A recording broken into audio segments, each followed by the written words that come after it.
And the moment Hope Uzodinma came into power, Hope Uzodinma wanted to make sure Imo State will never be, do you understand? It must never be a quiet place. So that no protest, because the way he came into power, if everywhere was okay, protest will be coming left and right. People will say, how did somebody from Fort?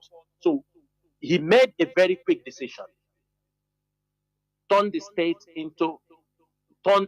the state to be insecure. Insecurity should be what we keep him in office so that he can be able to finish his tenure. I don't know why people don't ask. Where are all the politicians in Imo State? Why did all of them go silent? Why? Nobody talk about it.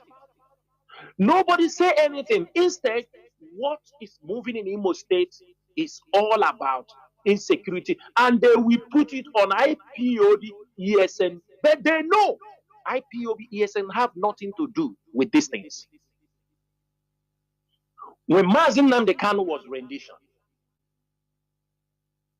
yes, there are people, we cannot deny that. There are people, they may be part of IPOB before then. But the moment Mazi Kanu was rendition, they were looking for an opportunity. They left IPOB, they go and join the criminal gang. See, you people have sold Mazi Kanu. Will IPOB be held responsible for their activities? For example, you are in the police, you left the police and go for robbery. Will you say it is the police that sent you when you have been expelled? Before we tell you if you found anybody who said it's an IPOB and is into criminality, if you catch him, kill him. You don't need to. If you catch him into criminality, organ harvesting, all these things, kill him. Don't come to he have nothing to do with IPOB. That's to show you the level of discipline that we have tried to make sure that IPOB remains intact. And I thank every IPOB member who have remained disciplined. Irrespective of anything that is happening, they remain disciplined in what is happening. One of the things, we saw a video of one of these criminals. You know, since that video came out, I have not come outside to talk because I know a lot of things were involved. I used to tell our people on radio here that these people are working with the state government. Some people will go and they say, hey, people. He's calling the name of our commanders. Which commander? Criminal is a commander in IPOB, car snatchers, organ harvesters. These are people you calling. Do you understand me? You are calling, what do you call it? IPOB members. The day I came on radio, the day the guy they call Butuso met with the deputy governor of Imo State. The day he met that deputy governor, how we got the information after the meeting, his demands, I came on radio and they tell our people, these people are working with, they are in connection with what is happening. Some people were talking rubbish. When Butuzo heard that Butuzo beheaded 11 people that day, he beheaded 11 people in that their also camp. Who is giving Chinasa Nworu, these people, information what is happening? There is one of the guys, they say his name is Pastor. He was among the people Butuzo beheaded in also. For how did we know that he met with the governors, the deputy governor? Butuzo. He beheaded 11 people who gave us information. We keep that aside. We heard, you see the day this guy came out. He came out and they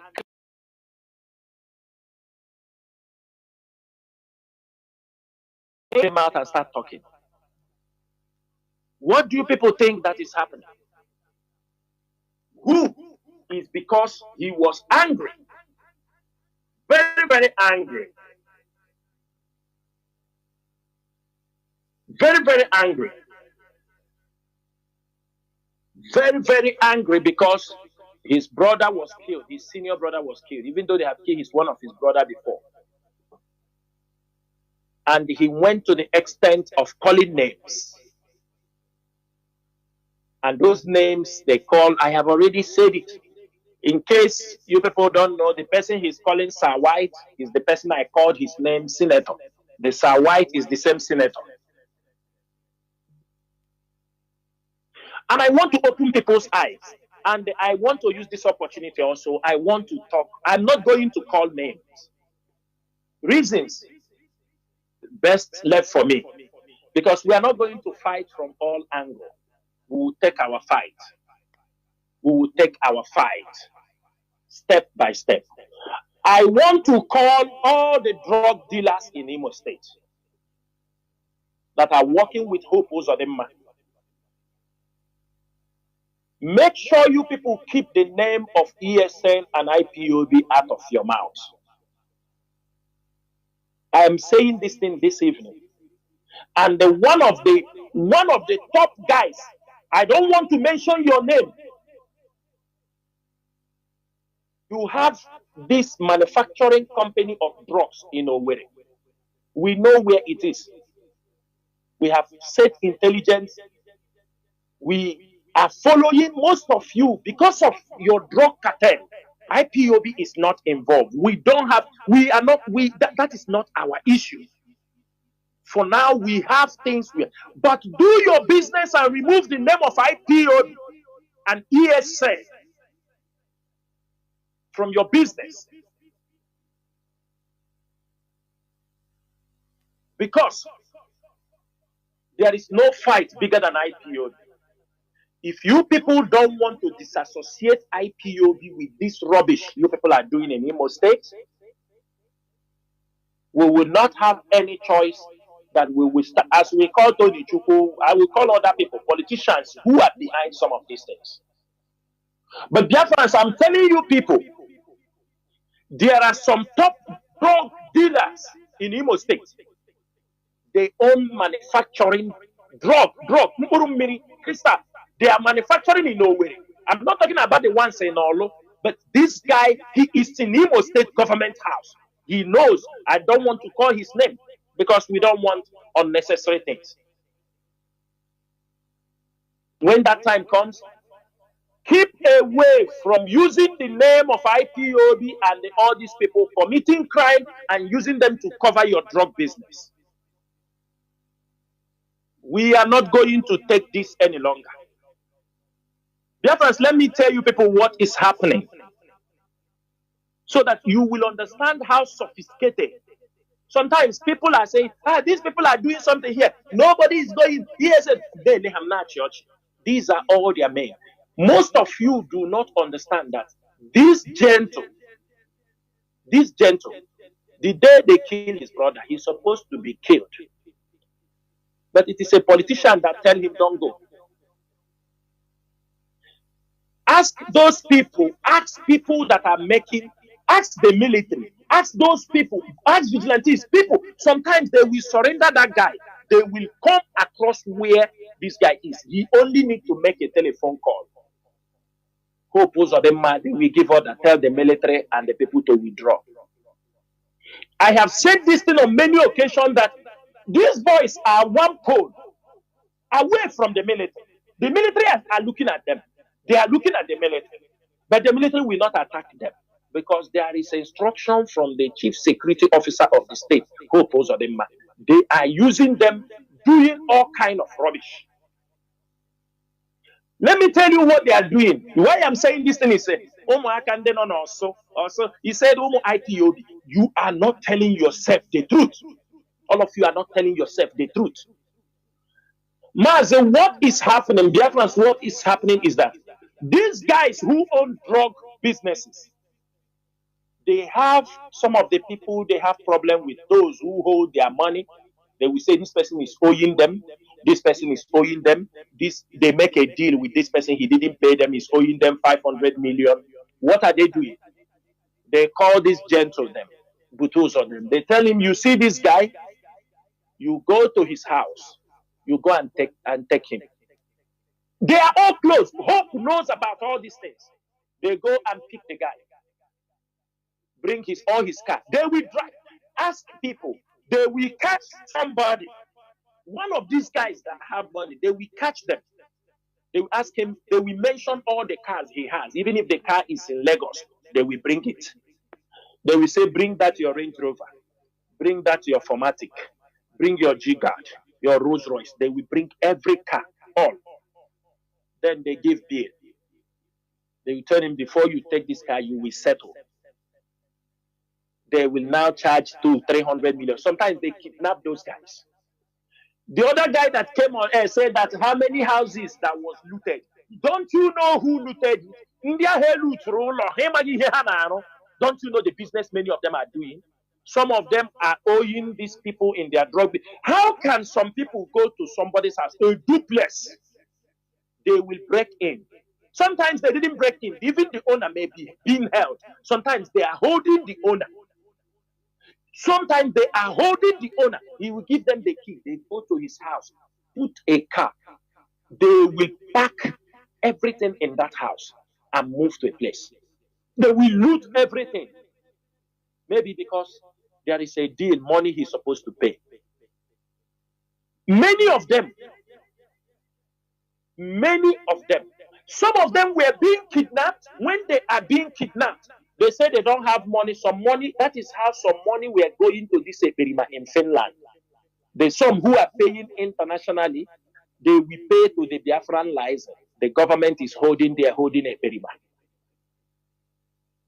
Money will be spent. If you look at this Eperima people, even in America, there are people, money comes from Nigeria, $100,000, $200,000. Most of them, it is all the rubbish deal they were all doing, but all in the name of IPOB. Because I will call them, those who they have called their name, I will explain more. You see this one they call Ago Tuaka. Did you people remember him in the election period? How he was gallivanting, doing all this rubbish.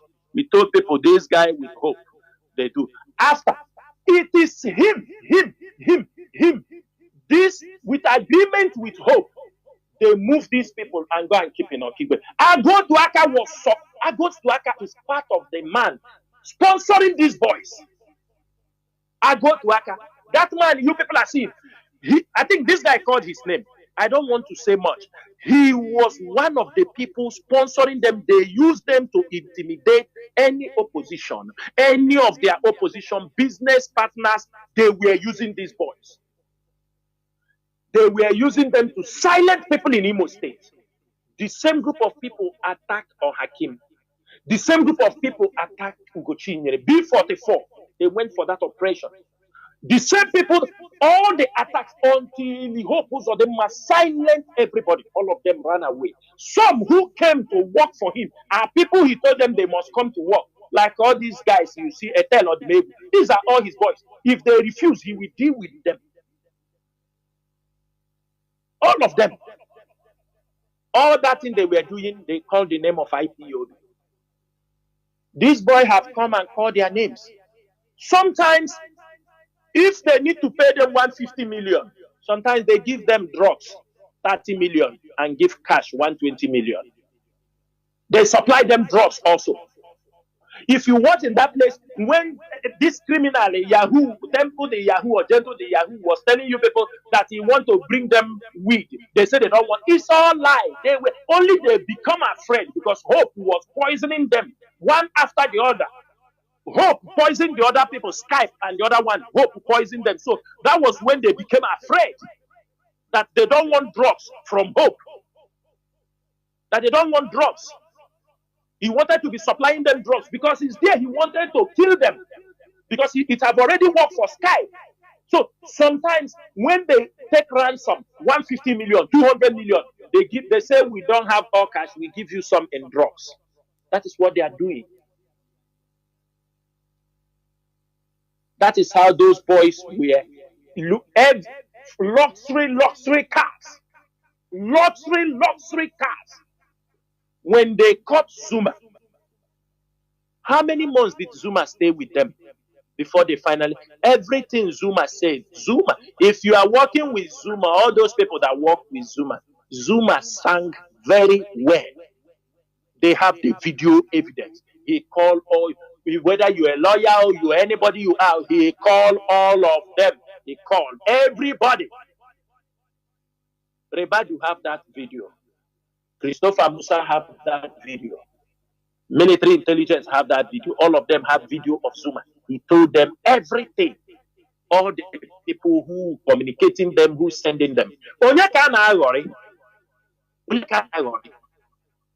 Aputa, IPOB. When you people have used the name of IPOB, commit many horrible things, and you think we will keep silent? Is it not when this guy came out and talked, then the Nigerian DSS or the military now pass information that Butuzo have been killed?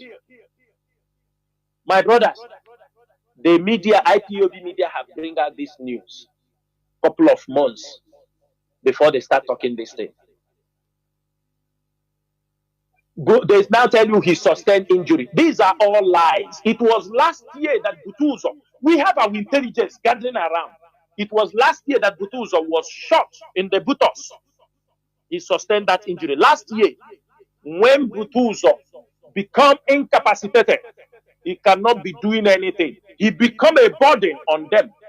That was when Eperima, they wanted to use that boy called Owowo, that boy from Akwa Ibom. He started to, they started to use him to take over or to do what with. They became angry that Owowo want to take over. Then Owowo now play loyalty to Butuzo and let her leave the place and left that place. When he left the place, Butuzo, the person, if they like, this information, it is somebody inside them. It is an Ebonyi, a boy from Ebonyi. He said he's doing native doctor for them. He's the one that killed Butuzo inside us. He's the one that killed Butuzo. Forget here and there, these people now. And that guy was planted by Dave Umahi, long time. Dave Umahi. The boy was under control of Dave Umahi. He has been with them inside that place. And the day the boy killed Butuzo, he asked every Ebonyi boy to leave also. Yeah, but so everybody leave. Because he thought maybe Amata that they may come after him. And he himself, Mama Mokadin, he was the one that killed Butuzo for them. Because Butuzo had become a liability for them. They demand is that is the person that killed Butuzo. General, in the honor of my triple general, we know they have killed him. And why are they keeping these things secret? They don't want, why they have been keeping those things secret is the same thing that Gentle came out to do. Because they feel if as they are killing them one after the other, somebody may get angry and say, why are you killing us? Before you see Gentle, did you see them make any attack again? Because Gentle have come out and shot.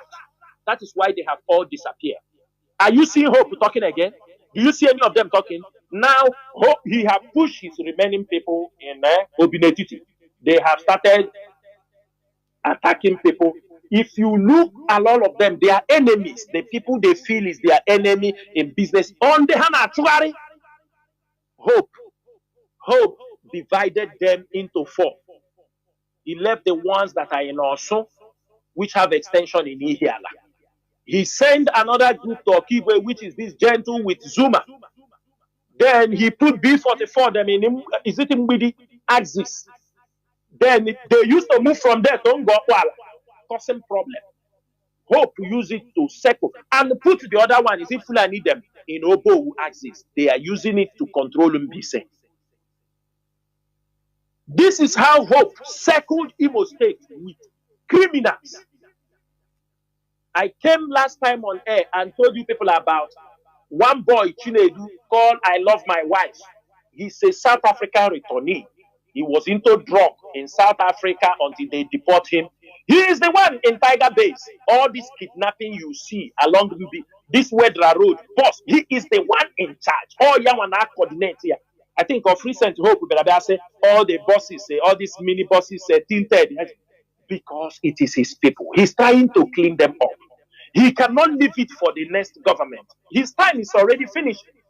He needs to clean up these guys. If not, they will talk. If not, they will talk. The same way Gentle is talking. He is afraid. All of them. Why I am not saying this thing, I don't want to disturb myself. To start mentioning names of these drug cartels who have come in Imo State to destroy Imo State because Hope wants to finish his tenure. That's why he decided to say that. I am making it very clear today. I'm making it very, very clear that Hope should disassociate IPOB and ESN. After all, everybody has seen, since they caught the person they were using as undercover, how did the crime go down? I'm asking. Because they are very worried. Why did the crime go down? Why? I want to ask. If they are not responsible, why? Because the guy has been caught. They have finished with him.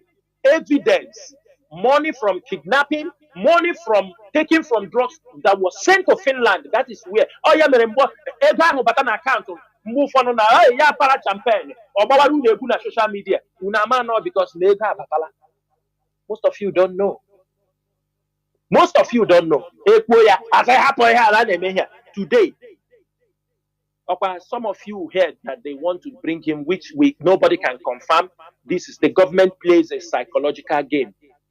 They just say they are going to bring him. Already, some people are in panic. Some people are already in panic. Why are you in panic? Do you have anything to do with Berima? From 2021, IPOB have been saying it. We have nothing with this criminal. So when they say they are bringing, why should you worry? Unless you have anything to do with him. Then you worry. Because as long as I know, the Finland government have invited IPOB. We have sent a representative who went there and defended IPOB from all these crimes. So if they are bringing him to Nigeria, what is your headache? And besides, nobody should even believe them. If Nigeria want to bring him, up to them. If Nigeria want to repatriate them, up to them. When they will, the way they brought Mazi Chinasa, did they tell you? Do they come and announce it on newspaper? So do not believe everything you see on the social media. Sometimes the Nigerian government want to play. Mazi Chinasa case was coming. They want to play a psychological game. And many of you will fall in it. Even if they are bringing him, what concerns us? What concerns consistently? IPOB have continued, and the Nigerian government know that IPOB have nothing to do with all those criminality that is happening. How can you associate such things with IPOB? Everybody knows that Imo State is always a hub for human organs. Start from the time of Otokoto. How can people be in a place they have manuals of how to remove human parts, and you are attributing it to IPOB? And our people don't understand why Nigeria don't talk about it. If you like, everybody have to be careful, because even if they take your human organ, they don't care. Have you seen Nigeria prosecute anybody for human organ? No, because their health, according to report, unconfirmed report, that their health constitution, the health constitution of Nigeria, approves that your body organ can be taken without even telling you, without your consent. That's why somebody, when he came for operation, appendix, where your kidney. Nobody, nobody. The rubbish things they put. And this is what we are into. People are not connecting. And I want to use all this rubbish And these people involved in all this idea where Hana compare IPOB. Just for example, like Ike Kremadu. Look at Ike Kremadu, who is being convicted for 9 years. Or how many years? In UK for organ trafficking. Then countries like Canada will be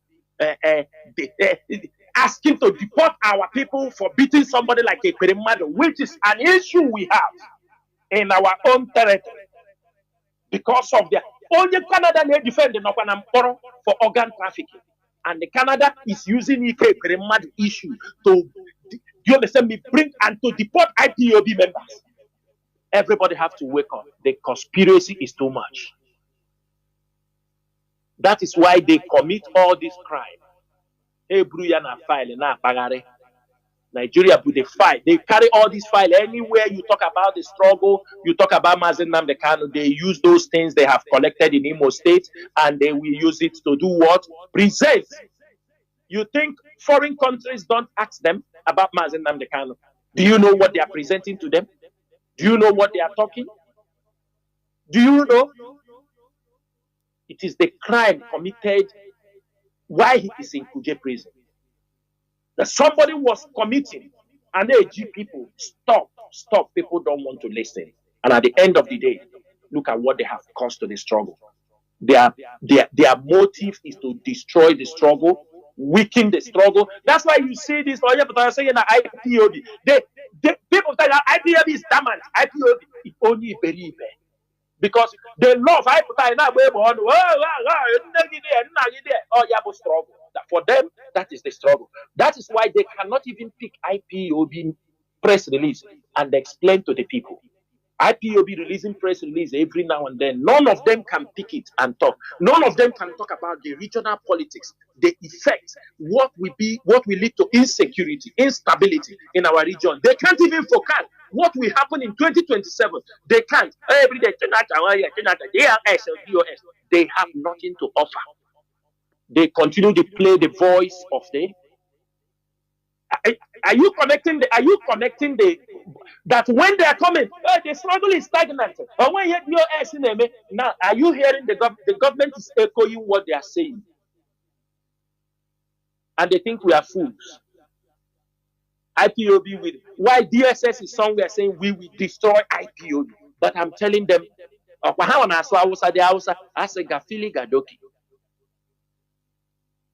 let them destroy IPOB, let's see. Let them destroy IPOB, let's see. IPOB that they have battled. People are asked, don't contribute. People are asked, don't listen to Radio Biafra.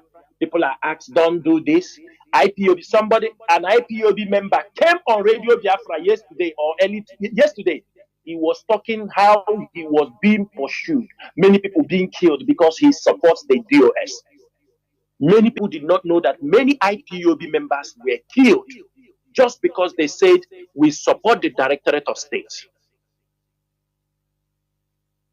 Even the siblings of Mazi Nnamdi Kanu groom people who were attacking those who support the Directorate of State. This is truth. This is what happened. Because destroy the leadership. Destroy the leadership. Let everybody scatter. That is what happened. And I pray that Mazi Nnamdi Kanu Gaputa, and we will send people to go and give their testimony. To go and tell. If they are not listening to, they will this thing will be documented. Is Biafra only for me? Is Biafra only for you? We are fighting for a nation. For ourselves, for our children and the next generation. We have traveled around the world. We have seen the world. We want to be a better people. We know we have the possibility to be a better people. We want to be free. We want to walk in our own land without being molested, being killed, being extorted by men with guns. And that is what our agenda have never changed. It has never. Do you know how many IPOB members that were killed in Olu? Do you want us to give you record of IPOB members billed by these criminals because they said they support the DOS? You people want me to call names for you? No, the day is coming. They kill our own people for saying, no, the DOS is the people we're supposed to follow, not this person. This person has never been an IPOB member. He has never been part of us. How can they bring somebody from somewhere he come to take over the struggle?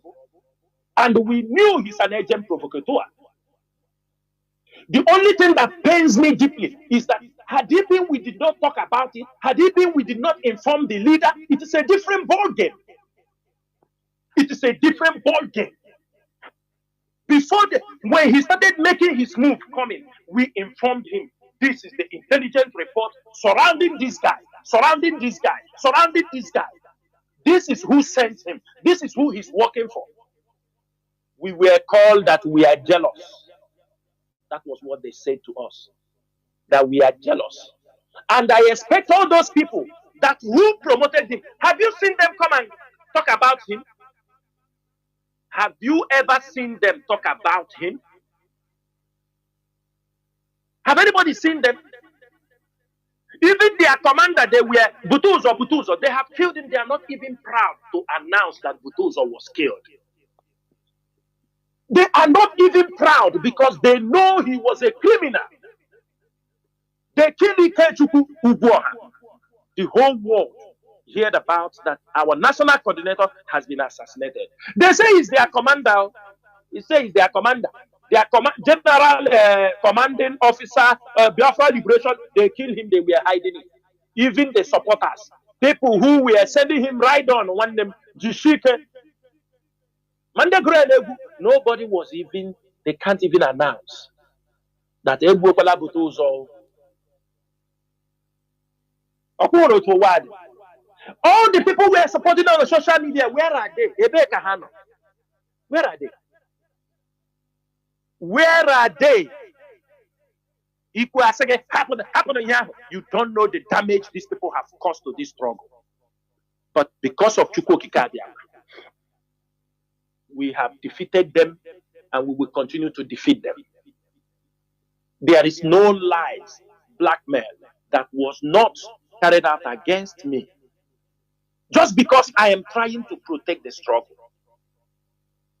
So that, because if they destroy this struggle, they will massacre our people.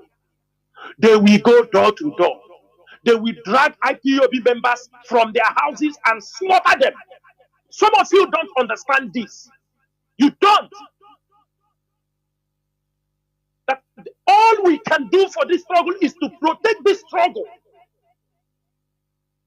Any day they found out that IPOB have been defeated, your brother will point at you. He will call them and say, come, he was an IPOB member.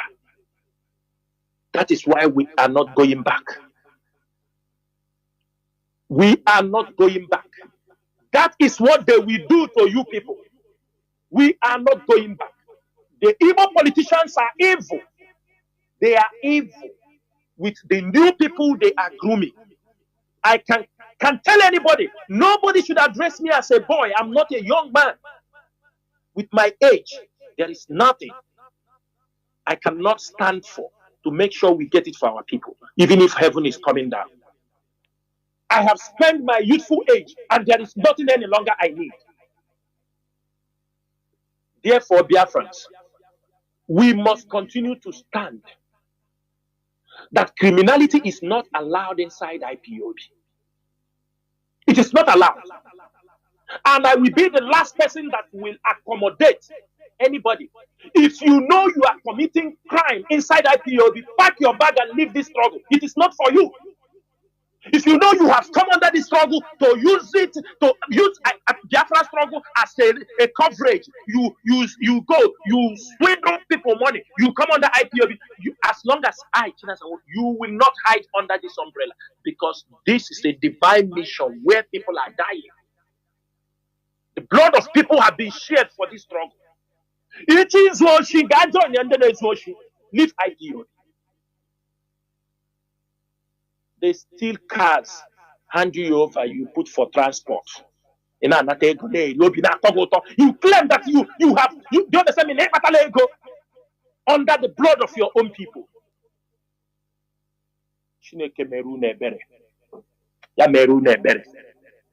Mazi Chinedu, you see the issue of Imo State.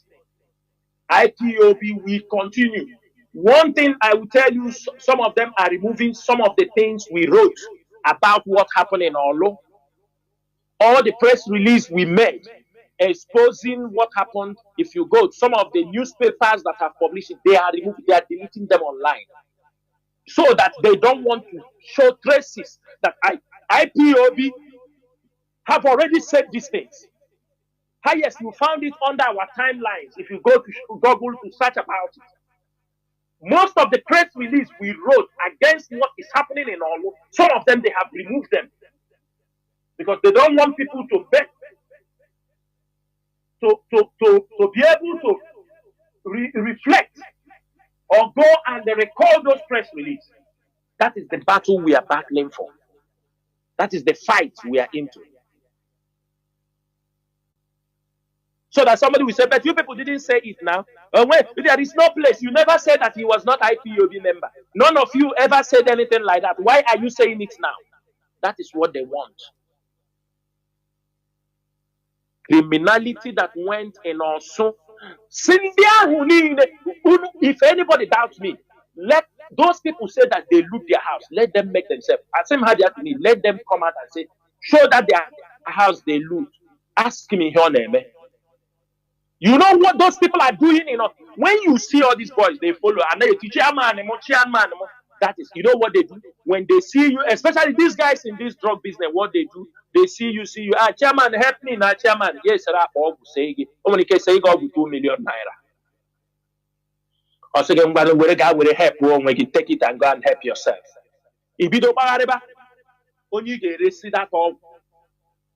If you don't ire ya maybe nara mmadụ 1.5 ebaraga chairman nna kekwana ka osigi iji ego itinye 1 million nye ga ahịa 5 million.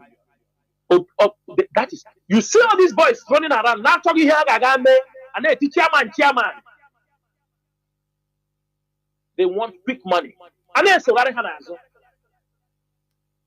the investment they are bringing in Imo State is drug business. That is the foundation of criminality. You know, drug business and the arms, they go together. One thing is that most of you don't reason. Don't you know when you uproot some people who are, it's just like some fake pastors, do you understand me? Don't you see that there are people, when you remove them from the society are many things. In Anambra, don't you see few people that they remove from the public? Don't you see everything in the because some of you were promoting rubbish. Somebody put a Brune under.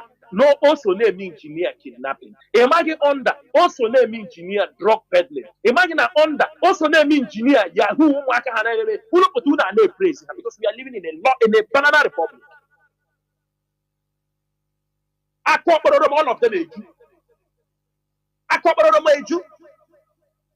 everybody giving them accolade. Accolade for what? People who are destroying the society. If you buy business, if Ibra hear from them, if they supply you goods you didn't pay, the next thing they say, go and carry your properties in your house until you pay. They use the name of an agent man or saying they are the IPO. That's into drug business. Don't we know the business all people does?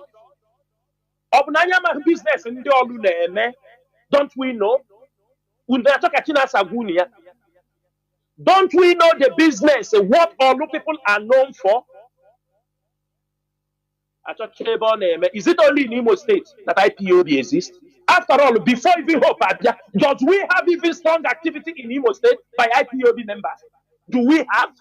Every IPOB, ask yourself, ordinary protest to hold it in Imo State, even before Hope, The only protest that we did in Imo State was the one our women did.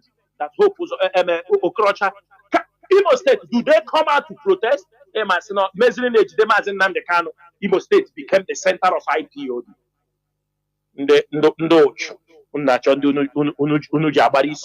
Business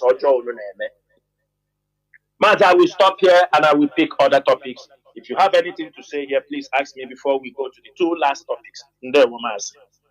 Mazi, one other thing I want you in this topic also, how Opposodema used criminals in order to try to infiltrate and turn Imo State, Biafra land in general, and Imo State in particular, into a danger zone just for his political interests. Now, of the same thing, what we are seeing there, or is it flying kites or doing false flag operation? We saw what come up in Edo State. Mazi, please, I want you to talk about it. Because these Nigerian politicians mostly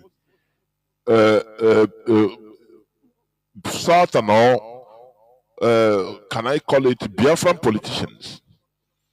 They are very good at doing politics of destruction of their people. That is why they go nowhere, and our land is in jeopardy, in darkness. Whereas the Mietiala, the Fulani, they're using terrorism, everything, but look at them meeting American ambassador.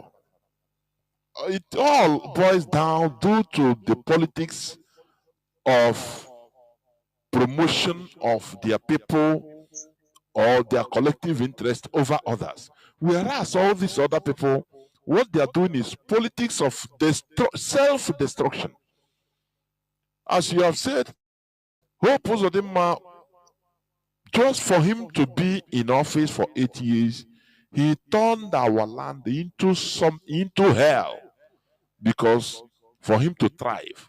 So, Mazi, please, what we saw on social media, people that shouting, "Oh, they visit at home," it's in Edo, and you compare it to what Edo governor did, by allocating 6 billion naira to compensate for the Fulani terrorists, which they call hunter. All of a sudden, it become northern hunters that met their fate in Oromi. When IPOB rose this thing up to tell the people the truth, all of a sudden they are steering up. Oh, the IPOB is calling for. They say Igbos calling sit at home in Edo State. Mazi, please, can you say something about this? There. Mazi Ndewo, thank you so much for bringing this particular question, because I can't remember everything. It's good as you draw my attention. Mazi, let me tell you what happened in Edo State. Sometimes people don't understand how IPOB operates. When those people were killed in Edo State, because our strategy is to make sure we prevent the loss of life because of unnecessary information, rumors, the hate, because there is hate against our people. So the Nigerian government will always find a way or somehow to cause problem through anybody. Now, when the information that people were killed in Edo State, that they were hunters, everybody knew, but IPOB condemned that. We condemned that mob justice. The moment IPOB condemned it, what happened? The northern, and why did IPOB condemn it? We know it is not right. There may be. We know Fulani herdsmen have been, doing a lot of things, but IPOB is not there. We are not Edo. But suddenly, when this thing happened, rumors start flying that it is the Igbo settlers in Uro that carried out the attack. As you know, everything can be channeled to kill our people. because they know we are the ones who are, squarely, seriously, fighting the Fulani herdsmen. They want to change the story. They say that it was Igbo settlers in Uru that did that. Then IPOB have to step up. Because if we keep silent, the next thing is that we start killing our people some places. Now, when IPOB condemned that attack, what did we receive? We found out that the northerners, the southern governors, everybody starts dishing out threats. They are saying, let them finish their salah, they are going to deal with these people. And the threat was so much.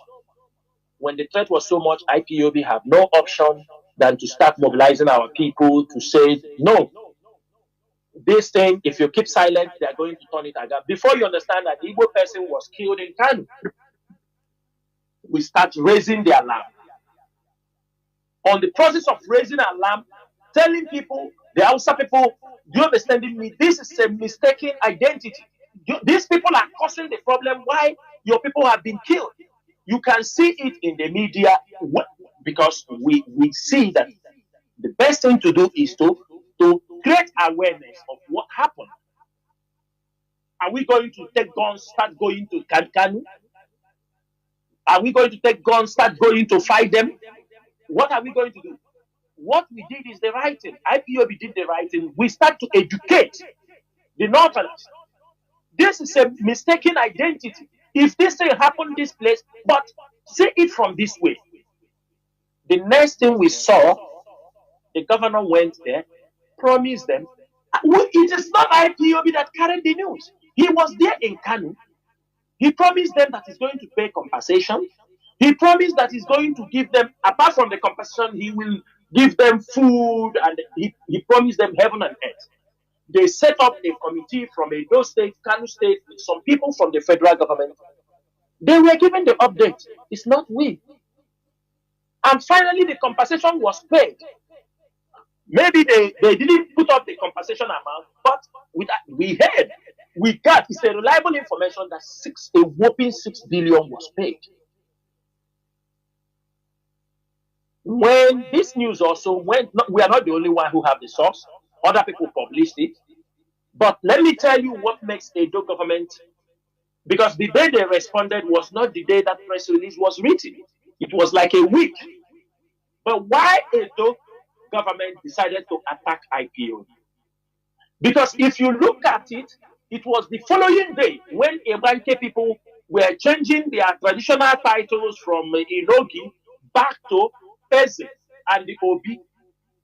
They were put, there were threats. It is Igbo people that are causing this thing. It's IPOB, they are calling both. They were just putting accusations on everybody. For me, this is where their anger comes in. Because people say, it is IPOB. What IPOB?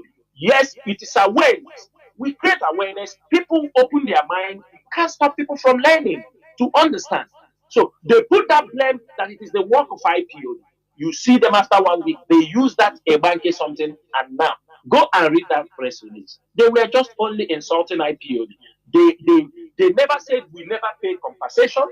But if they say they paid, how much did they pay? That's what people have to ask them. We said they never denied that they never paid compensation. They never denied there was no compensation, or they didn't. But they were just saying that we say 6 billion just because we mentioned the amount. Now they are looking for something. When they finish that press release, and our people trash that press release, telling them, did you pay compensation or not? If you pay, how much? If you don't want to mention, that means it's 6 billion. You shouldn't write IPOB calling us a proscribed group. They pay us now. Those was not talk. At the end of the day, look at what we are seeing. We start seeing what they are writing. Mazi, and I will tell you, this particular guy, we have intel, we know that. This boy is some of the boys who works with a Berima. Since a Berima is down, there is still the other woman, other people controlling them. And I will call his name. Why I'm calling his name is so that tomorrow people will not say he's an IPOB member. He's not his IPOB member. His name is Prince Kenneth. Prince Kenneth Onyinye Amazing. Aka Biafra seed. This is the guy. This nonsense that happened in Imuilushu in a station, South local government. The same autopilot. This is how they are being bought. He's from Ebony State. He's the one now causing that nuisance there. The same auto criminal. Tomorrow they will catch him. They say he's IPO, but we know him. When this thing happened, we have traced it. We have known the person responsible for this. Our intelligence are very strong, and we are calling his name. When did IPO start making sit at home in Edo State?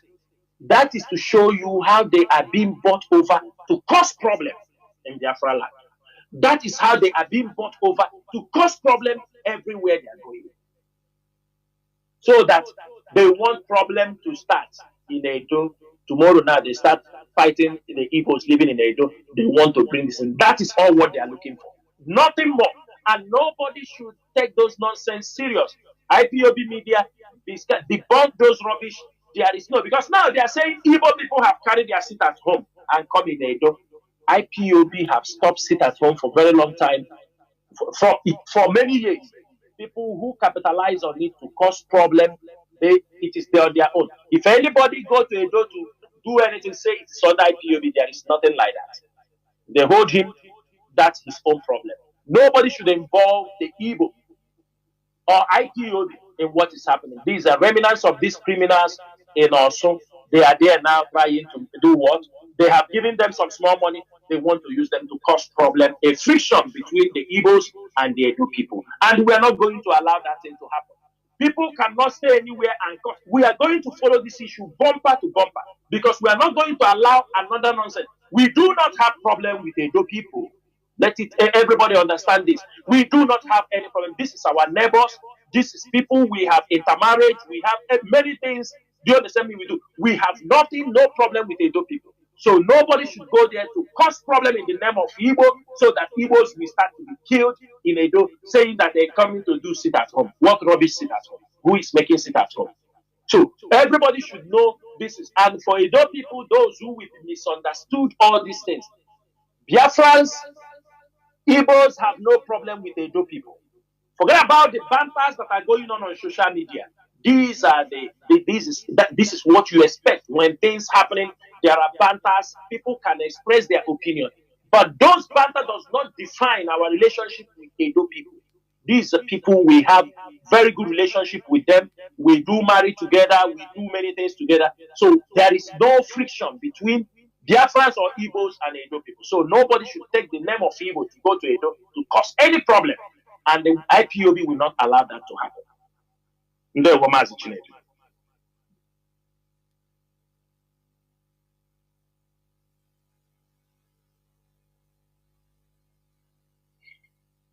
Mazi, is there another question you want to ask on that?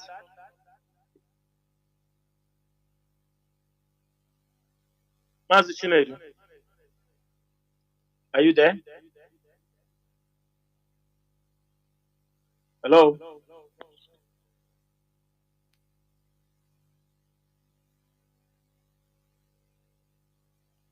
Mazi Chinasa, are you there? Okay. I said, is there any other question you want to ask me on that? Mazi, no, you can go on. You can go on to the other level, please. I just come out. Okay. Go on, please. So I have addressed the issue of Edo. I have addressed that issue. Then, Biafrans, we're coming to the second to the last topic. I know it's taking a long time, but I'm trying to round it up. We are getting to the end of this program. Biafrans, we are still in the farming season. We are still in the farming season. IPOB is doing their best. I want to clear certain things. Our people should understand there are also people who found this program we are doing very interesting. People took it upon themselves promoting the need for our people to go back to agriculture. IPOB is doing their own. Their awareness is going, and the people are going back to farming. We don't want people, it shouldn't be an excuse. But go and put something. Don't always wait people to give you. You have a piece of land where you are living. Is it vegetable? Is it go and start something. IPOB do not have capacity to share people what they're going to do, or some people say, give me money, farming. If some want to take excuse, I tell you, Fulani Hezmen, we know where Fulani Hezmen are disturbing. You don't use, you can't be in Aba or Nomaya or Nuzan or you said, or what is it? You said that Fulani Hezmen. There is no, most of those places has been cleared of Fulani Hezmen. We know the areas the Fulani Hezmen are. And the ESN is working on how to dislodge many of them that we found in that place. It is a farming season, Biafrans. Let's go back. It is a seasonal something. It's not something you will say, oh, I will do this thing. It is a seasonal something. Go, let us go and farm. Eh? Some people will say, oh, we don't know this how are we going to do? Everybody go and farm. Let us go and farm. There is a need. We go back to farming. Whether we like it or not. This is farming season and ESN is doing all their best. And I want our people also to know there is a need to support this man. Rainy season is coming. This man stays in the bushes. Most of them, we need a lot of things. It's not like before we are not opening mouth to talk. But we need to talk because this may need it's raining seasons, raincoats, rain boots, things to stay in the rain. Because they're always at watch. So if you have anything to support these men, support them. And don't think immediately you say ESN, oh, ESN, Abaragaba. No, it doesn't work that way because sometimes it may be a trap. We have seen these Fulani herdsmen, how they are. In Enugu, I am looking, where is the governor of Enugu? The governor of Enugu that we are parading IPOB, Sequoia IPOB, he's from Kanu. Look at what Fulani is doing there. He cannot even talk. Then you start to wonder, who will speak for you apart from IPOB? Who is going to speak for you apart from IPOB? Ask yourself this question. Who in Biafra land, who in Igbo land will speak for you? Many of them cannot speak for you. They cannot. They don't dare it. If they open their mouth, they will label them with one accusation or the other. They know they are all committed. Like this and move for you just gain you have no shame. Somebody like Ojo Carlo supposed not to be coming out, be talking rubbish. When you hear it. The other one, Benjamin Carlo, about 2-3 people, election they rule again. About 2-3 traditional rulers, they did this and they come out, they say the Southeast traditional rulers have accepted to. Are we talking about election or we are talking about the situation, insecurity in our place?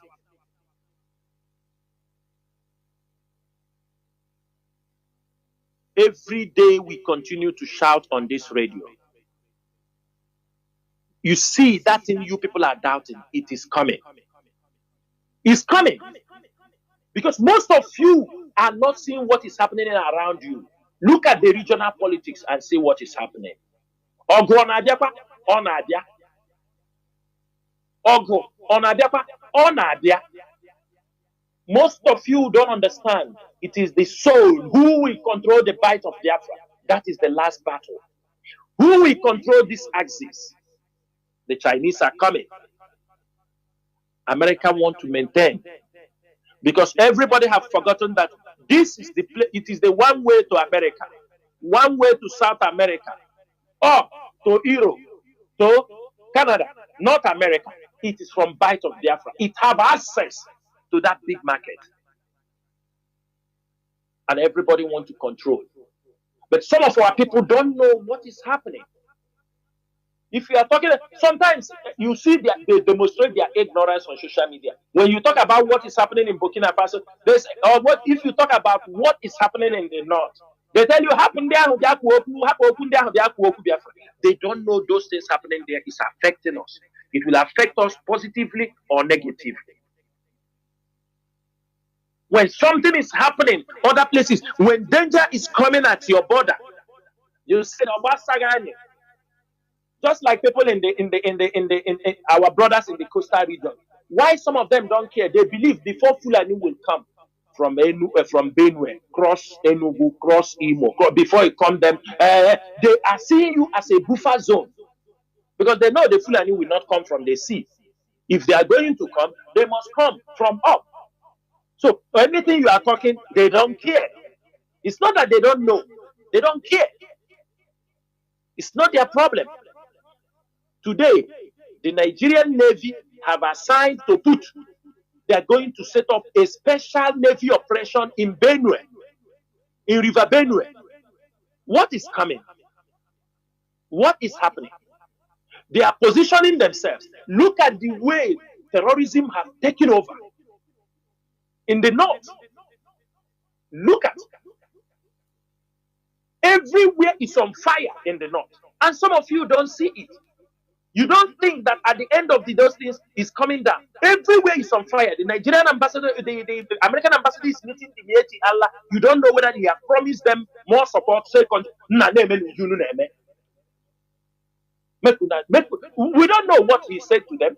We don't know what they'll talk about this insecurity. Okay, they see what's your anger. Okay, we support. They want to understand. Look at what is happening in Benin Republic. Benin Republic is suffering today because of France and Nigeria.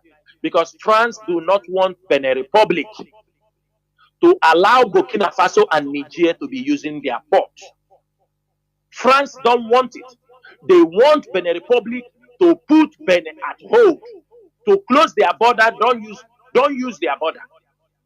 That is why you see terrorism have sparked up in Benin Republic. Because they want to cause insecurity that ports, people, if Burkina Faso come and take make clearing in Benin Republic or Niger, to suffer them. Have you people forgotten who is the Nigerian ambassador in that place? It's Brutai.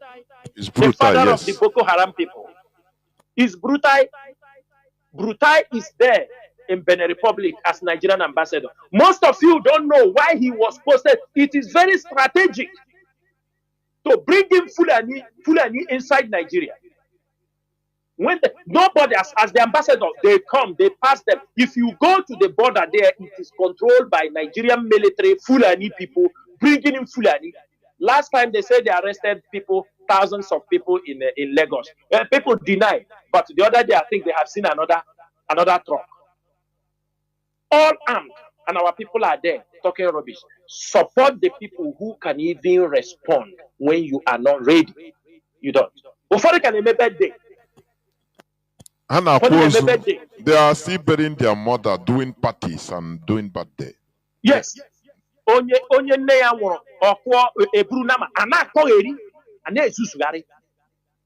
follow people that have nothing.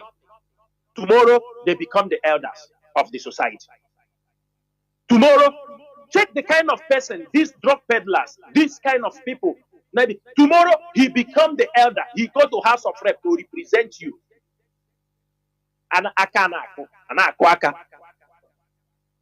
That is why we are asking our people, go back to farming. Go back to farming. Is farming season. There is no excuse that will stop you from not going back to farming. The IPOB media, there are jingles that is going on. Don't say, send it, share it. Tell some.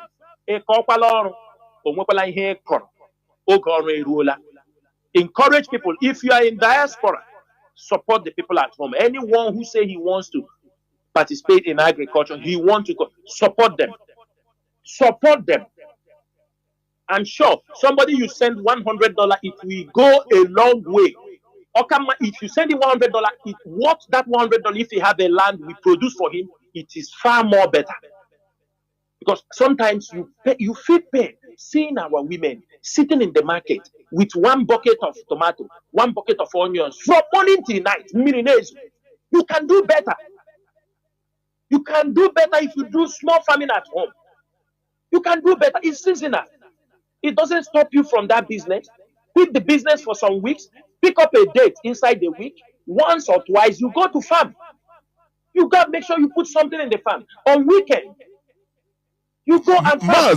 Mazi, sorry, not cutting you. Just what you said now. If you see some of our people, families, Biafran families, Igbo families, suffering in townships, in cities. Now, in the name of that, they are staying in Onisha, they are staying in, they are living in Aba City, they are living in Lagos. Suffering. Mazi, when you see suffering, whereas they can do better, even going to village and staying there, they don't pay house rent, they farm, they organize themselves in the there is internet now. There is internet in the villages. There is everything. They can put their life there. In a quiet environment. We need to look towards this direction. Reverse migration of from city to rural communities, doing things instead of, you see people, they cannot pay house rent, the husband is not working, living on that bridge, they are suffering, they cannot eat. Mazi, please go on. Sorry for the interruption. They depend on begging and begging and begging and begging, and when you tell them, they will tell you. So we encourage, this is farming season. In people in diaspora, please, everybody, make sure you support your family this period. Some put chicken, not only the farming, both livestock. I'm happy these days. I see some of our people showing their goats, showing their chickens. Sometimes, you understand me, on social media. It makes me, my heart, because these are things that have gone in our communities. When you came, you can't come inside communities, you see goats, you see chicken, our normal traditional chicken. You don't see them because everybody abandoned everything. You don't see dogs in the communities. You don't see nothing.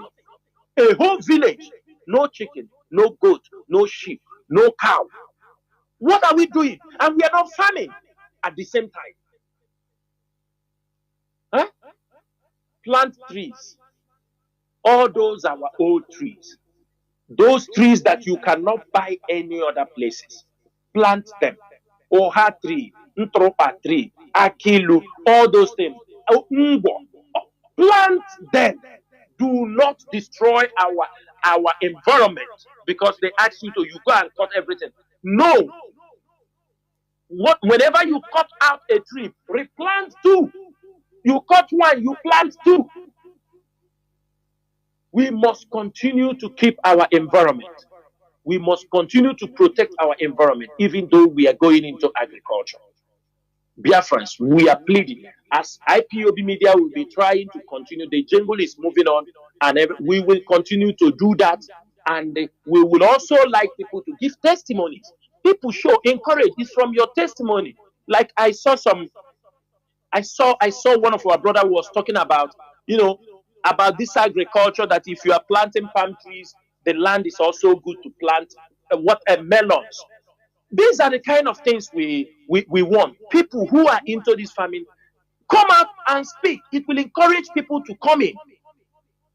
If young boys that are hanging in the city, in the village, you have internet, you have your solar, you can live in the community, you have your car, you can go out to the city and come back and have your rest. You don't have even pressure.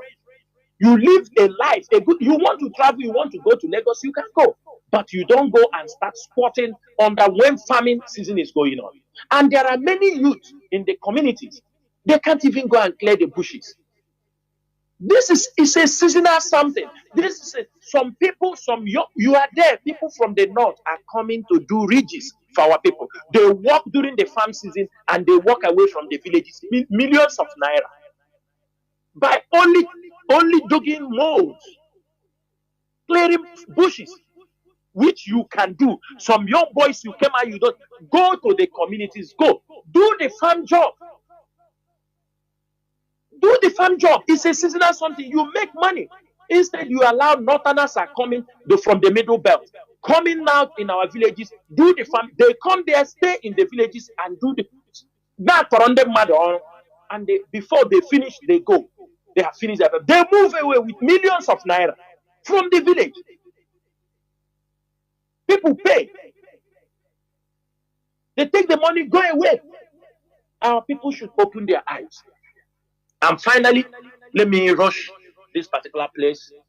This is my final topic this evening. Biafrans, today we started this program from my own location. We started this program on 30th of April and we have crossed into the 1st of May.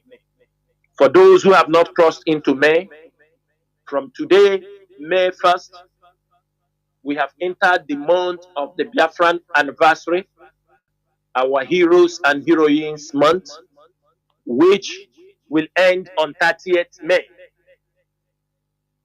During this month, it is the month IPOB carries out different programs, histories, remembering our people, what we have passed through in Nigeria, the Biafran Civil War, those who have lost their lives, those who died from 1945, but especially from 1967 to 1970 when the Biafra War ended, and those who have continued to die in the course of the Biafran struggle till date. We do celebrate them on 30th May. And for many years, since 2016, after we were being massacred in Mpo, in Anambra State, IPOB ceased to celebrate the anniversary in Biafra land. We have always conducted a sit at home for safety purposes, for security purposes. But around the world, Biafrans, we do celebrate the Biafran Heroes and Heroines Day every 30th May. I want to make this thing very, very clear. Over the years, we have seen some people, whenever we have 30th May in Biafra land, they will try to set up exams, put up one program. But we continue to tell them,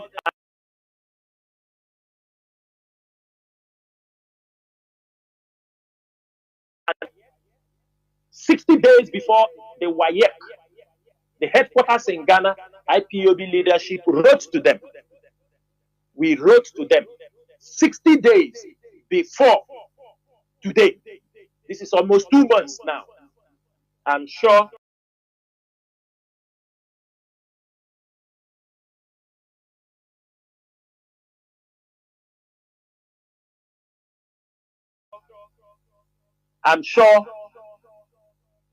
they receive our letter before they start to do their timetable.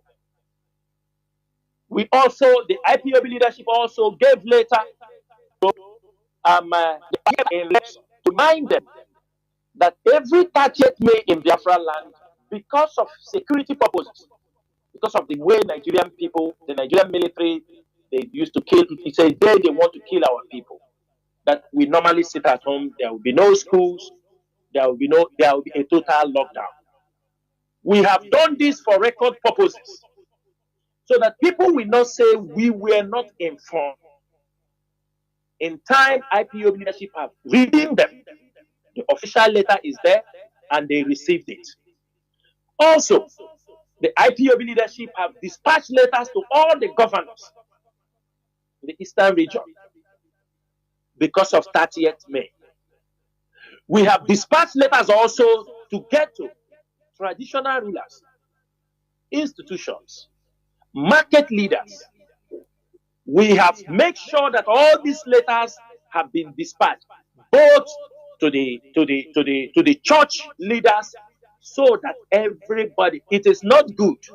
Every year we come to talk about this. They know it is our ritual. They know because we are not yet free, we cannot celebrate it open. That is why we observe this in Biafra land. On that day, we do not want to hear Biafrans around the world will be carrying out protests around the world on 30th May. There will be a protest. Those who have never gotten, those who have, if you know you are residing in the country where protests are being permitted, please get your protest permit. Those who don't always get a protest permit in countries, because countries' laws are different, those who don't get their permit that used to do them indoors, you are also asked to do what? Start your preparation, because every country must show the leadership of IPOB the video, their celebration on that particular day. If you people protested, you will show the world the pictures. If you people did your program in the house, in the halls, anywhere you do it, the leadership of IPOB will know that people celebrated their 30th May. It is mandatory. It is not only for IPOB. Biafrans, if you call yourself a Biafran, join us on 30th May, wherever you are. Therefore, from today, 1st May, the social media will be awashed with the history of the Biafran struggle, with the history of the genocide. Jingles will come, music will come. It is a month, lectures, programs on Biafran issues, debates, the Biafran Educational Awareness Program, they will be on air. And starting from 3rd, the IPOB Europeans coordinators, they will start on 3rd, coming on air. I think they have like six weeks or 6 badges of coordinators, around 20 something of them, who will be coming on air from Europe.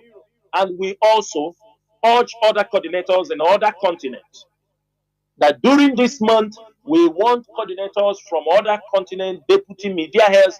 The Radio Biafra must be above with programs, with issues, histories, things that concerns the Biafran civil war, informations that they have not been able to tell the world. We are going to tell that story this month. And we want IPOB media personnel. There is no excuse.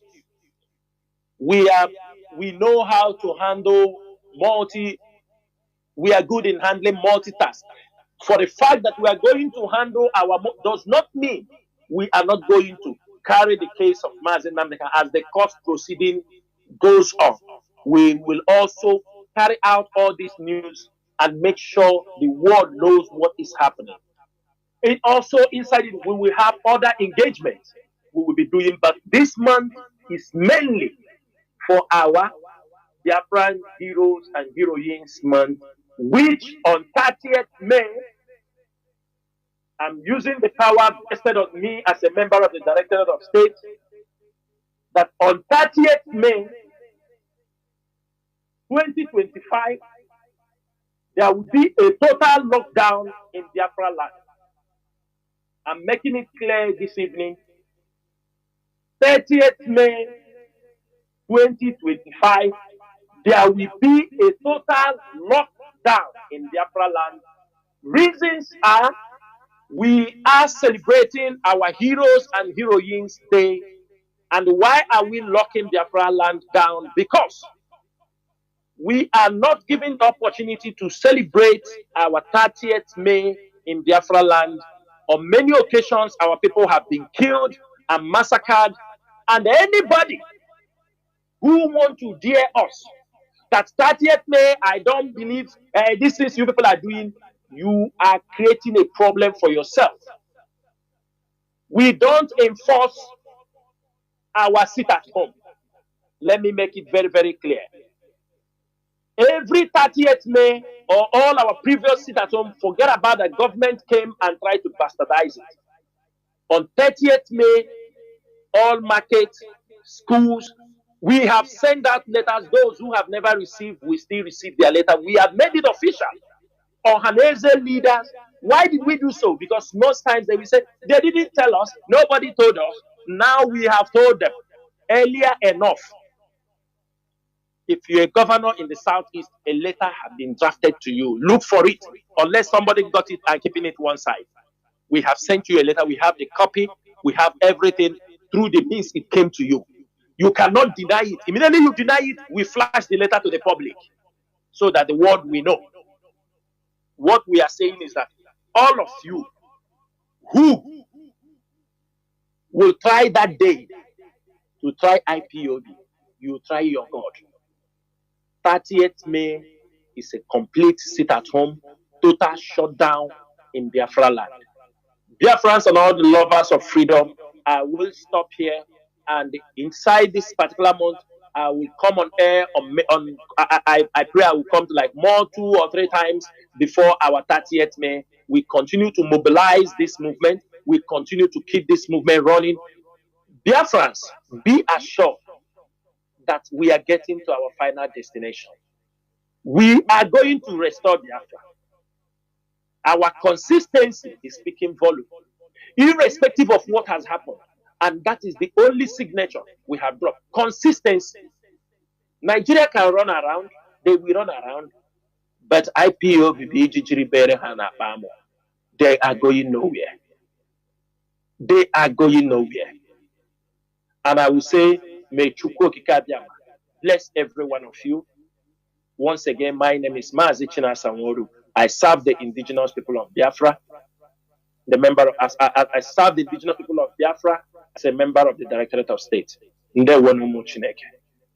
Ndewo Mazi Chinasa Nworu. And from me, Mazi Jonathan Chinedu, from here, it is simply good evening.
Gospel of liberation of mankind through Biafra restoration.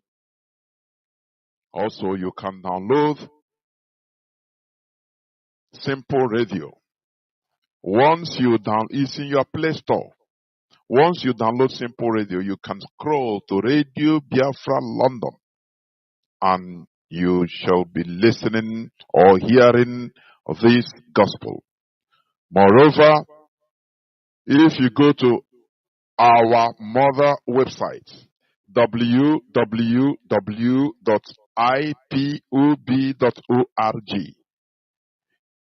ipob.org.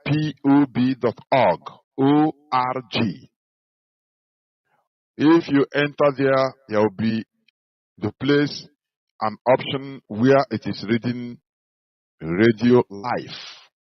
Now click there and you'll be listening. Also, we have many other options on social media platforms. Multiple options.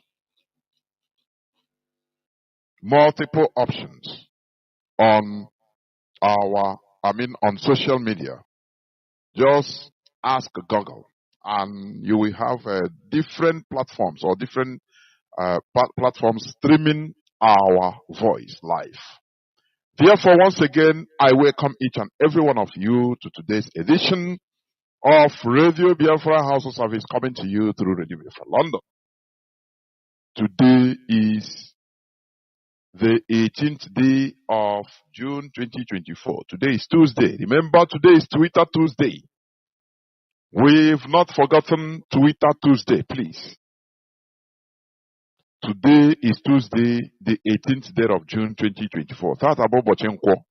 Therefore, we must continue. As I said, today we are going to talk about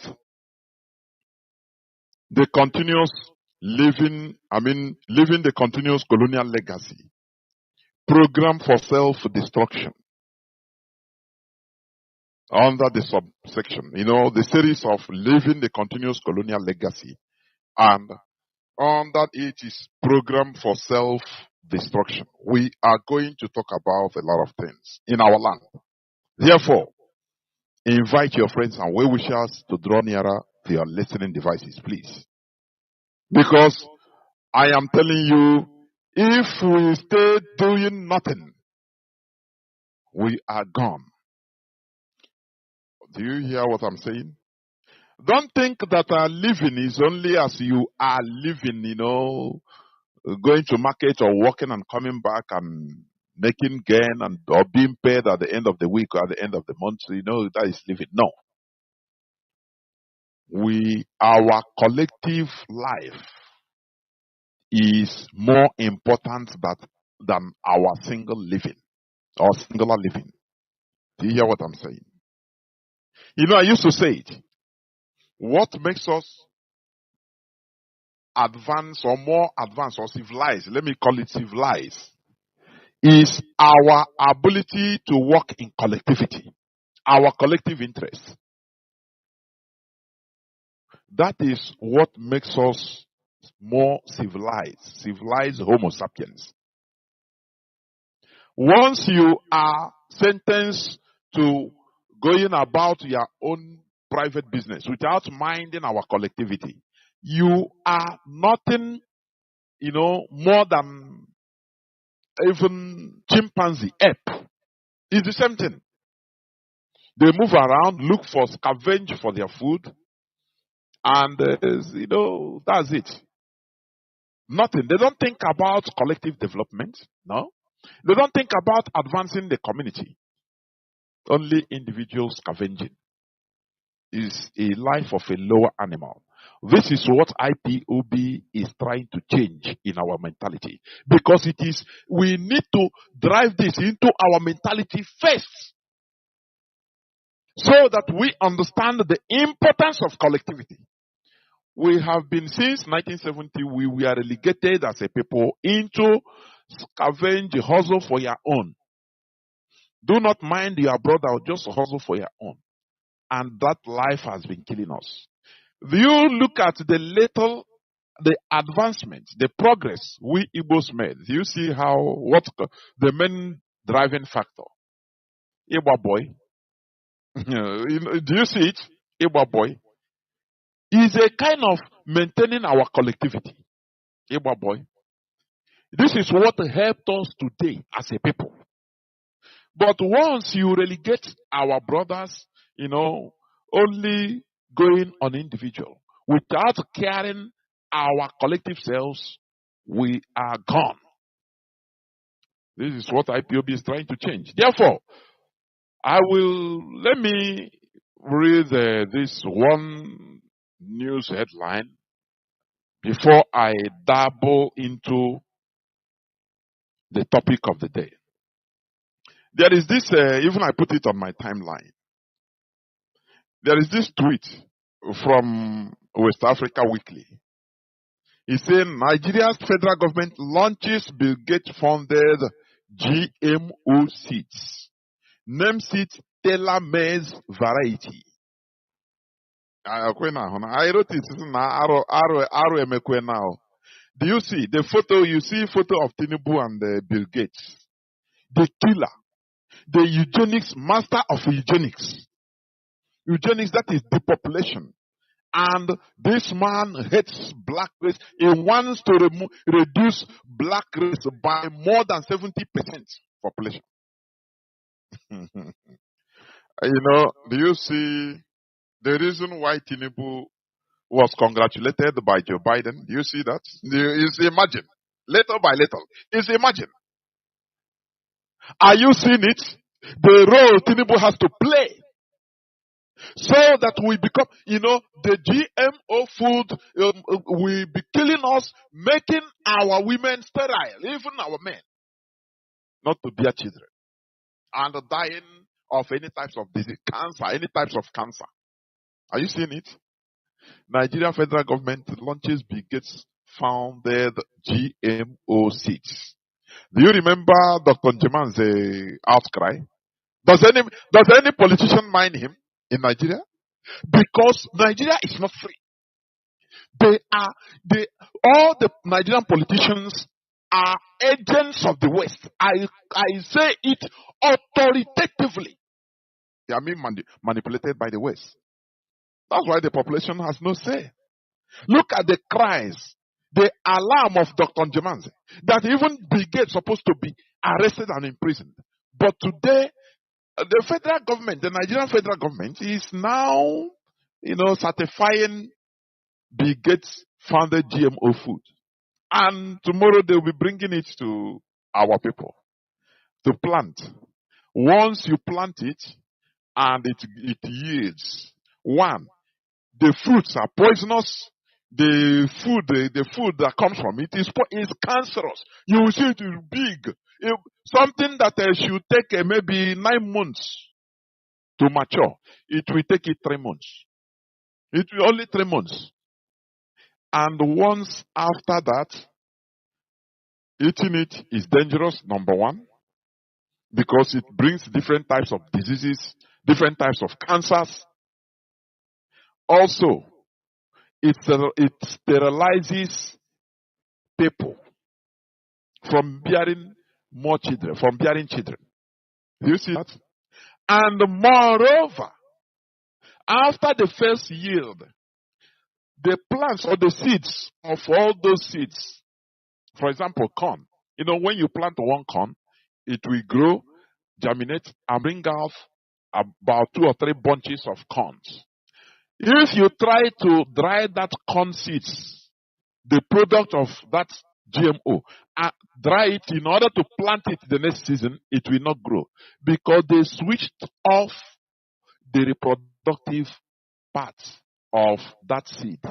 And that is how, once you consume it, it will also switch off your reproductive parts. Do you see that? I mean, causing cancer to you. So, they are working hand in hand. They are bringing solutions or more problems for pastors to progress. For pastors to start telling you that, oh, no, your stomach is, your womb is being tied by your grandmother, or by your mother-in-law, or by your father-in-law, or by your this and that. And, they continue making you. This is the root cause now. People are not talking. If Nigeria is a country, the population will rise up in protest. I think you call Nigeria a democracy. Why are people not protesting? Because they are being sentenced into, looking for what they will eat. This is a weapon. Hunger is a weapon. Are you hearing me? So that people don't even have time to listen to understand the cause of their problems. After you see, as I'm talking here on this hallowed platform, our people, many of them will not be listening. They are interested in buying and selling what they will eat, this and that, and after they will go to their fellowship, where their pastor will scam them, telling them their problem is spiritual. Do you see that? Not knowing they are concocting your problem now from the head, from Asorok. You don't mind. You don't care. Tomorrow they will be bringing seeds, say they are sharing to you. You don't know that they are sentencing you and your generations to death. You don't know that because you're naive. Let me tell you, this world is a free world filled up with knowledge, different types of knowledge. It is for you to seek for knowledge and Know it, advance, use it as a people and advance. But once you have taken the path of selfishness, being manipulated so that you don't care about what happens in your environment, you are gone. You are lower than an animal. That is the cause of the miserability of Nigerians. Lack of knowledge of information. They don't care about information. Because for them, information cannot bring food to their table. But they don't know that information is power. Information is power. And that is what we disseminate here. Without proper information, you will be empowered. And without being mentally empowered with proper information, you will not be able to work towards a development. Are you hearing me? Every country is as as limited as the mentality of the people. Are you hearing me?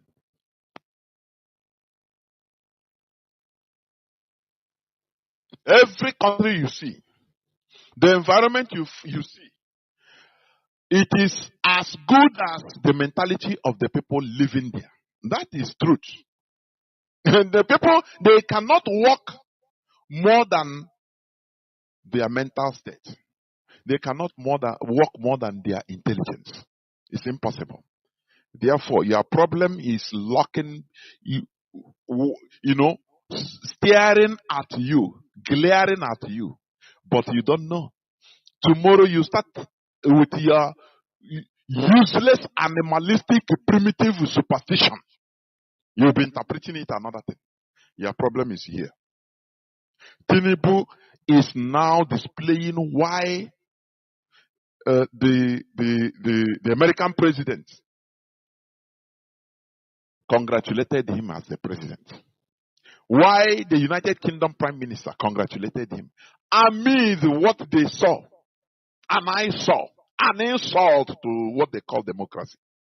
Amid what Tinubu did, the way he killed the people, shot the people to pieces with his soldiers in 2020. They congratulated him. And today, these are some of the things he signed in order to be. Do you remember when Peter Obi was crying? That he cannot imagine being a presidential candidate. Powerful Western countries will be calling you, inviting you to come and give them, tell them what is in there for them. How can you defend their interests before they promote you? He said he wonder. And the Tinubu did everything now because it is his turn, isn't it? Today, look at it. Emiloko is his turn. Nigeria's federal government launches biggest funded GMO seeds. It's open, it's in the open. Some other countries, there will be uproar in the country. But Nigerians are dead bodies, corpses, that are zombies, that are just occupying space in this planet Earth. They don't understand what's up. They don't understand. Instead, the dog eats man. Dog eats dog. They will be eating themselves raw without understanding the root cause of their problems. We must continue. IPOB, we speak without fear or favor. We must continue spreading this enlightenment. We must continue. Now, I will go to the topic of my submission, which, as I put it, in the series of Living the Continuous Colonial Legacy, programmed for self-destruction. Self-destruction, like advanced missiles or weaponry, advanced state-of-the-art weaponry. There is a space for self-destruction in case that weapons enters into wrong hands or enemy hands. You hear me? In case it enters wrong hand, now they will activate self-destruction so that the enemy will never, the weapon will destroy itself, explode and destroy itself. so that the enemies will never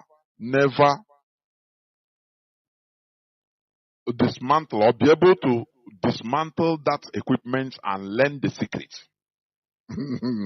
So, self-destruction is for the programmers' interests. That is the way they did in Africa. That is the way they did what they did in Nigeria. And that is what we are trying to talk about today.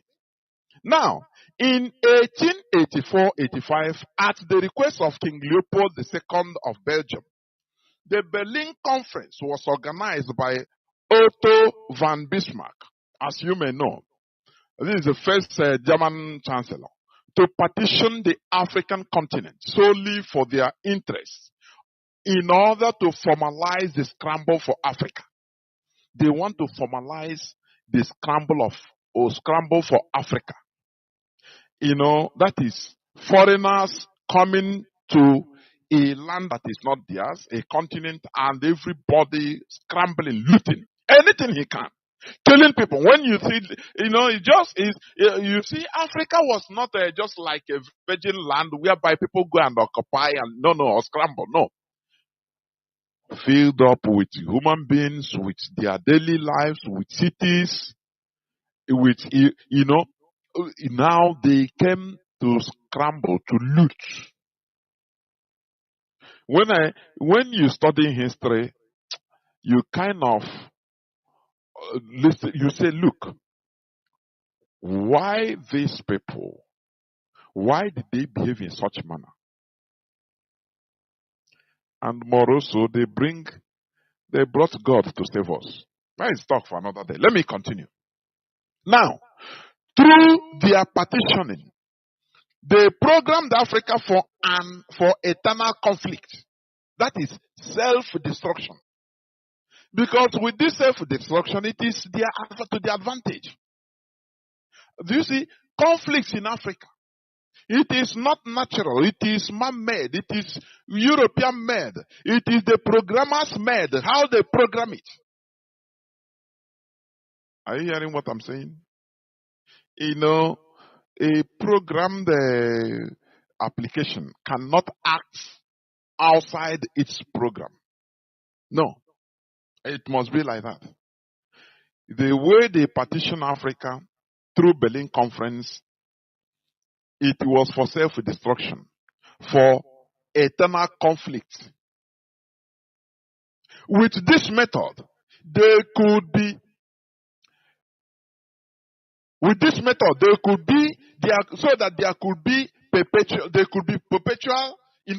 control of African continent and her vast natural resources.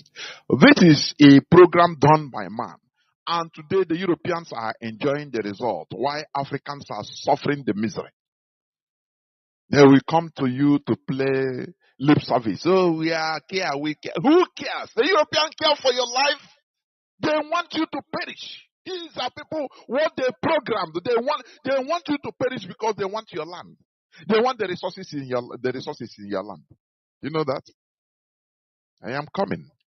The amalgamation of the so-called Northern and Southern Protectorate into what is known today as Nigeria is part of the European program for our self-destruction, which we are suffering today. They come, they say, oh, Northern Protectorate, Southern Protectorate. And I ask, before the advent of the Europeans, we have been existing. How come they come and now petition and say, no, there is Northern Protectorate? They are protecting it from who? I am asking. From who? Do you see their lies? Do you see their dubiousness? In order to entrench themselves for us to be calling them our savior. Do you see that? Northern Protectorate, Southern Protectorate. Are they protecting us from who? From themselves. Do you see? They were in their land. They just sat down in their land and carved out, partitioned another place. And you say this world is justified. This is what Africa is suffering till today. Are you hearing me? This is our suffering today because our countries are not naturally created. Our nations are not naturally created. Our borders, are not natural. It is foreigners that created, partitioned us. Irrespective of our naturalness, irrespective of our ways of life, they undermined it. That is a very great insult to us. That is why I always give India thumb up. Because before independence, before India had their independence, they first of all reorganized themselves. They first of all, assembled themselves from the way the Europeans put them. Because Europeans restructured or partitioned India also, for your information. Europeans, during the time of colonization of India, India was not, they divided India into different countries. They have a Francophone India. They have a Portugueseophone India. A Spaniardophone India. They have different, where people are still, like Gao in some part of India, they are still speaking Portuguese till today. But, India understand they have dignity. They say, no, we cannot take only flag independence. We have to reorganize and collect our people back to ourselves. Now, the people, they bind them together that they are not one. Just like they binded us with knots. Indians, they say, no, we cannot live together. That is the Pakistan you are seeing today. That is the Bangladesh you are seeing today. They say, no, you have different culture. We don't have different values. But these our brothers, they call Portugueseophone India, Francophone India, Anglophone India. We are all one. They collected themselves and reshuffled themselves as human beings. Africa didn't care to do that. And that is why we are suffering. That is why there is no development. That is why we have no economy. Do you know that we have no economy? Do you know that? The people don't understand what do you know that we have no economy? Nigeria is just speculators to China, Germany, America only. Because you are consuming what you don't produce. You are bringing in everything. I saw somebody on the social media, a Nigerian lady, proudly showing her house. So this equipment here, this software here, I bought it from Germany. It's imported from Germany. This one is from America. How? God, I was watching. I don't know how do we get to this? Do you know that we have no economy? Nigeria has no economy. Do you know that? No production. Ordinary to feed ourselves, we know. Do you know that Ukraine that is in the war, they have stocks of food that are there, even lavishing. They are still farming. What they farm, they cannot, if it is feeding themselves, they can feed themselves for another, the stock they have is enough for them for another 50 years. You know that? That is economy. Economy is based on production, not import and export. Not importation. Not consuming what is produced from other places. You don't produce. You have no economy. What if all those places just block and say, we are not selling to you? What are you going to do? The majority of the cars you drive in Nigeria is imported. Materials you use there in Nigeria is imported. Shirt imported. Or dead body clothes is imported. Now, tell me what economy? You go and import things from China, buy what they now put your commission, and come and sell to your people. You get your commission. Take back the capital to China. Do you see that? No economy. No economy. If all those countries block, do you know why Russia is surviving today? Because it's a country with economy, with initiative, that can produce. Most of the things they are using, they produce it. So, the sanction they give them, even other countries need them. The West need them more than Russia needs themselves. Do you see how a country with economy survives? But in Nigeria, no way, because they can pressure you with anything.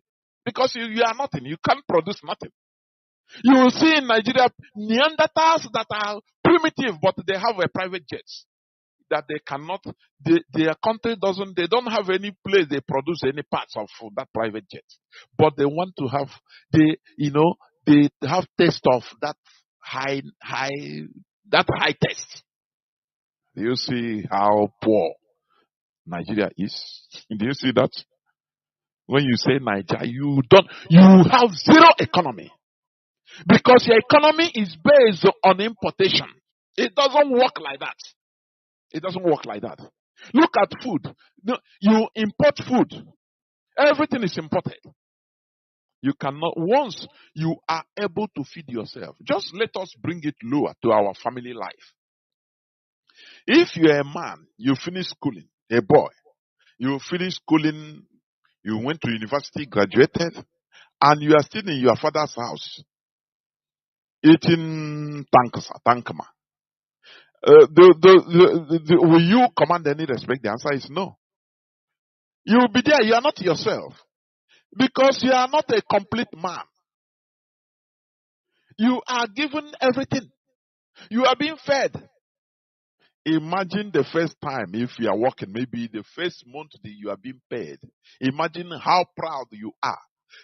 Imagine you come back to your house, maybe they cook beans and you didn't want to eat beans. You say, no, you are not going to eat. You go out with your money, you buy another thing that is, that you want to eat and eat it. That is a sign that you are becoming a man. Before you know, irrespective of your father's house, everything, you say, no, you want to go out and rent your own house. That is a sign of independence. It goes with responsibility. Are you hearing me? It doesn't matter. You can be, at the first time, you can be even living lower than when you are in your father's house. But you prefer it. Because that is when you are having economy. Do you hear what I'm saying? All these things, we need to bring it down so that you understand it. That is Nigeria. Nigeria has no economy. They depend on every other country. And, for importation. You boast of Mercedes Benz. You are driving J-Wagon. Because you have no shame. It's just like a boy boasting with his brothers or his father's vehicle. Oh, now my father, look at you driving his father, anything is that. But anytime he can be disgraced.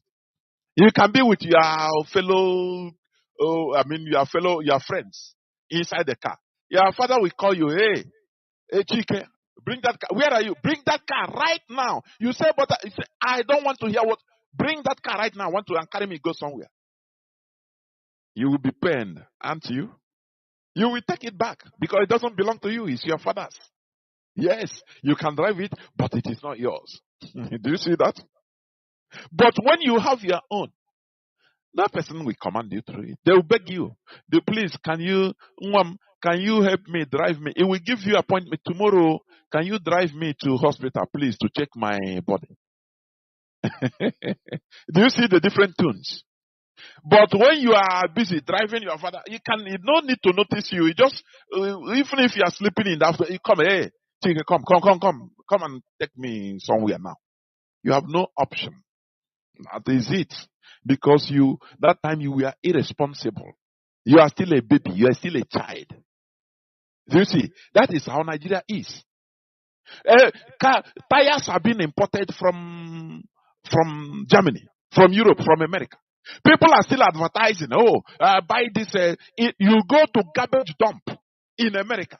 You see Nigerians making video of a car that they want to bring. Oh yeah, price. They show you cars that others have used and thrown away in trash dumps.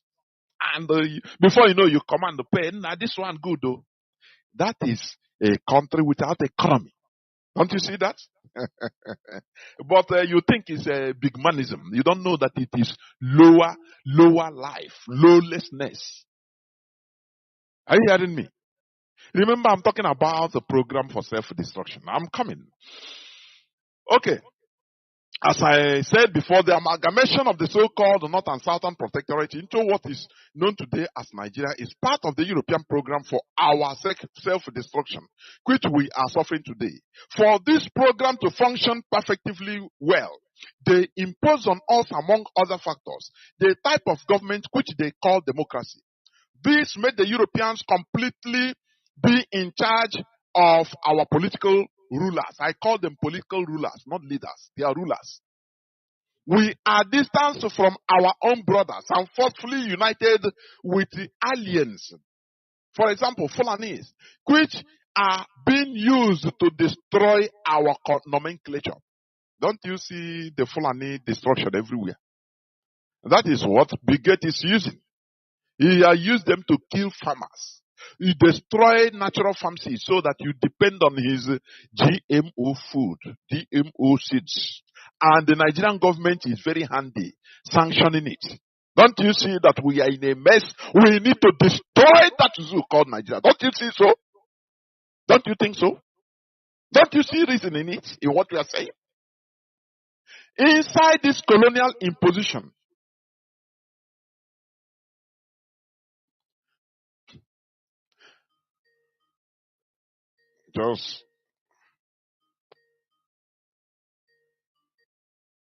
okay, let me continue.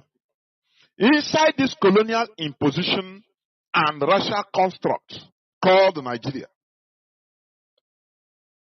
states were also imposed on us to destabilize our natural unity and introduce political incoherence to our consciousness, thereby leading to self-destruction. I will explain. This colonial imposition is number one. Generally, Nigeria is imposing us. Now, when you come into Nigeria, now they give the Fulani the authority to recolonize us again, impose on us states in order to destabilize our natural unity and introduce political incoherence to our consciousness, thereby leading to self-destruction. That is why you hear, I'm Imo State. I'm from Imo. Na ndị Amambala, na onye Amambala, ndị Imo asef, ndị Ebunia. It is man-made, it is not natural. Our forefathers didn't know what is Imo or Anambra, or they know us as one people. You see that? Do you see how man can recreate man? But today you are calling, you know yourself as Anambra. According to reports we have, which we must deal with. Mazi Chinasa Nworu have said it. When people are looking for house in places like some parts of Anambra, like Onitsha and all the rest, the landlord will say, "Are you for somebody from Ebony? We know they take you here." Which is evil. What is Ebony? And what is Anambra? In 50 years ago, do you know what is that? Does it exist? It's a human being that did it. That is creation. They recreated us. They programmed us for self-destruction, and that is what is happening. Are you hearing what I'm saying? This is what we are trying to reverse. The first created states by Gowon on the 27th day of May, 1967, is a ploy. It was a ploy to thwart Biafra. Not this statement. It was a ploy to thwart Biafra. The creation of the first 12 states. The states are, let me mention them. East Central States, Cross River States, River States, Bendel States, Benue Plateau States, North Central States, Kanu State, Kwara State, Lagos, Northeastern States, Northwestern States, Western States. This is 12. It was only meant to thwart Biafra. Do you see that the destruction, that is the calamity that is happening to everybody in Nigeria, their original plan is, to destroy us, Biafrans. I don't know if people can understand this. It's very deep. When they went to Aburi to resolve the issue amicably, Ojukwu and Gowon, They agreed and wrote it down in the presence of witnesses, Ankara and the rest. But after Britain said no, how we created you for destruction. You want to repair yourself, it cannot happen. They ordered to go on, not to agree. Instead, to what more? Create 12 states to destabilize Biafra. You know, they cannot only do it in Biafra land. They just created the other thing just to say that, oh, it is for everywhere in Nigeria. It is the same thing that is happening today. So the creation of these states, these 12 states, is simply another Berlin conference partitioning our land into pieces. Today, what is happening? By that time, they say, oh, creation of states will be the solution to our problem. Nigeria must exist. Because Britain wants Nigeria to exist. It wants Nigeria to continue existing because it is their creation. It is their toy. Are you hearing me? If you are a human being, it is for us to understand that we cannot coexist. And that is what we are pushing at. IPOB is pushing at. What wrong have we committed?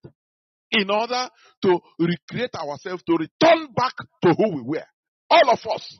We are not fighting for only Biafra. For everywhere to be peaceful so that we progress. But the creator of Nigeria said, no. I created you for self-destruction. And you are trying to repair yourself. No, it cannot happen. They used to go on to create 12 states. Only to employ to thwart Biafra. Thereby, every other people we are clapping. Today, what is happening? Today, what is happening? Also, today, with the agitation of the restoration of Biafra, history is repeating itself. They are now talking about changing Nigeria political structure. That is regionalism, which is the same ploy used by Gowon to disorganize Biafra restoration and deceive the people into believing that Nigeria is redeemable. They have come again today. Today they have come. The same thing, exactly the same. They are talking about regionalism, restructuring. The same ploy Gowon used. I don't know whether people are hearing what I'm saying. They have come again. At the periphery, when you listen to it, say, yeah. Anyway, well, let us use it, It is better for it than not. It is not better. Nothing. If you have deeper knowledge, you will understand that it is the same ploy of Gowon. Because during the time of Gowon in 1967, it is the same thing. People say, okay, in order to create so that weaken Biafra and Nigeria will continue existing. The continuous existence of Nigeria means the miserable situation, continuous miserability of Nigerians, of people that found themselves in that enclave called Nigeria. Is it not what we are fighting? Is it not the point we are making? This is our argument. You tested something once, you make mistake once, and you continue. Are you a human being? Are you a human being? Are you a real Homo sapien? I ask. I doubt it. There's something wrong. Let me tell you, it is not for the politicians, the so-called politicians, to do everything. Because Nigerians have been beaten to a low life so that they can, they are said,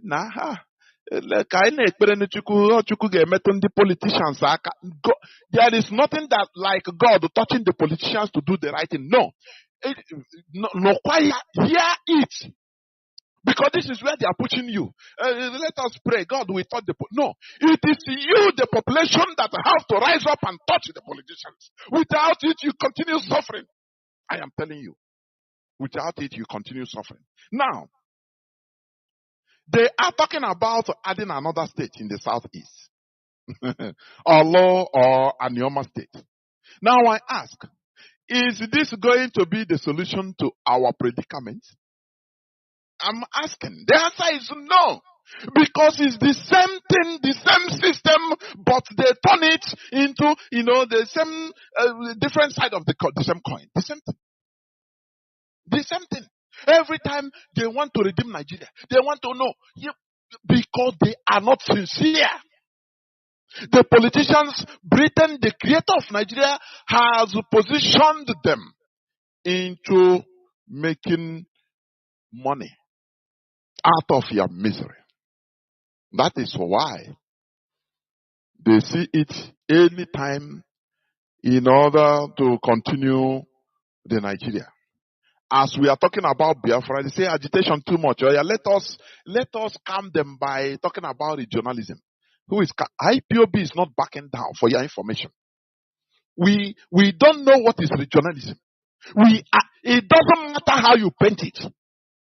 What we care for is to move out, to take our destiny, become responsible for our destiny. Are you hearing me? To become responsible. Because in Nigeria, we are not responsible. In Nigeria, we are not responsible, nothing. I will fake it in Nigeria. Because everything you have to take permission from Asorok. Everything you have to take permission from, you want to even repair a road that leads to your father's house. You have to take permission.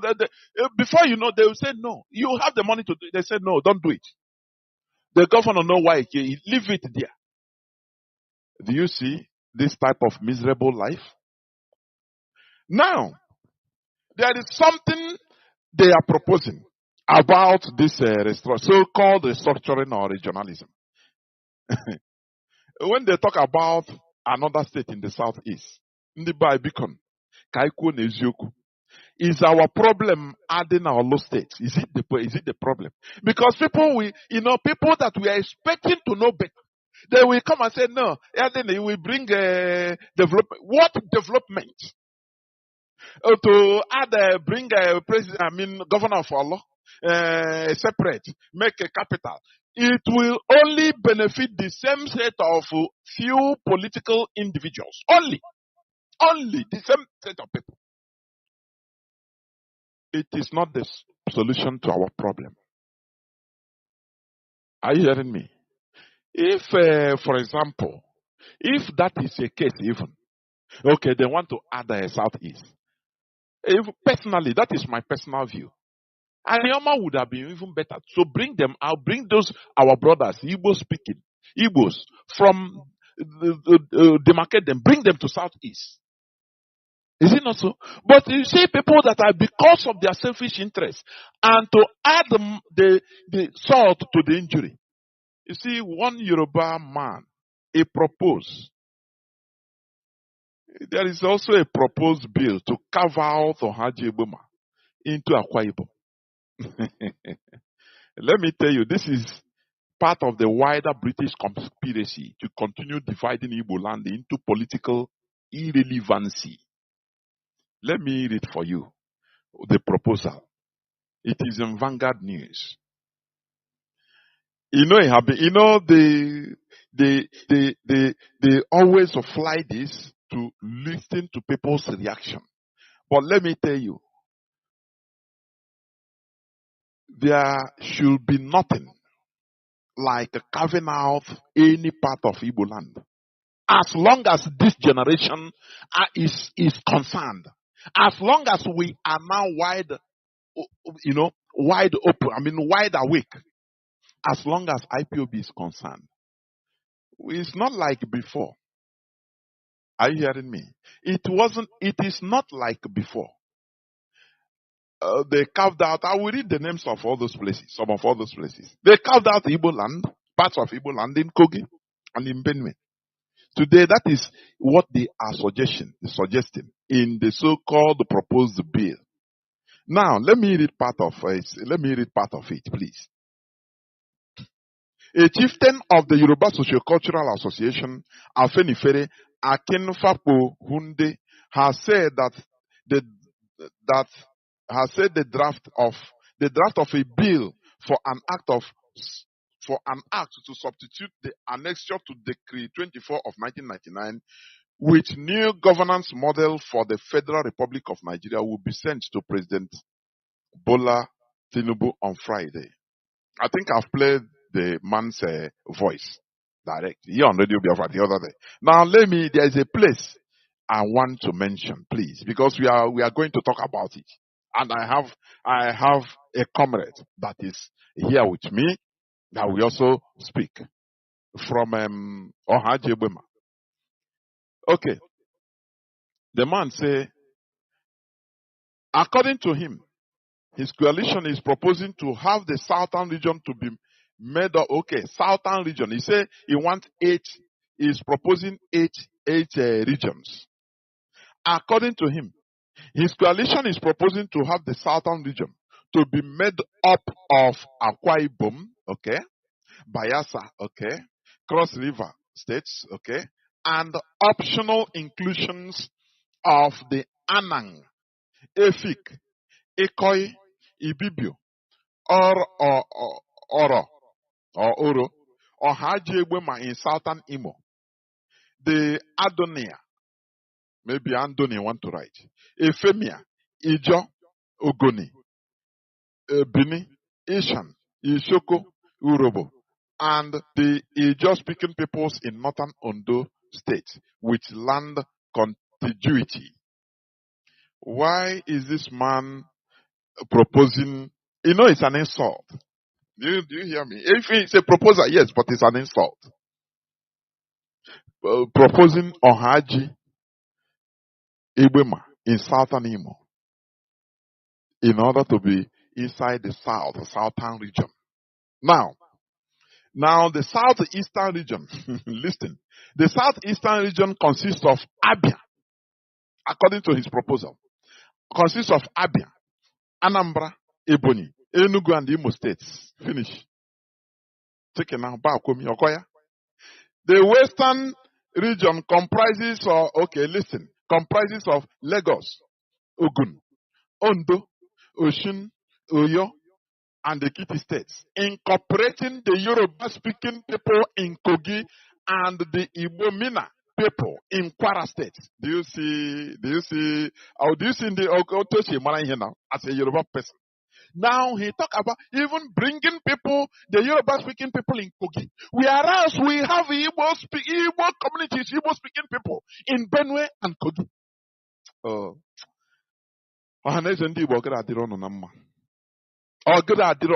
That for onya that Mazi goro on now on na-etendi Igbo unyi na ogede adịrọ nọ na mma.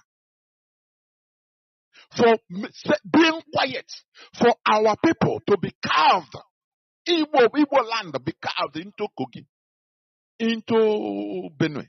Today, they are being massacred. No person cares. Ohanese doesn't care. We call them the North. So now but they are our brothers. But this man is proposing not only the whole Yoruba speaking states, but to include the Yoruba speaking people carved into Kogi and Kwara. Do you see that? But in our own, in Southeast, you have removed the even part of Imo State. Anyway,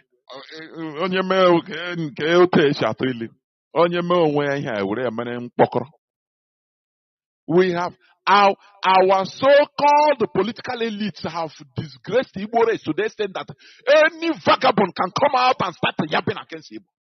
In a way, insulting us. We are at the lowest of the low receiving. This is insult. Even it's a proposal, yes, but it's an insult. I am telling you honestly. It's a very huge insult to us as a people. Why he wants, let me read it again. The southeast consists of Abia, okay, Anambra, Ebonyi, Enugu, and Imo. And the part of the Imo, he has carved it out into southern region. So we are the people that are dividable. But the western region comprises Lagos, Ogun, Ondo, Osun, Oyo, and the Ekiti states, incorporating the Yoruba-speaking people in Kogi. But in our own, dividing us more.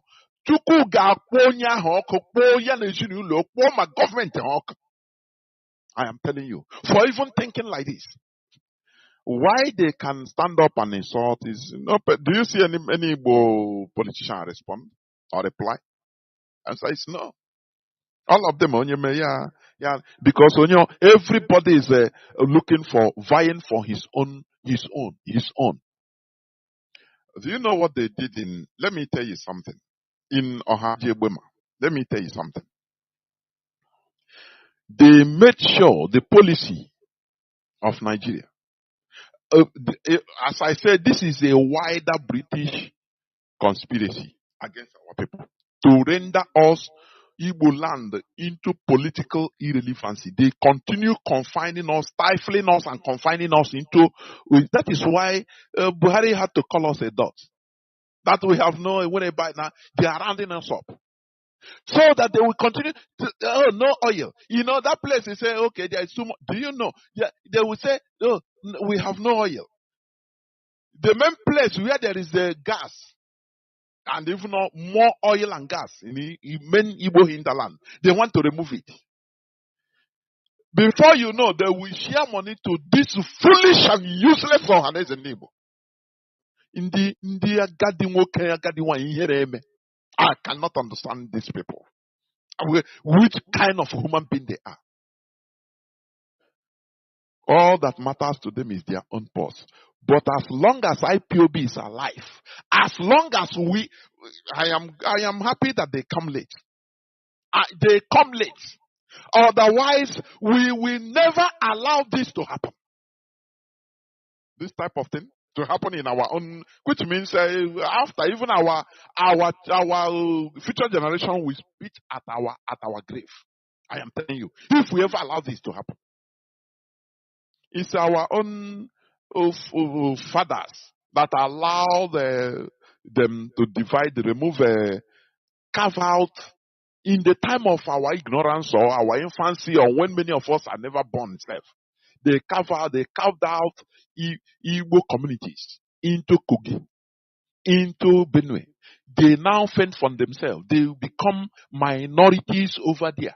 Fulani kills them. No person talks for them. Ohanese doesn't recognize them. What type of evil people are these? What? I ask, what? I mean, I say, on the old people. If you are foolish, we insult you. Are you hearing me? If you are foolish, we insult you. So, let me continue, please. Let me continue.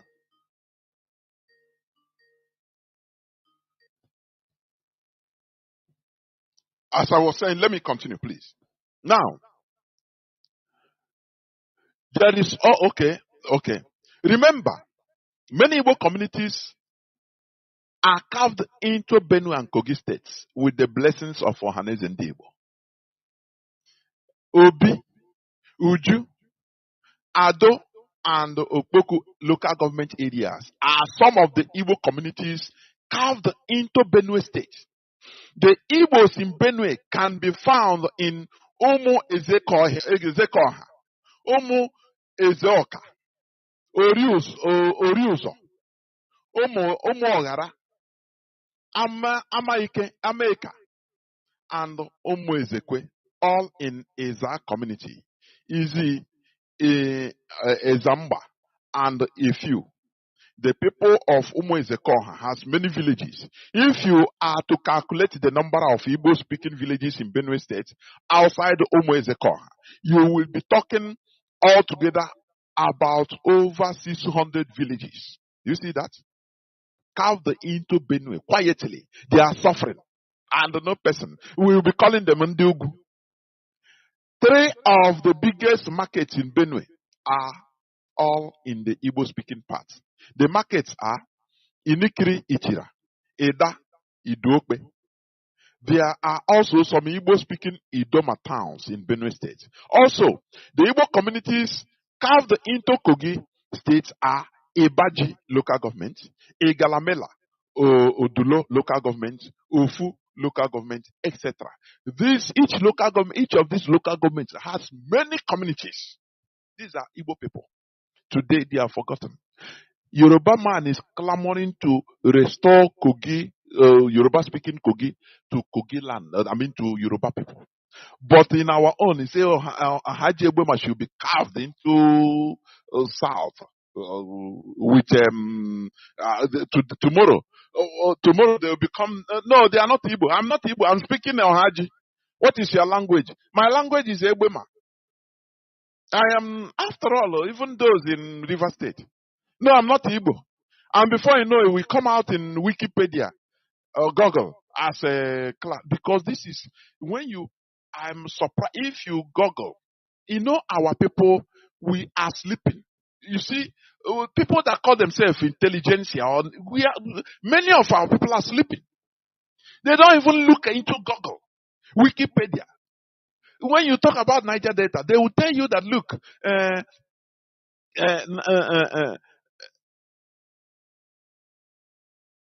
some Niger Delta, it has more than 40 ethnic groups. Look at what they call ethnic groups, including Igboid people. They don't say Igbo. It's in Wikipedia, Niger Delta, under demographics, including Igboid people. If they talk Igbo people, they will, they will be conniving, moving round and round, in order not to mention that name, that Igboid, so that you don't understand. It's not Igbo. Igboid people. Okwane. Okwane, where is Okwane? Is it not Igbo? No, but they classify it as a different ethnic group. Okwane, Abo, they classify it as ethnic group, whereas all these people are Igbo. Do you see what Britain is doing? Bini, Onhaji Egbema. Onhaji Egbema is being classified as another ethnic group in advance. For your information, on Wikipedia. Because I am Igbo intelligentsia. I'm intellectual. I do my PhD. Look at, they don't even understand what is going on, because the way that is being defined is what the international community is working with. They say Niger Delta is more than 40 ethnic groups, including Igbo people. Okay, number one. Okwane. It's ethnic group, Okwane. Abua. Bini. Ohaji Egbema. It's ethnic group from Igbo. Ay! Chineke. Eriata me ikunishi igwagejoku. Chineke le. Do you see any woman that come and vote for you that he is a Harvard first class graduate, this and that? He's stupid. I am telling you. Because how can we be fighting back, even in Wikipedia, in Google, in order to counter all the things they are defining us with? They are turning us for ethnic groups. Okay, boy, the group is number one ethnic group, another ethnic group. Okwan is another ethnic group. Abo is another ethnic group. Ohaji Egbema is another ethnic group. Are you hearing it? Eka is another ethnic group. Do you see it? Ogoni is another ethnic group. Ikwere, another ethnic group. These people are stifling us from every corner. Only that many, if not IPOB, we are gone. I am telling you honestly. But we must continue resisting. It's resistance. Is the key to our survival. Resistance. Okay. For your information, Ohaji Egbema, you are seeing, it harbors the largest gas reserves in Africa. 33% of total African gas reserves. That is what you see in Egbema. That is the conflict. That is what, for you to understand that our fight is of international magnitude. When I see people talking, what is the idea doing terrorism as in Nnamdi Kanu? Or they come mapugishi because he will toro. I am telling you honestly. He will toro. You don't understand what we are in. You don't understand what Mazi Nnamdi Kanu represents. You see the gas pipe from Nigeria, from that passes Niger Republic, that caused the military coup. It is from our land, Haji. Do you see that? It has 33% of the African gas reserve, the number one in Africa. We have elephants full in our land, but we are scavenging for rats. Very pathetic. Because we are going individual.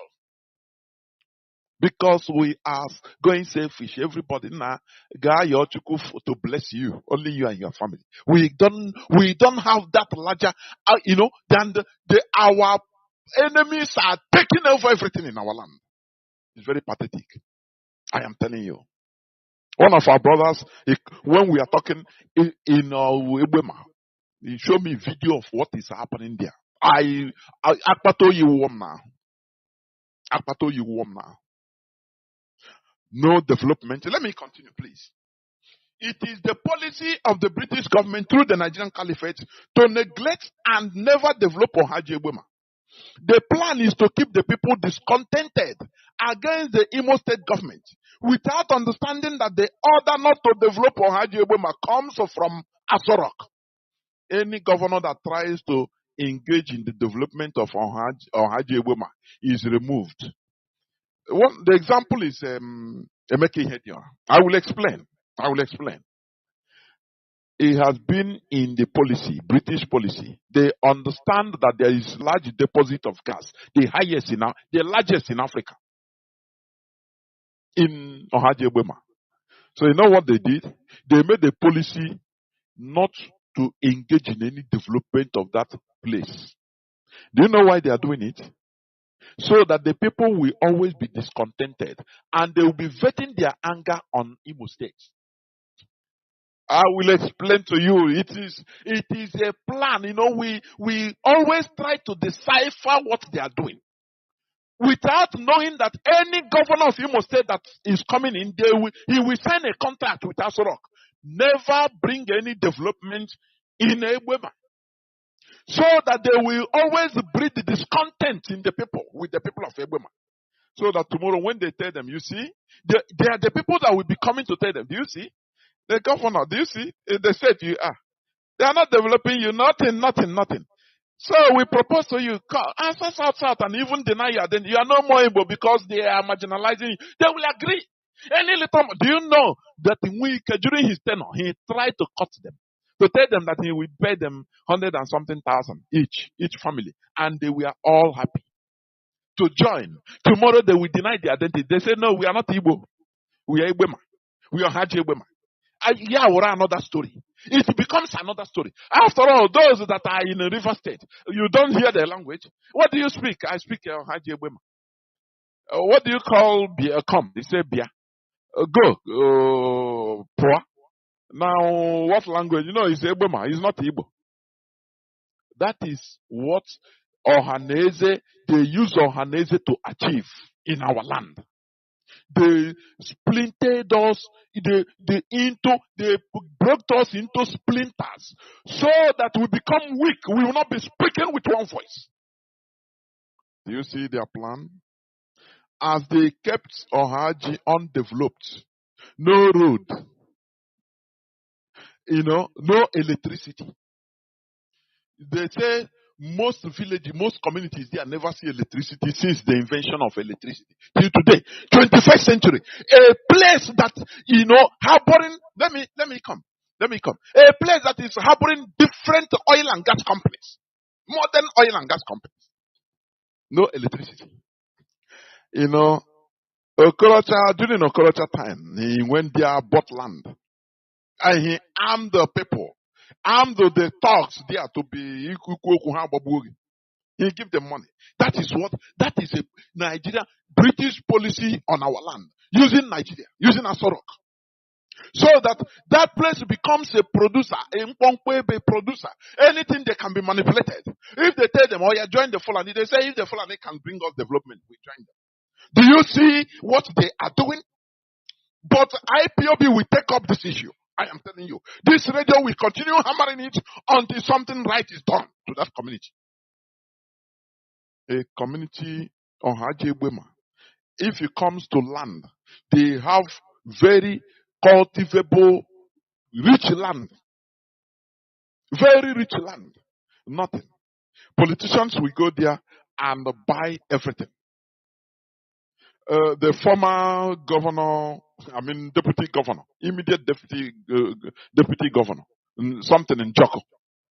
He bought lands there. He not even buying. He didn't buy it. He just collected it. People are not farming because their lands are taken away from them. Are you hearing me? We are We must start this fight from the grassroots. And Ohaji Eboma is part of it. I am telling you honestly. Because we cannot allow where the Europeans are trying to milking gas, as they are removing themselves from Russia.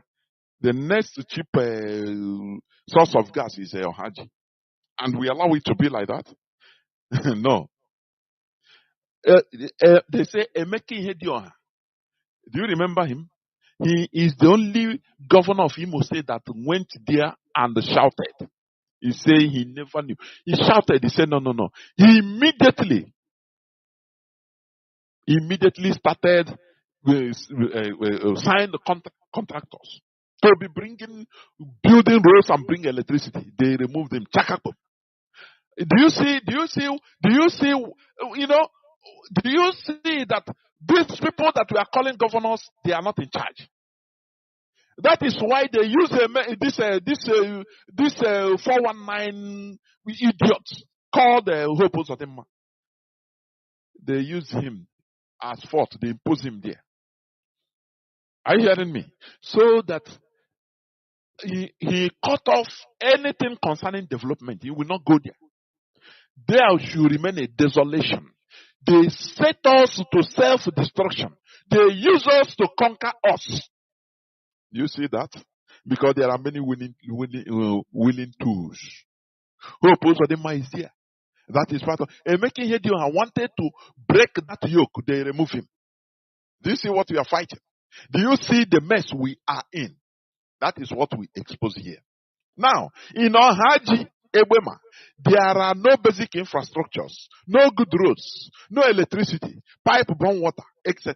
But there are several giant oil and gas companies, which include, there is one oil company they call Walter Smith Petroleum Oil Limited. And do you know who is the CEO? Abdurazak Esa. Walter Smith Petroleum Oil Limited. The CEO of that is our Abdurazak Esa. Onye Fulani is coming in our land, making it. We are under occupation for your goodness, for goodness sake. The whole world is turned in Palestine. Oh, Palestine is under occupation. We are under occupation, for goodness sake. We should shout it loud. We are under heavy occupation. Abdurazak is Esa. He's the CEO of Walter Smith Petroleum Oil Limited. We have another one, Saplet Oil, which the CEO is Roger Thompson Brown. Is it our people? The answer is no. We have Stalin Global Oil and Gas Company. The CEO is one Avind Mahamoon, whether it's an Indian. And we have Shell and others. These are people that are taking out billions and billions of dollars every day from Ohaji Eboma. But they cannot, they put it market rate, no development. So that the people, you can manipulate them. You can give them 1,000 to kill his brother, he will agree. You can pay them money and say today, join Fulani because we are the people that will develop it. They will agree. Do you see their plans? It's a strategy. It's a strategy. But we are here, we will not agree. As long as IPOB is here, we will never agree. What is going there is, 4-wheel drives, different types of, police and military. Every day protecting them. No road. Do you see? How can we continue enduring this type of occupation? We are under heavy occupation, for goodness sake. If these people have conscience, they would have at least given the community something.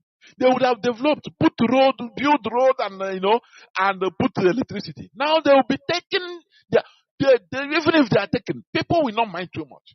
But they don't know whether they are afraid that if they put all these things, it will attract more people to come and start scrutinizing. What is this world turning into? If we are not suicidal, we cannot get what we want to. If we are not suicidal, we cannot get what we want. Ohaji Egbema should never be carved out. They want to corner us. They thought that we are Ohaneze. They want to corner us now. Go and meet these people. They say it's optional. Which means they can ask them, where do you want to be? Which means it's plebiscite. That is referendum. Is it not the same referendum we are asking for? If you can ask people to ask, okay, by that time they have bribed each family with their stooges, which they will give them small money. 100,000, 200,000. Hey, Sinna, you come and say that you want to join South, so-called. And we will do this for you. That is the reason why they kept that place undeveloped. So that people will be dying, they will be venting their anger to the wrong place. And because no person talks for them, nothing. The governors will be doing anything they want. Before you come into governorship as an Imo State governorship candidate, they will point you some things you have to sign. They will sign that you shall never touch anything development in Ohaji Egbema. Leave it like that. It's for a purpose. That is what has been going on. I am telling you. Now, before I round up or I continue, let me bring in my brother, my comrade, this thing is reconnecting. Mazi, please.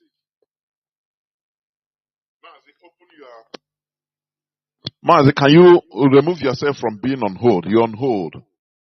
Mazi Ozioma, please. I'm talking to you.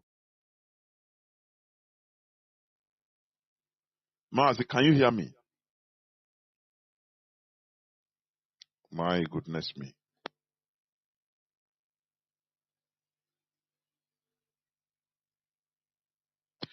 I want to bring in our brother that is also from that place. I want to bring him. Let me see. But connectivity is a problem, honestly speaking. But let me try another way.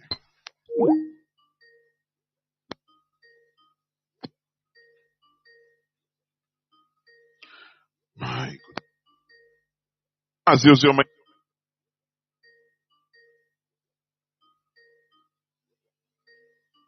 Me?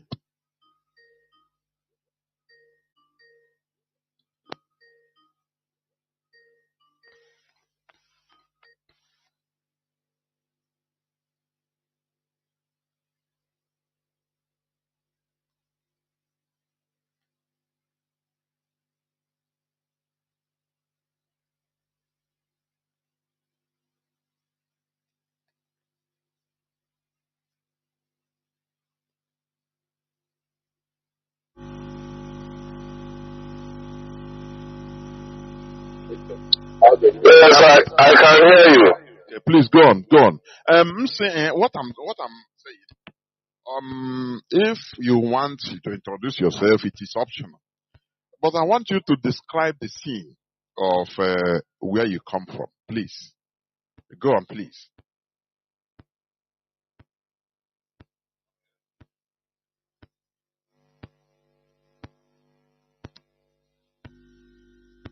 Friends, good afternoon, good morning, and good night, depending on your location and your time zone. My name is Ozioma. I am reaching you from Ohaji. Ohaji is currently under Ohaji Eboma local government in Imo State in the so-called contraption called Nigeria. I want to share the grievances, the suffering, the marginalization, the pains and the sorrow of my people, the people of Ohaji. What we have been going through for decades, unattended for. We have had and we are still having greedy politicians coming in and out, stealing our resources, misrepresenting us, and making themselves rich while this place is languishing in abject poverty. Today I have this very opportunity. I feel like one who is on top of the Iroko tree, and I am at liberty to pick everything I want because I don't know when it is going to come again. I am live on the most exalted platform, the largest platform, Radio Biafra platform, and I promise to do justice by bringing the case of my people who are suffering the world to know and understand. We are the people of Ohad. The most simple one is what we are recently hearing, that we are being carved out from among our kings and kings of Igbo land in Biafra land and being proposed to be lobbed in to far away where our resources could be easily stolen by some Yoruba people. This is their antics. This is what they are known for. We are not surprised because currently, as we speak, the oil and gas that is in Nomok is being controlled by a Yoruba woman called Folashade, what they call Alakija. He is in charge. The 80% of the oil companies that are operating in the entire Niger Delta are being controlled by by Yoruba people, while those who are the owners of this land, where this gold, dark oil gold is being picked out, are only accepted for security and pipeline jobs. Now, Ohaji and Ebema are two different people who have been lumped together. This is the first crime as one local government. Ohaji in particular is supposed to be two local governments. But all the same, nobody cares about us. Even those who present themselves as our representatives and our politicians cares nothing about our development. I want to sound it very clearly to everyone who cares to know. And you can investigate. You can come on the site. You can come to Ohaji. Ohaji is very easy to access. Just get to Imo State, get to Port Harcourt Road, and then immediately you get to Port Harcourt Road. Ask anybody about Ohaji. There are so many ways and wings you can access Ohaji and Ebema. It's very easy. We have common boundary with our brothers who are from River State. Ohaji are made up of about 25 communities and towns. And out of that, about 25 communities and towns, we are not up to 5 that have electricity. We are not up to 5 that have electricity. Coming from the core majority, most populated areas in Ohaji, like the Awara Court area. The Awara Court area is made up of Awara, Ochia, Asa, the Obile. All these communities I'm mentioning are rich in oil and gas, but they do not have electricity. And I bet you, if you carry your phone and enter there, you will struggle. You need to climb on top of palm trees or to other trees, inglorious places to get telecommunication network. Obile is a town in Ohaji. Obile has one of the largest deposits of gas in the entire West Africa. The gas Mazi, not West Africa, Africa in general. It is there. Okay. Africa. It has 33% of the whole African reserve. 33%. So it's number one. Exactly. Algeria is the second. Exactly. I don't want to exaggerate. That is why I try to narrow it and angle it to West Africa. I don't want to exaggerate. So that when they go for research, they can come back, just as you have gone for research on your own there, you're coming back to lecture me more on it. So, and yes, the people who are the layers of this golden egg do not have electricity. There is no road, as you see.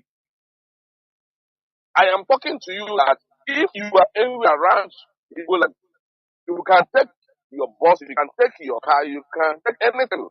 Find your way to Ohaji. Go around Ohaji, go around the Ebuma. You will not find a good road to drive your car. The worst part of it is Maho, the headquarters of the Ohaji Ebuma local government is in Maho. But for you to access a bus that will take you to Maho, will take you for ages. Not that there are no human beings living there, but those who are siphoning our resources have made it very difficult for us to have a good life. I want to repeat. We have about 10 oil companies operating in Ohaji. We have Watersmith here. We have Shell here. We have Sterling Global.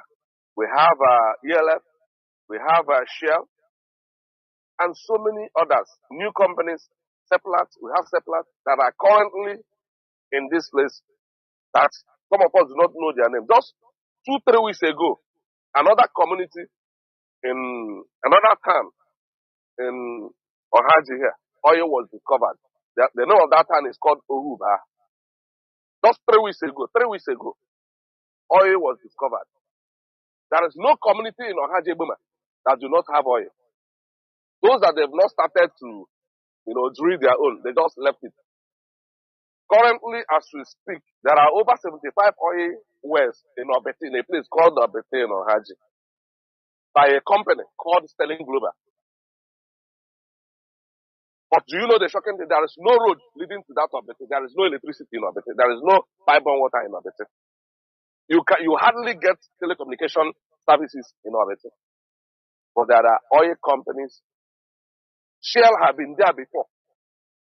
When we are kids, Shell have been there before. Drilling oil. Shell have been there before. Nothing.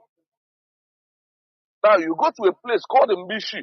Those ones are completely abandoned. When you get to Mbishi, you ask yourself, is it human beings that are living here or not? They do not have road. We have political giants. With a former speaker of Imo State is from Hajibima. The former speaker of Imo State. During the time of Ike Don Hakim, he was the speaker until the first tenure of Rochas. Due to he's now a minority in PDP then. His name is Gulok Nanaopia. He has been a minister.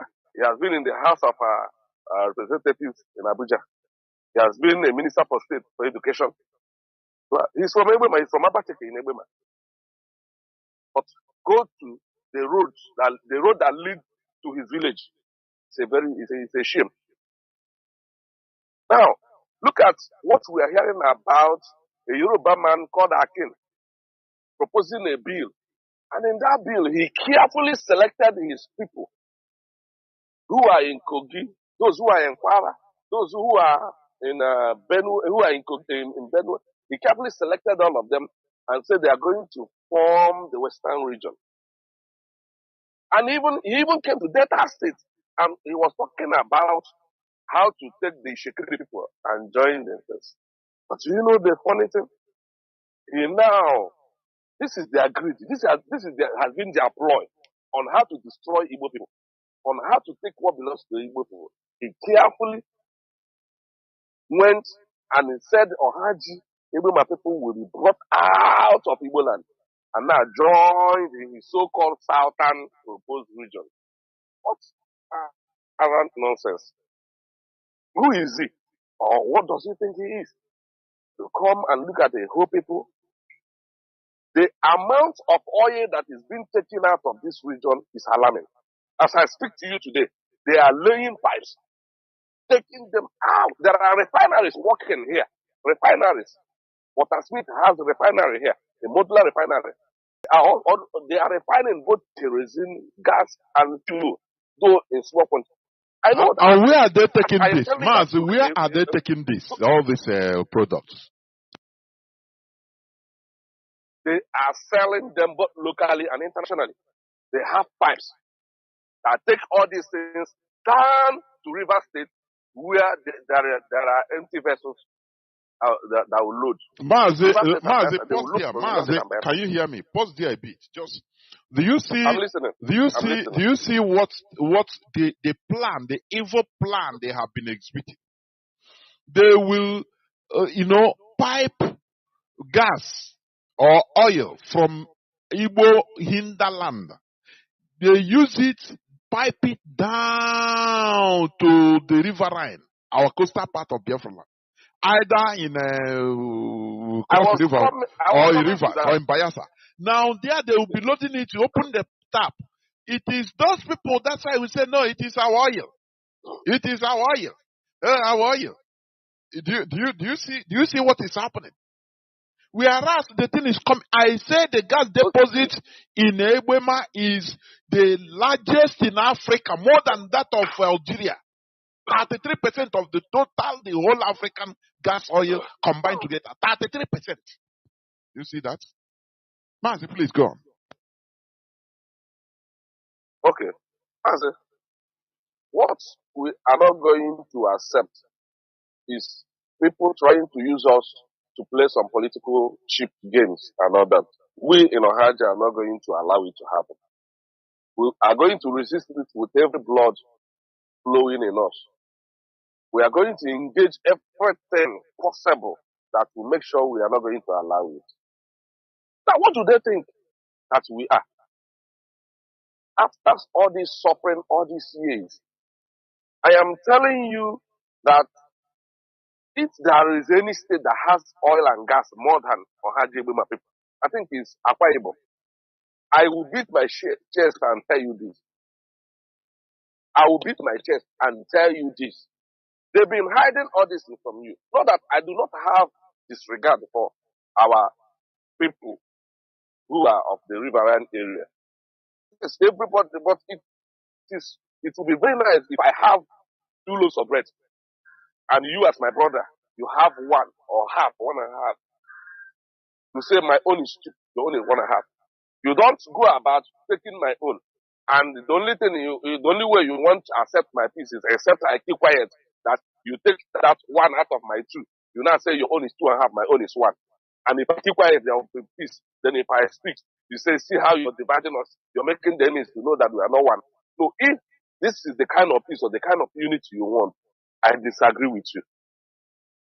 We must agree that what belongs to me belongs to me, and what belongs to you belongs to you. As we speak now, even in a place called Agba, Agba is very close to Ohaji, but they are in Uguta local government. As we speak, the same thing is happening in Agba. This is why you had some of their boys rose the other time and carried arms, and they were fighting. The resources, the oil that is in Agba is being piped away down to Omok, and from Omok down to One, and they are shipping them out from there. We need to take. I am so ashamed of the so-called evil leaders. I am so ashamed of the so-called Ohanese people that they don't go around seek for what will unite our people. Look at them proposing Olu State. What are we going to do in Olu State? Okay, Hajiman now, before Hajiman will go to Olu, his capital, you will first come out to Owerri. Then enter Mazi, we don't even need Olu State. Listen, there is no need for, it's not a solution to any problem. We don't need that to trash they call Olu State. It is not. We don't need it. It is not what we need. If in any way, what will it change? What is it going to change? They propose an Yoma State, because that one will unite us more, will bring our people more, and bring them to their kids and kin. If there is any state at all with somebody to support, it should be that the one that Senator Ned Nwoko proposed, an Yoma State, because that one will draw all our people and join them with their kids and kin in the south. So, the issue here is this. I was listening to your analysis. You were talking about how governors, associated governors who have been in charge of Imo State, maybe they go into oath and say, do not do anything. Let me not tell you one shocking thing. The only governor that completed the road project in Ohaji is Governor Chikudemwa. And do you know how he did it? He was visiting one political leader in Ohaji who is from Omuwako, named Esomobodo. He was a House of Assembly member then. He's from Omuwako. He was visiting him, and due to the bad road, his car got spoiled and stuck in one of the bad roads. And there was this mud everywhere. All his head wanted to come down and push. He said no, he came down and put his leg inside that mud. And then he called for the construction of that road. The next day, work started on that road. That is the only road. Since then, there is no governor The case of Hakim came, lasted for 4 years. He did not construct any road in Ohajebema. Rochas came and stayed 8 years. And he was the governor that was loved by Ohaji people. They served him, all of them served him. He did not, there is no road, no singular road that he constructed in the entire Ohajebema people. There is no place he constructed any road. He left. And Ihedioha came and spent a little time and left. And this one also has spent 4 years without construction. Currently, there is one 419 that is going on from Avo, going down to Ewema. They call the road construction. Why I call it 419? This road started since the time of Jonathan as president. Because that road is supposed to be federal road. That road from that Avo is in Owerri West. After Avo, you see Obesima. Obesima is in Ohaji. After Obesima, you see Umuaku. Umuaku is in Ohaji. After Umuaku, you see Adapam. Adapam is in Ohaji. Ebema. Then after Adapam, you see Etekuru. Etekuru is in Ebema until you get to Omok. You get to Okuzi, Omok. That is it. Now, since that time, that road has been under construction till now. As I speak to you, nobody is doing anything. Now, come and see what the current governor is playing politics in the road. Because the other time, youths of Ohaji mobilized and they blocked the Port Harcourt Express road. He sent one of his essays or the commissioner, I don't know. I was following because the television, so I called home and then they were telling me what happened and all that. And since then, this thing happened about 2 years ago, 4 years or 3 years ago. Since then, he is now patching the following day, he said he's going to start the construction of that road. And he did small thing at that type of junction. When you stand there, you think that you have constructed that road. Just move 50 meters away from that. You begin to see the road was just abandoned. Now, what they are doing is that they are going from spot to spot, pouring all these hard costs in those areas, pouring red sand on top of it. And they are recording that they are constructing the road. If you come there, it's a shame, it's a disgrace to a place that is contributing immensely billions of dollars, if not trillions of dollars, to the economy of not only Nigeria, but the entire Africa. Now, we've been mentioning oil. Nobody has been able to mention the powerful farm settlement that was set up by our ancestor, great M.I. Opara. Some of you are forgetting about other Palm Nigeria Limited, the palm plantation that was set up in the 50s or thereabout. They set up this very palm settlement. And then during or after the Aseka took over, and also he has where he also planted his own. Then we call it Aseka. Then what do they call it? Also did little. When you come there, it's one of them. Do you know that successive Rochas almost destroyed this farm out of his greed? He destroyed this farm, and the one that came in now somehow tried to revive it, but revive only 30% of this farm. This is a farm that is capable. This is where the Malaysia people came to collect the seedlings they use in becoming one of the largest exporter of vegetable oil today. They have abandoned it. It is no more in full capacity. If you come there, it has become a disgrace. Go to their mill, go to their nucleus, go to all the villages in the farm settlement, and you cry for our people. So this is the target of these Yoruba people, why they say they want to take Ohaji people into their so-called southern region. And I begin to wonder, Ohaji people do not even have a boundary with Akwa Ibom people.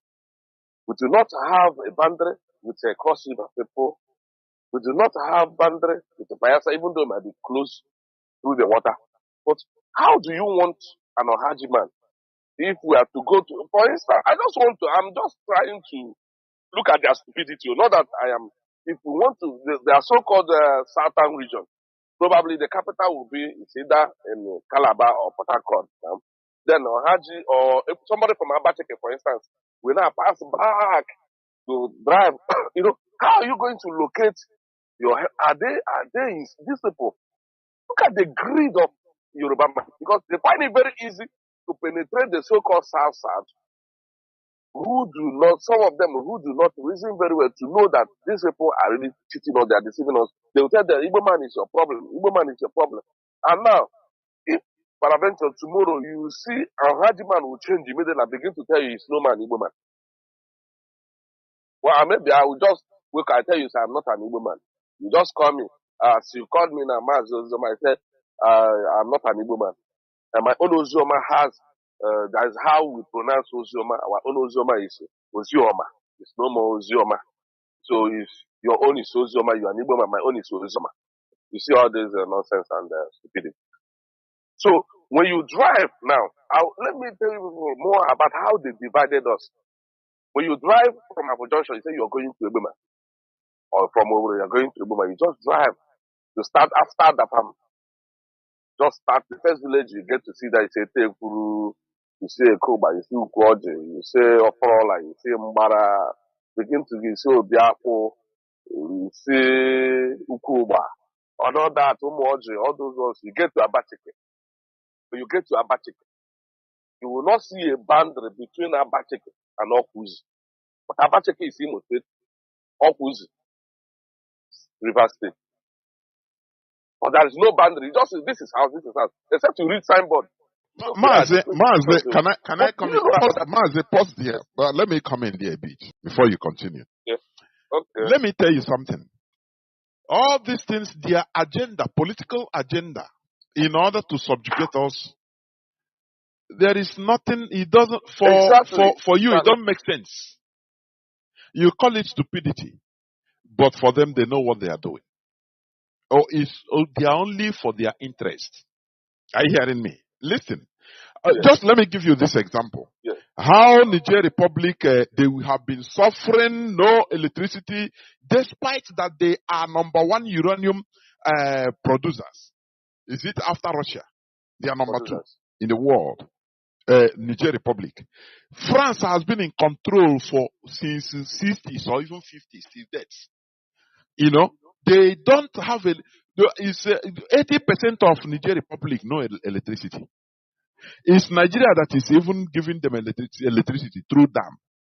Now, but they are praising them as a democracy. America is calling, it's the big democracy, coming up with democracy, but they are poor. So, you see that politics of this world does not make sense. When you look at it, it doesn't make sense to you and I. But those that are controlling, they know what they are doing. So, it doesn't look at New Caledonia in far away Australia side, but it is for France. The people are saying, no, we want to be free, let us be in there. And they say, no, you are our land. We are more than 10,000 kilometers to France. Do you see the world we are in? So when you are citing all these things, it doesn't need to go into all these details whether it makes sense. Nothing makes sense. What makes sense is our interest, his interest, because they are driven by interest. What you call stupidity, if we don't fight it as a people, it will stick. Okay, go to Niger Delta in Google, type Niger Delta, and you go to demography. You see, they say they have written it there. They say in Niger Delta there are about more than 40 ethnic groups. And do you know ethnic group, they counted on Haji as one ethnic group. Igboid groups as another, different. Haji is different. Abo is different ethnic group. Ikwere is different ethnic group. Do you see how, that is how the world rolls. Once it is we as a people that will be calling that we are stupid. The agendas, they know what they are doing. You might be saying they are stupid. Look at what I read in my preamble. Bill Gates program has been approved by Nigerian government. It said Nigeria federal government launches Bill Gates funded GMO seeds. Names it Telam-based variety. This is the product why they have been using Fulani henchmen, destroying farms everywhere. You are saying, no, they are Islamizing us. No, it is deeper than that. So for you, for me, it is stupid action. But do you see, they are driving to that agenda. That is why they kept Haji Ebwema undeveloped. Any Imo State governor that wants to enter there, they will sign him. You will take a note never to touch there. It is federal government, Nigerian federal government property. It is what Britain has instigated. So for for us, it's stupid, but for them, it is not stupid. It is the agenda. They are taking billions of dollars every day from there. But we are saying it's stupid. So it doesn't matter how you see it and how stupid it may sound, maybe relating you to that is how they want it. That thing they want is how bent they want to do it. Unless we become suicidal in making sure that it doesn't happen. That is the resistance. That is how it is going to be stopped. So that is what I want to chip in there. Mazi, please go on. Okay. As I was saying, there is this politics they are playing in dividing us the more, in trying to make our people like somebody who is from Okuzi, Obrinkom, Omok. For instance, people call this, what they call Omok is Umoko, Umokoazu. That is the real name. Then, man, do you know that this area, as I mentioned, from Etekuru has two villages or two towns in Ebem. There is Etekuru 1 and Etekuru 2. Like they came and migrated, they came for farming due to other farm. So they begged Ohaji people on that land, actually. So they begged them to stay there. They stayed there, but now they just formed a community there. Now they answer Etekuru 1 and Etekuru 2. So they are the only community in Ebema that has electricity. And do you know how they got it? The entire Ebema, the entire Ebema, all the communities, including Abatike, that is just the same communities of Okuzi, they do not have electricity. And they have abundant gas in their land. Do you know what? They played one politics so that our people who are this side say, if you can say you are not able to, you will be getting electricity like this people. Just say you are not able. Just say you are not able. Like Okuzi man, whose name is Uchenna. Somebody just work. It's just like I don't know how to describe it. There is no difference. There is nothing. Not even a bush of one plot of land. It's a demarcation there. There is nothing there to show. But except to read signboard, you know that okay, this place is Okuzi. This place is Abatike. Just a small community. Is part of Abatike. I think they answer module or something of that nature. So that Etekuru 1, they had. I want to capture that story very well, how it happened.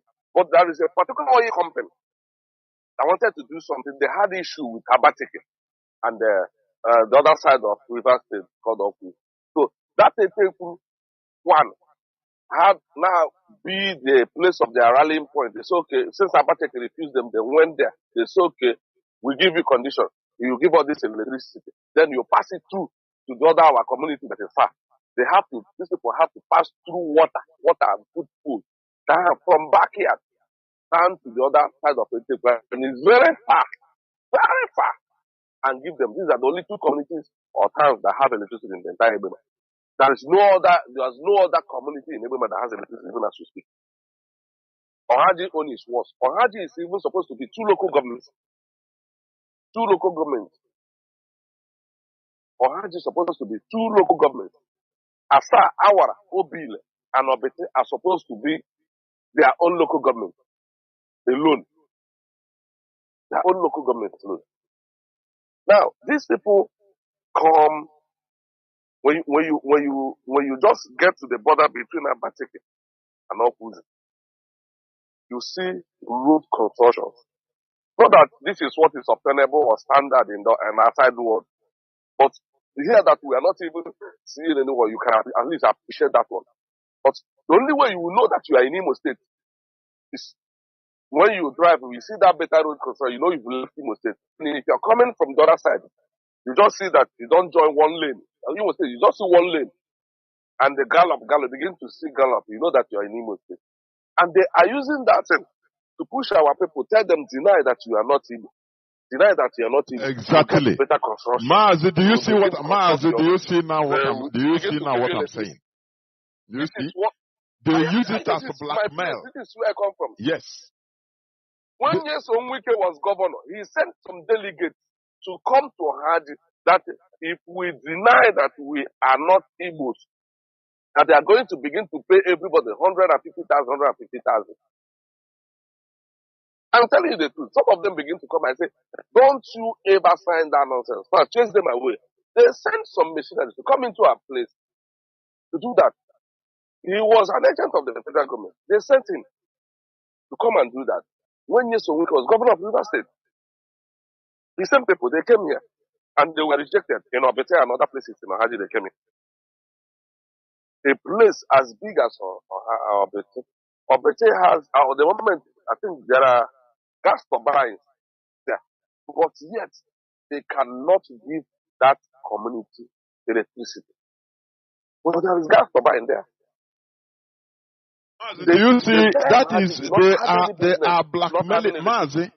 They are blackmailing you people for not denying your identity. Do you see when we see people say, Exactly. do you see when we Exactly. see That is people, what is happening. I'm Delta, I'm not Igbo. There is something deep inside it. We need to find, we need to understand. It is not ordinary. There are things that are happening on the ground. It is all the things that we should fight and take care of it. Not the result, the end result of, I am Chioma, but I'm not Igbo. There is something on the ground. You see, they are paying you now, blackmailing you, say, okay, if you don't deny your identity, we're not going to build that place. Leave it like that. Let them continue and eat that their identity. And they will be taking everything out of there. Do you see? This is a collective fight. It's not only the Ohaji Eboma fight. It is a collective fight of every Biafra. I am telling you. And we must engage in it. Mazi, go on. As I was saying, now, not that they are giving these people a better life. Not that they are giving them a better life. But because they are also deceiving them, but they don't know. When they come, they see that we are enjoying 24 hours electricity. We have good roads. And yet, listen, let me tell you, yet, there are people going inside the bush or by the side of the road every day. Their mothers, their children. Do you know what they are doing to feed? They are looking for granites left over with the road construction companies have left. They are scavenging for them, putting them in sack bags. They want to sell them 1,000, 1,005. At least they should to feed their family. These are people that should be living a life like those in Dubai, like kings, like those in other parts of the United States, like those in Qatar, like those in Kuwait, like those in Oman, and other Gulf countries, in Saudi Arabia and other Gulf countries. I am telling you that when you come, you don't need anybody to show you. You begin to see oil companies, you see Shell, you see plenty oil companies. You begin to ask yourself, why are these people suffering? We shouldn't be suffering. And I am telling you that not only we are suffering, there are so many communities in Ohaji who do not have secondary school, government secondary schools. I don't know if you understand. They don't have government-owned secondary schools. They do not have health centers. They do not have telecommunication networks. Of course, they do not have. I tell you, okay, let me begin to call the communities in Ohaji. We have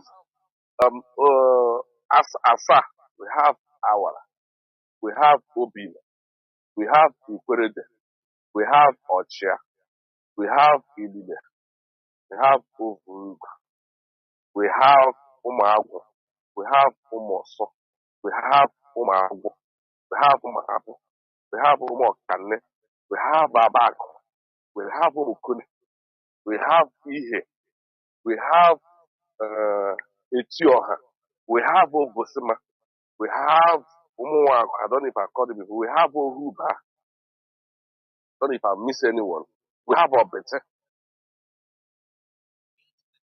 Now, out of these communities that are called, Out of these communities, let me now mention to you the few that has electricity.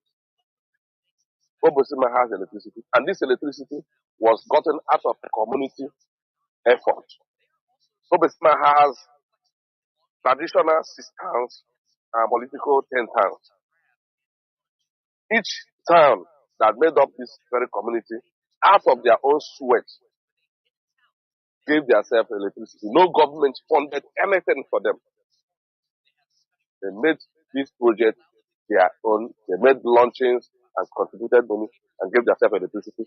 The same thing with Umuwako. Umuwako, a young man, single-handedly gave them electricity because during Mbappe did the wiring, but it didn't work. They sacked them. It was not commissioned. So since then, it was abandoned. So a young man who made money, God bless, he came in and extended the thing. You know, during that time, it was just so the community is now big. He extended it to other places, and now bought transformers and everything. You know, so things have been vandalized. He bought new transformers and extended the whole thing, and it was commissioned. That is how it happened. This is the second community that has electricity now. Now, the third community that has electricity is Umokane. Just because one of their sons became the Superdeck MD the last 4 years of Hopus of the Puma. So he revived their own electricity. They got electricity. Their neighboring village, their Uruba, also got. So making it 4 communities now out of something community that has electricity. So I am not sure if there is any other community in Ohio that has electricity. Apart from these 4 I mentioned. Apart from these 4, the neighboring community that's behind the Umokane is Ohuba. They have electricity too. So I am not sure if Mbrichi has electricity. If they have, maybe they just revive their own because they are one of those that Mbappe gave electricity those days. But it didn't work out. But at least he did the wiring and other things for them. But at the time, it didn't work out. So I don't know if Mbrichi revived their own. I don't know if Umagbo also, where we have former Imopoli, was it because before it was removed and moved to the governor took it to his village. So they now replaced it with another university, University of Agriculture, agricultural science there. So this is the suffering the people of Ohio are going through. You can imagine at this 21st century, a local government that has 30% of the gas deposit in the entire Africa does not have electricity. They do not have good roads. They do not have schools where their children. I can tell you that go to Asa, go to Awa, there's no secondary school. Government-owned secondary schools. Unless they were, established like 2 years ago. Can see private schools there. But no health centers. No good road to access all these places. But with all the heavy trucks, they still swap their way, go there, put their equipment and all that, siphon all the oil, pipe all the gas, pipe all the oil, and go. So the people of Ohaji are calling on the world. We need a place where we can have the liberty, the freedom to enjoy the resources God has given to us, to control it and enjoy it, just like others who are in the Gulf countries, like the Qataris, like the Arabians, like the United Arab Emirates, like those in the Kuwait, and even those in Iran and Iraq. They're enjoying their oil, at least, better than us.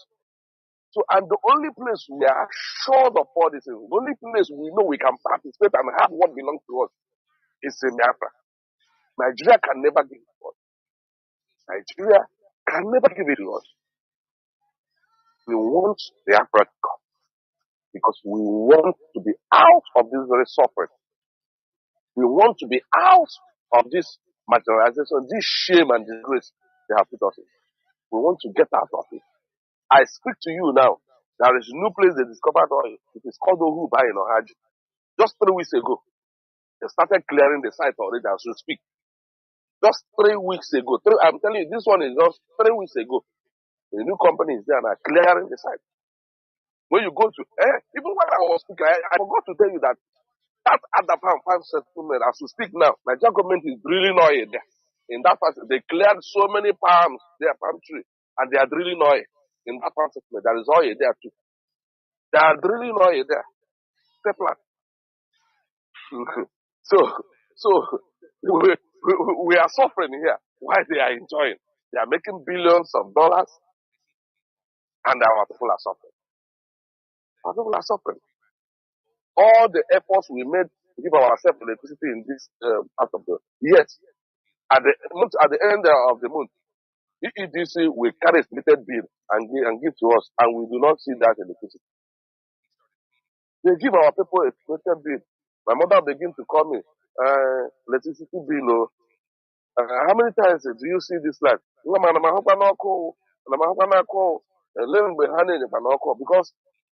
people go to, I send money for fuel to go and pump water for her. You see? I send money for fuel. I say, please go to the house, pump water for my mother. Because if there is electricity, I won't be sending money for fuel to pump water for her. So we have been suffering. It's been going so much difficult. We've been suffering in this part of the world. We want people to think about it. We want people to talk about it. So if anybody is dreaming, if any Yoruba person is dreaming of taking us and lobbing us into one inglorious place and to increase our suffering where we become minority, we do not want it. And we are going to reject it. So it's a shame to Ohanese. It's a shame, it's a disgrace to them that they are not going about it. Look at our people who are in Benue. Nobody is talking on how to bring them back and join them in the southeast. Look at our people who are in Kogi. Nobody is talking about it. Some of our brothers are making efforts. The Igbezuo, the Nnamdi TV, and others are making efforts. Bringing all these things. Our people who are in Cross River in Ishobo, nobody is talking on how to include them. Talk to them. Okay, propose a bill to the federal government and say, we want all Igbos also to be in one region. We have our brothers who are our people who are in Biafra. We have our people who are in, one time I was traveling to you, we got to a place in Okwa. Our people are also in what do they call it? In Akwa Ibom State. We have some communities in Akwa Ibom who are Igbo.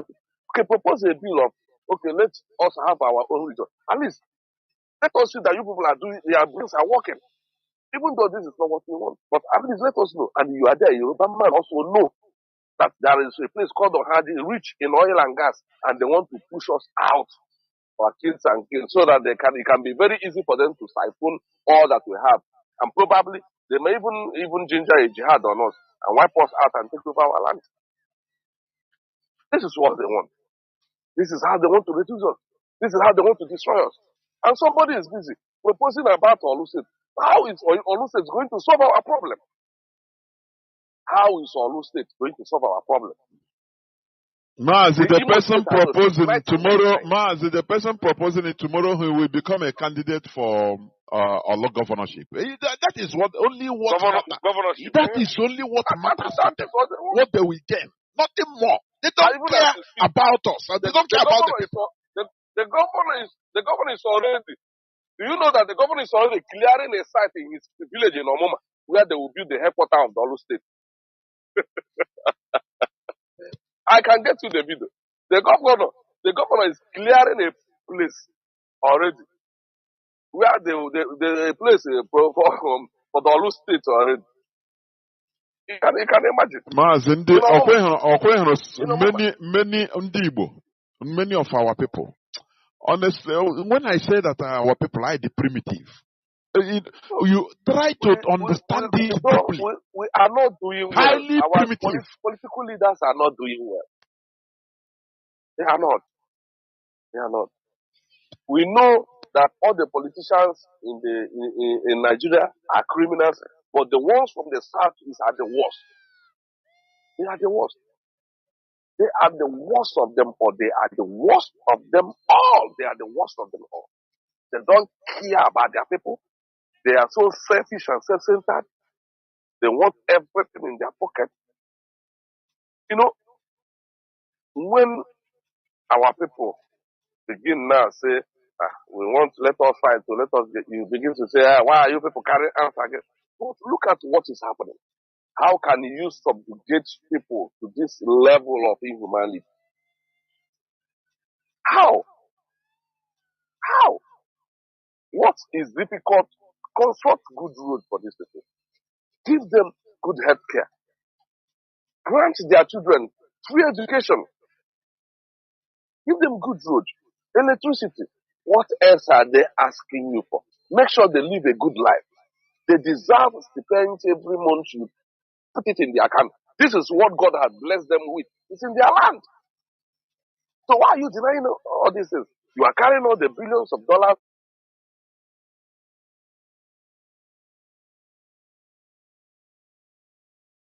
What else are they asking you for? Make sure they live a good life. They deserve stipends every month. You put it in their account. This is what God has blessed them with. It's in their land. So why are you denying all these things? You are carrying all the billions of dollars.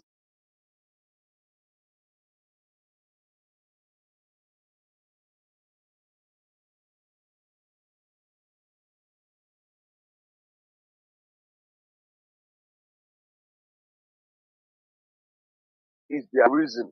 When they go say, I want to become a governor, I want to become a lawmaker, I want to become this, I want to become that. What do they bear in mind before they go there? To steal? To steal? To become a billionaire in dollars or what? Or to take care of the affairs of the people, to build roads, bring industries, and all that. I mean, if you build industries, you bring infrastructure, engage the people, I mean, nobody's going to disturb. Mazi. I think Thank you very much. Mazi. There's something I want to say before you go off. Let us understand this. Since we are defeated in a war, 1970, the British plan was to destroy us completely so that we become completely irrelevant as a people, not as an individual, as a people. Because once we are irrelevant as a people politically, when we talk about politically, that is as a whole. Now, individually, we are nothing. We are just simple slaves. That is why when you see they impose their stooges as political leaders on us. These are not people we elected. These are not people. The vivid example is Hope Uzodinma and Emeka Ihedioha. At least the people voted Emeka Ihedioha, but they removed him because he didn't sign. Part of what he didn't sign is to underdevelop, not to neglect Ebwema or Haji Ebwema, not to touch anything about it. There are things they have to sign. Just like, do you see presidents, African president like Tinubu, before they confirm him, you see America just congratulated him the first time after the voting to declare him a winner, because they know that once they congratulated him, they congratulate him, they validate him. They are the world powers. There are things he have to sign on the ground. He have to deliver. And the part of that thing is, look, we are seeing it today. Now, this adopting of Bill Gates GMO food. Federal government launches it. So it's part of the program. You understand? So when we see the people we call governors, this mantra they say in Igbo language by our people, if you cannot beat them, you join them. It's very evil. It's an evil mantra we need to remove from our dialects. This is what they do. Once you are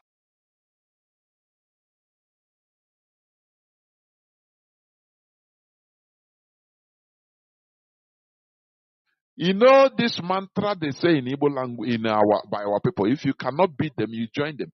It's very evil. It's an evil mantra we need to remove from our dialects. This is what they do. Once you are, that's why they go to pay obeisance in Sokoto. There, they will ask you, they will tell you to sign things. Hey, do you see, look at the do's and don'ts as a governor. Do you agree? Once you say yes, now they say, okay, we will support you. That is the source of these people. Because they don't care. What matters to them is their, the situation they are makes them become monsters.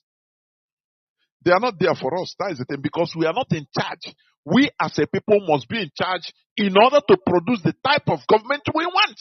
But we are not in charge. That is the root cause. That is why IPOB is fighting. In order to liberate us. So that we will be in charge of our lives as a people. Now, from us being a people, now we can present to somebody, say, oh yeah, be our head. Lead us politically or represent us. But once we are not in charge, there is nothing we can do. That's why Haji Ebema is undeveloped. Because it is the policy. They will continue like that until one day they'll say, okay, Haji now is south-south. Haji Ebema. When I call you Oziomas, you say, no, I'm not Igbo.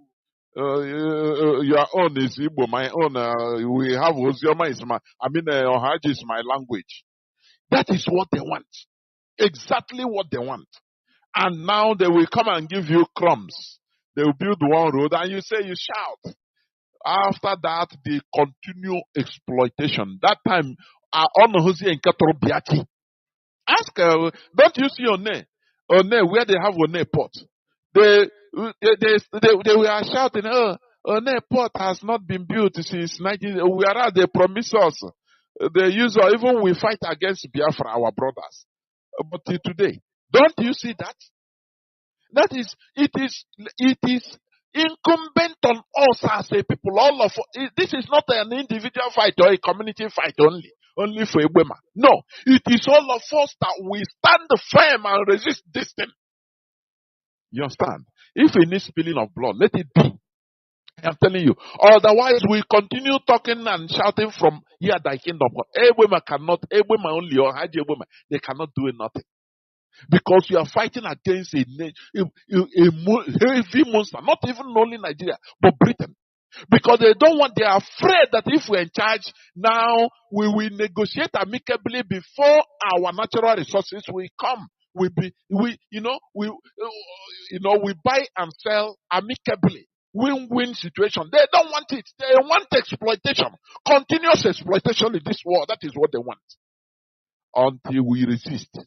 Until we rise up, it will continue. So, Mazi, I don't know. Please just use 1 minute to make a pattern shot, please. Go on. Okay, thank you very much. In my conclusion, I want to say this. Ohaji Ebema cannot and will never be a political property of any group of people or set of people, be those who are from Ohaji and Ebema and those who are outsiders. We are not going to allow it, and it will not happen. For instance, as I was talking about Ebema and Ndone, I heard when you were saying there's a place called Ndone too there I've been using, where former governor of River State is from. They are just a stone throw from us here. These are places that are supposed to be originally in Imo State. But they carefully carved them, and they lobbed them into River State just to make sure that human is restricted. And they now call them a separate language. They don't recognize. They call them a separate ethnic nationality, ethnic group, not Igbo. Yes, that is oil. it. Go on. All these things are done because of oil. So as I was talking about, do you know that Ofuzi, when you read there, read Ofuzi, Ebema. They will write Ebema, that Ofuzi that they put in River State, they still write Ebema. Then Abacheke will write Abacheke, Ebema. But the same Ebema, when you get there, he will tell you it's not Ebema. But you are from Ebema. And I say, my own Ebema is huge. What will happen to your own Ebema? It was recently before, it used to be one king that ruled both the Ebema in River State and the Ebema in Imo State. But recently, they divided it. We are in different states. The thing traditionally killed so many young people until they went and appeased. They say the government cannot divide them, even though they are in River State that we are still one. That traditionally they have one king that rule them. So what we are saying in a nutshell is that we are suffering in this part of the world. We are suffering. We are calling on our Igbo brothers. We are calling on our people all over the world. So please campaign about it. Make sure you resist any attempt to take the people of Ohaji or the people of Ewema and lob them to any place at all. The Yoruba people want. They want to steal our resources. They want to take what belongs to us. And we are not ready to. We are Igbos and we continue to be Igbos. We are Biafrans and we are not going to change our identity because of what the antics of the Nigerian government agents and their British sponsors want to subject us. They never thought oil will come from this part of, when they were carving the other part out, that those were the people that had oil, they carved them out. So recently these oil are coming, so they want also see how they can still steal. One day they will find out that the oil at the heart of oil, and they will, I swear, steal from there. So we are calling on you to come and help us in any way you can. Campaign with us through any platform you have. Thank you very much. Thank you very much, Mr. Jonathan. Mazi Jonathan. I appreciate you. The people of Ohaji also appreciate you. And Radio Biafra, the largest network calling for the freedom of our people. We appreciate you people. Thank you very much. Mazi. We are in this together. There is no letting back. We are purely in this together. Because what do you call it? Anything done against any part of us is done against all of us. That is the mantra. Ekumeku, warrior style. Mass attack and mass defense. It is not about we can do it as a community. We can do it. No, we can't do it. You are fighting a very monstrous war.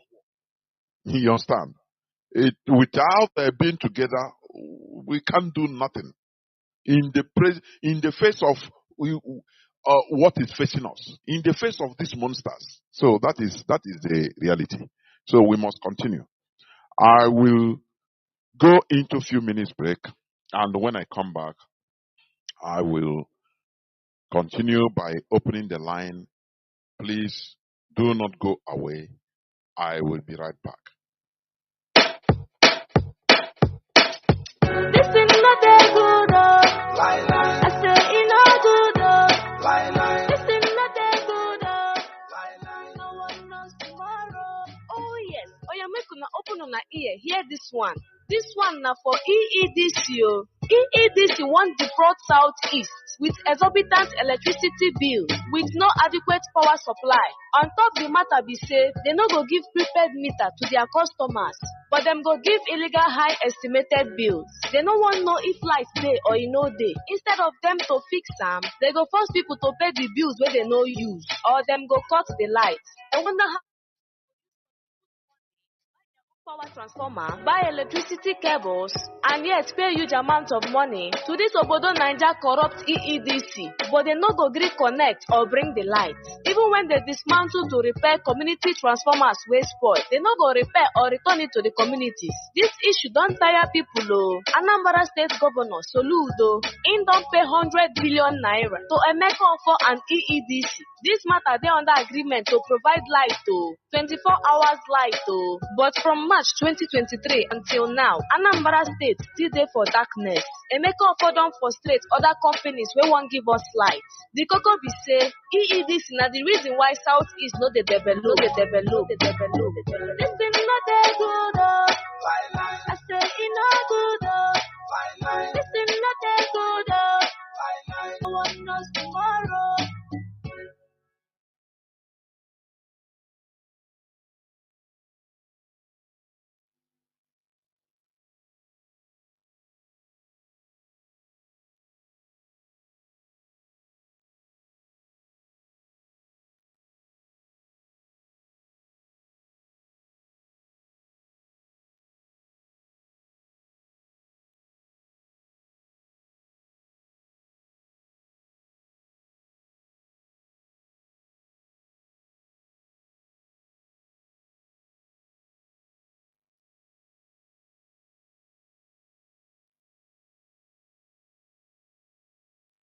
What is Ohaji Ebema Uguta doing in the southern region that you want to put them in Akwa Ibom and Ibibio? What is the reflection? Not even that you put them into River State.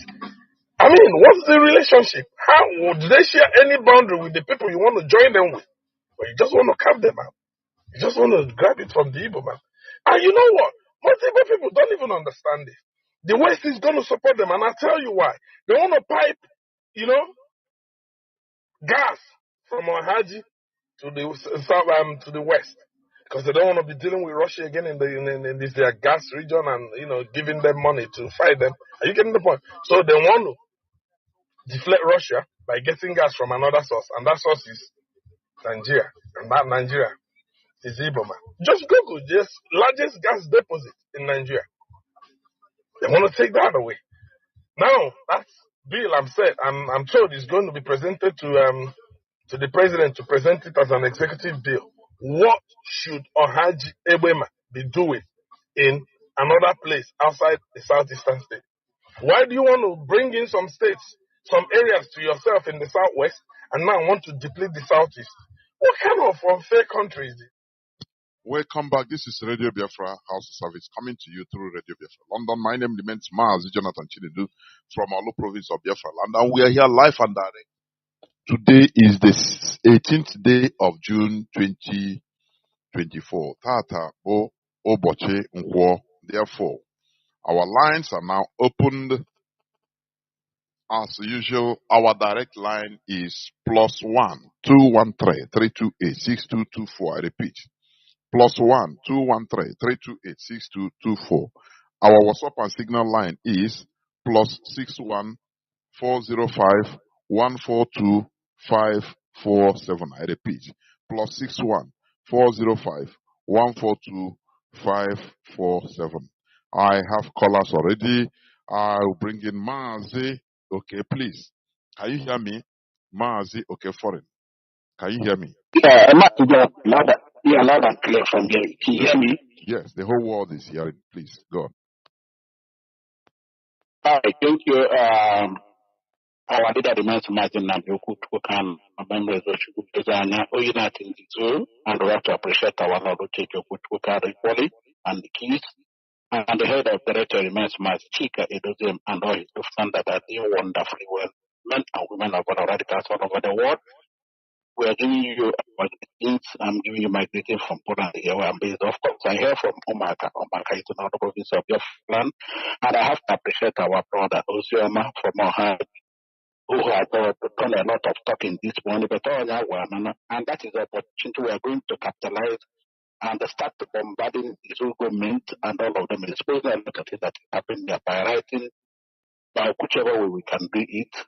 Now, Mazi, I came here with my beloved brothers, especially from Omaka, and most of them are principal officers in what we are doing. We are coming to educate our people in Omaka and in Warros, both the Amu and the whole of Njaba and all in general, and Imo State. We are coming here to debunk what is happening around Omaka, the incident kidnapping that is happening in Omaka.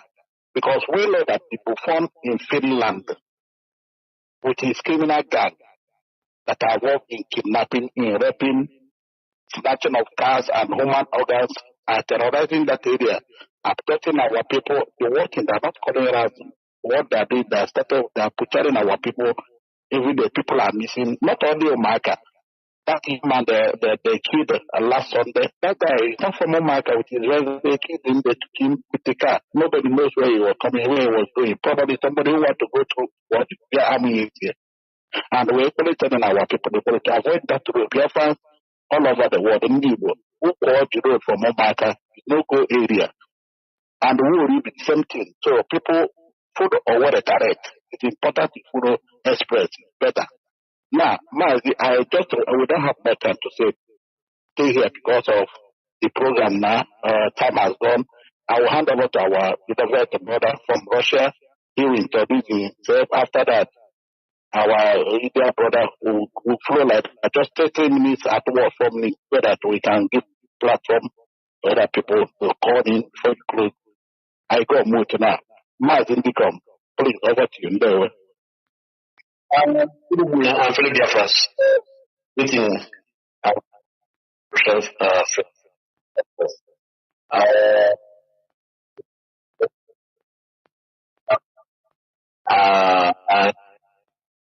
I live here in Federations as the.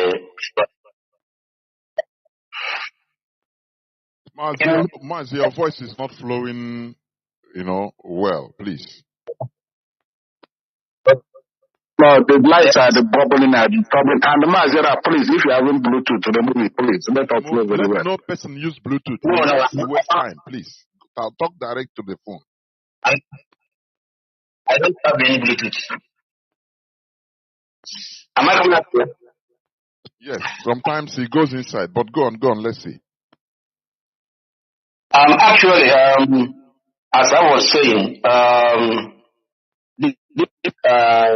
we are here to let the Biafrans know about the atrocities that Finland, that live in Finland, the atrocity that is committing in Omwaka. Omwaka is known as a peaceful village, but it's unfortunate that Finland and the criminal gangs are turned it into a slaughterhouse. They slaughter our people and then sell their organs to their slave masters. But we are telling them this night that they should stop, because we know all of them. They should stop. Enough is enough. All the blood of the innocent citizens they have been sharing is crying out loud, and their blood can never go without any revenge. If you are a foreigner, that you are a visitor, you are living in Omwaka, and then you are part of this atrocity, you better do yourself a favor to vacate our land as soon as possible, because boys are not men are not smiling, because these people they are killing children of our people. They are our children. They are our sons and daughters. They are our brothers and sisters. So their blood is crying bitterly. Therefore, we are telling you people, if you know that your hand is in this atrocity, quit tonight, because anybody that go ahead to be an instrument to kill our people will never go unpunished. That's my short message tonight. And then we'll know. Okay, thank you. Can you unmute yourself and introduce your president properly?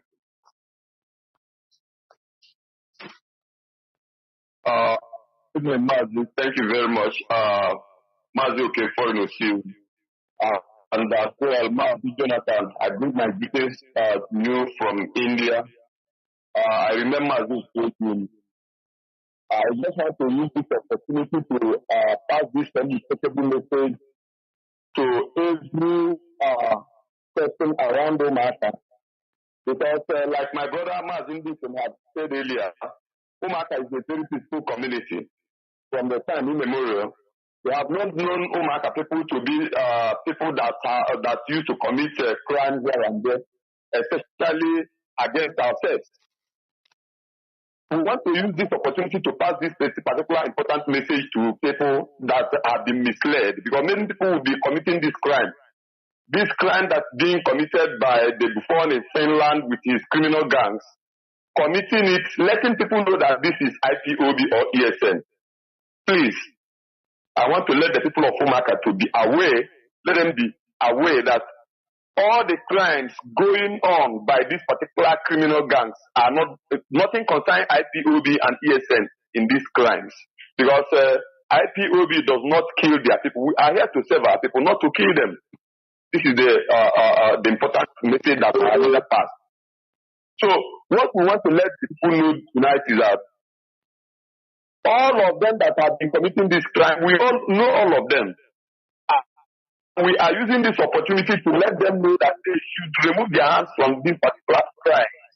Because what we want to let the people know tonight is that all of them that have been committing this crime, we all know all of them.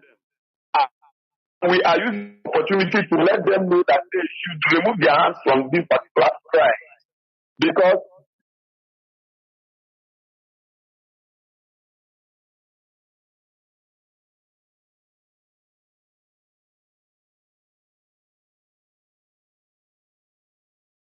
this particular crime.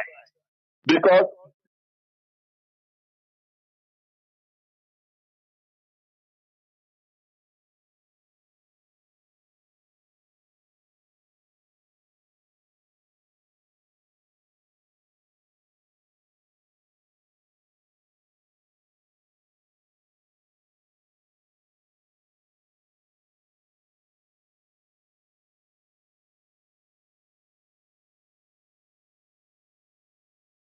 our brother from Qatar, can you hear me? Because mute yourself and speak up now.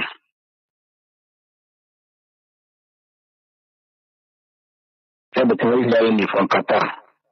Can you hear me from Qatar?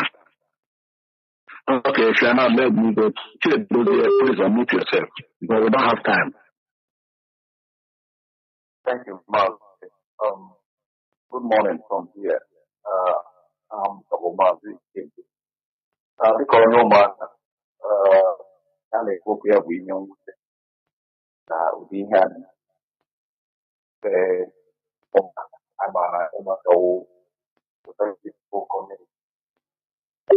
Maazị welite olu gị obere ama m na ebe na ochie adịgo ihe a welite olu gị welitete olu gị.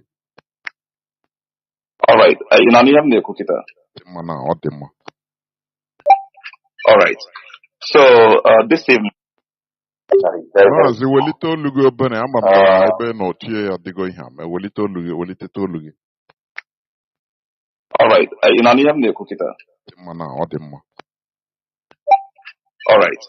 So this evening to understand the ploys of the enemy, because one thing people have to understand is that the people we are dealing with are not giving up anytime soon. The influx of the Fulanese coming to water the ground for their forthcoming operations is still going on. What I want to say this morning is that nobody in Omaka should allow him or herself to be used as a launching pad for the enemy. And if you are from Umuaka, if you live in Umuaka, if you come to Umuaka to perpetrate this sin against our people, make sure you desist from this nonsense. Make sure you desist from this nonsense. Those, they control the position in Finland who they use to perpetrate some of their atrocities in Biafra land. I think they are part of the people, or his gang are part of the ones perpetrating this nonsense in Umuaka. But as we know, Ndi Wona say,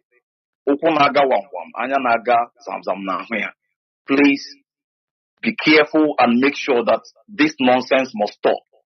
As a concerned person from Umuaka, as we have joined our voice together this morning to speak, please make sure that this nonsense stops. It doesn't matter where you're coming from. It doesn't matter how many you are. Make sure that the people of Umuaka, innocent people of Umuaka, will not continue to pay the price of this rubbish. Mazi, I don't have much time this morning. These are the clear message that we want to pass in one unity to anybody who is involved in committing these crimes against Umuaka people, against Biafrans, against people for Inunjaba, Isu, and its environs. Please desist, and this message is clear. And when the action that will follow it comes, let nobody say he or she was not warned. Thank you very much. Yeah, thank you, my brother. Well spoken. Mazani, you will mute yourself right away, please.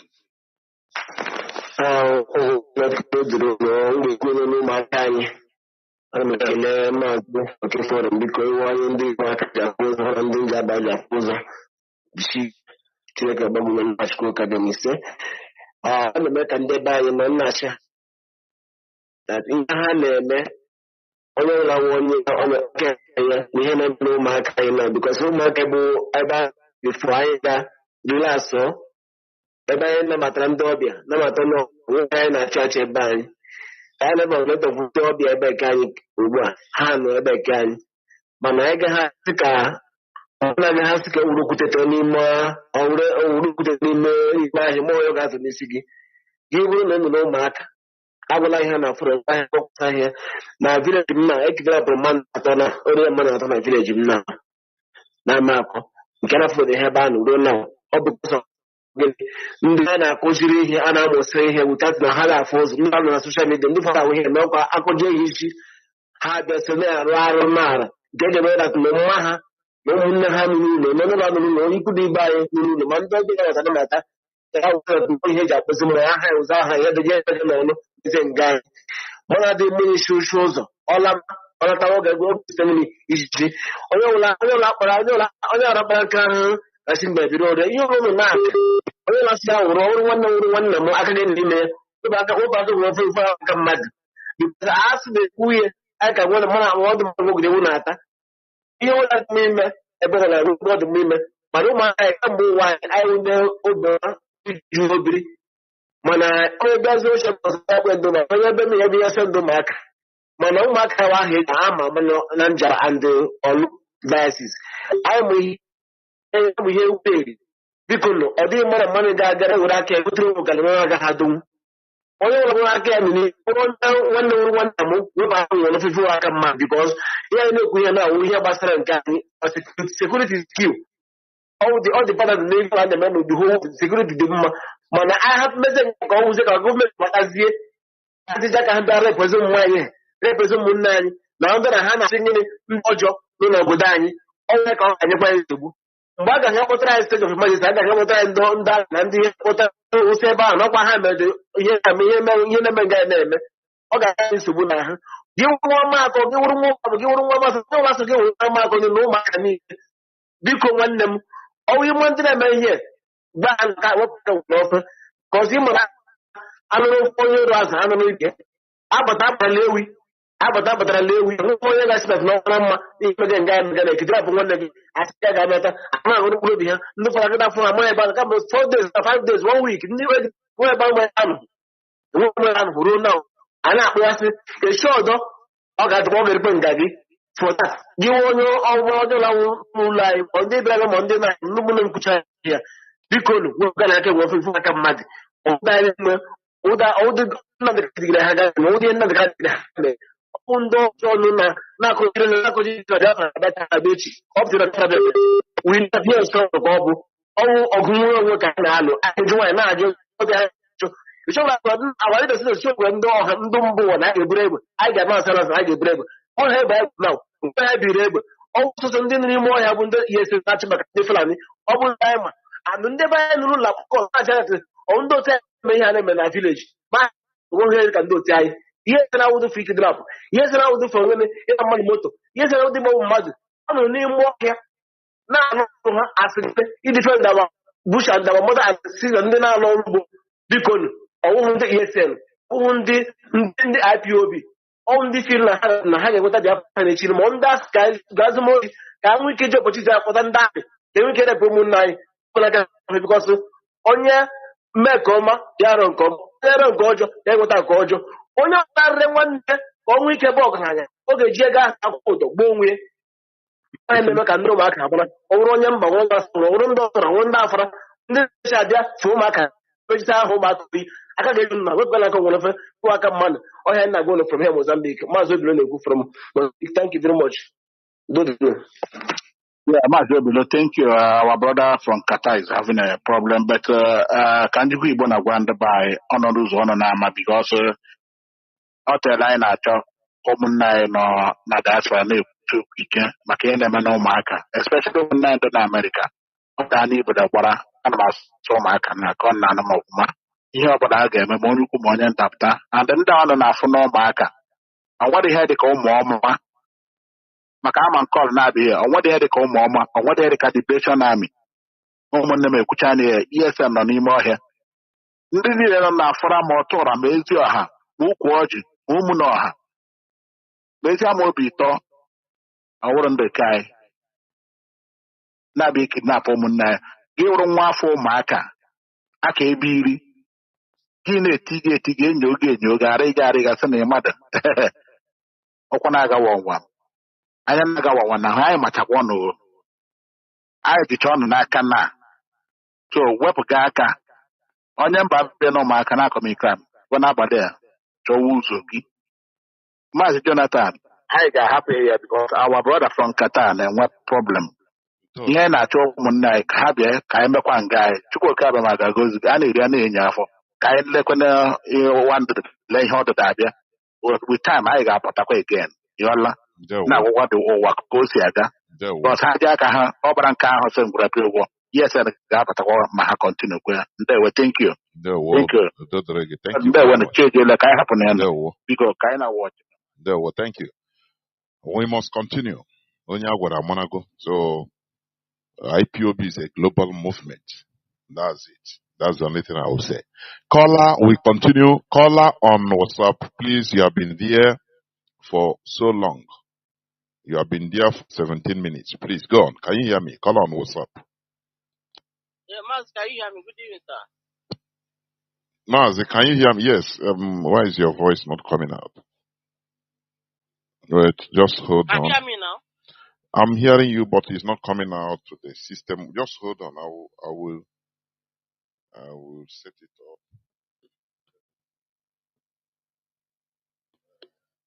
Okay, continue speaking. Let me see. Okay.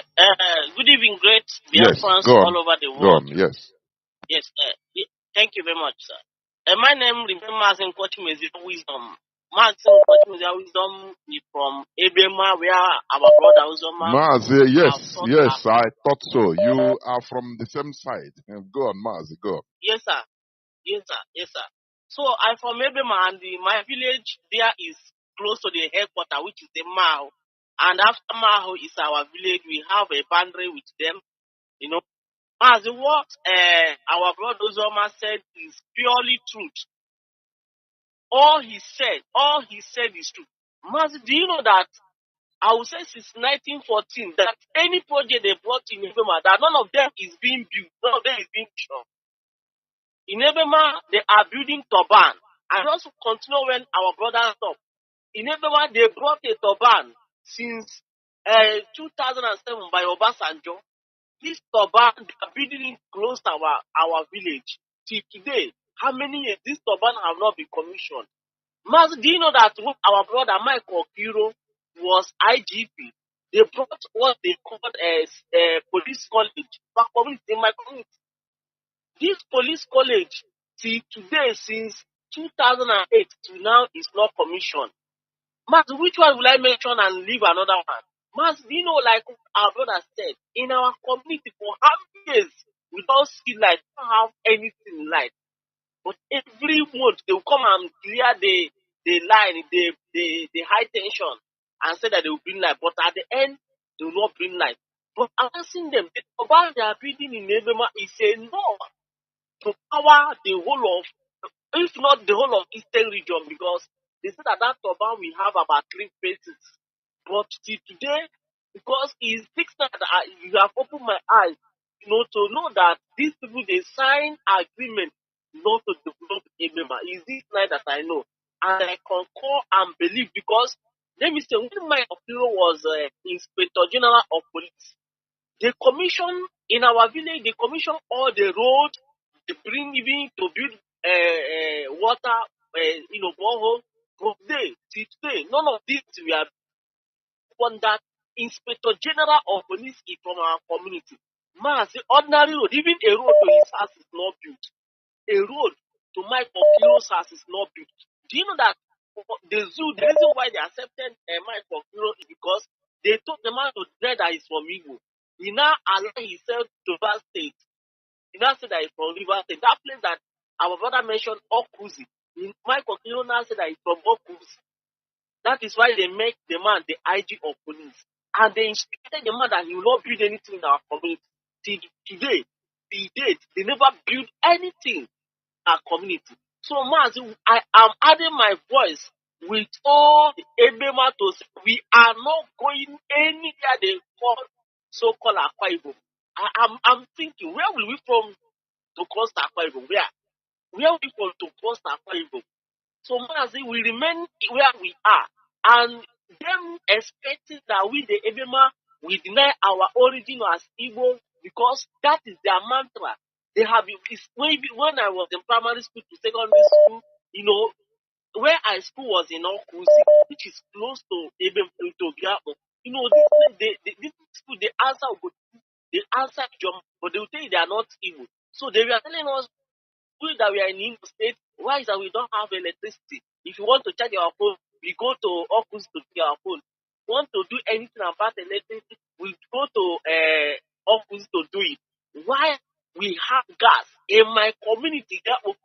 Adidas, one of the company in Imo State, pipe gas from my community to Izombe, which they were siphoning those gas, and we have nothing. All these places they built, they are taking oil. No common road is there.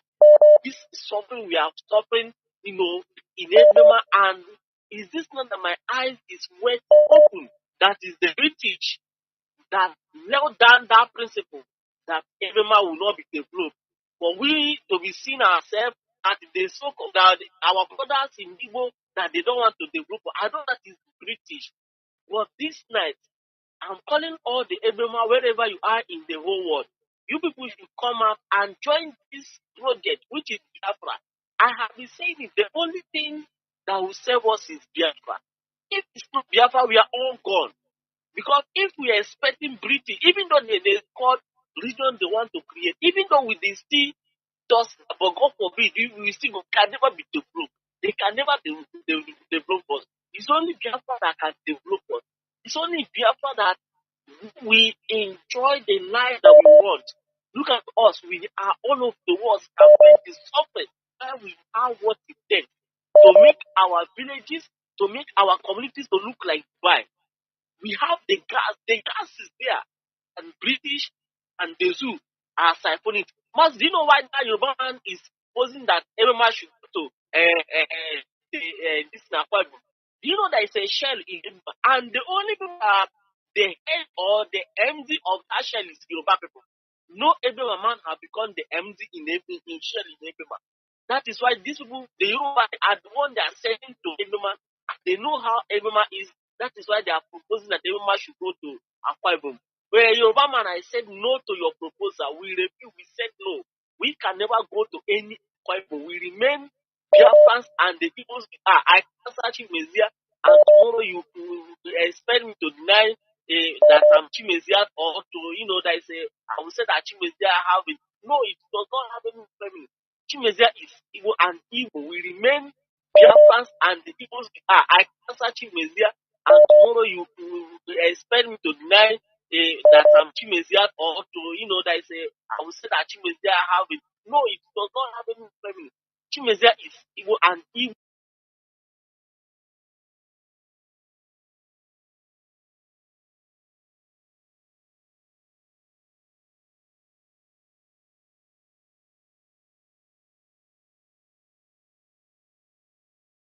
It's like I'll be crying. But since I joined IPB, I don't look like I will make sure that I support whatever we do to restore Biafra. I have make it clear before.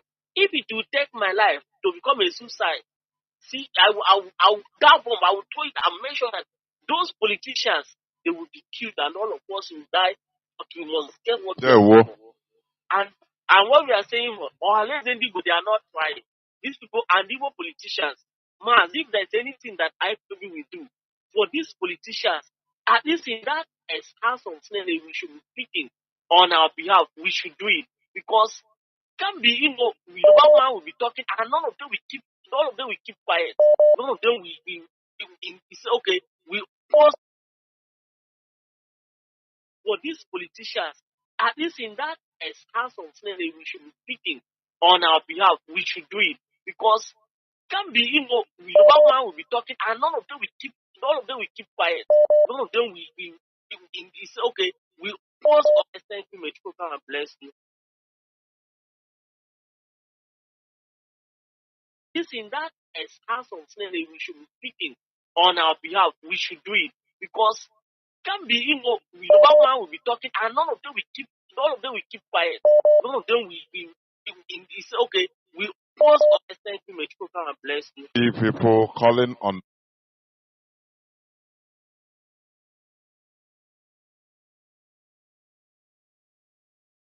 we should be speaking on our behalf. We should do it, because it can be, Yoruba man will be talking, and none of them will keep quiet. None of them will It's okay. We pause or thank you, may people come and bless you. People calling on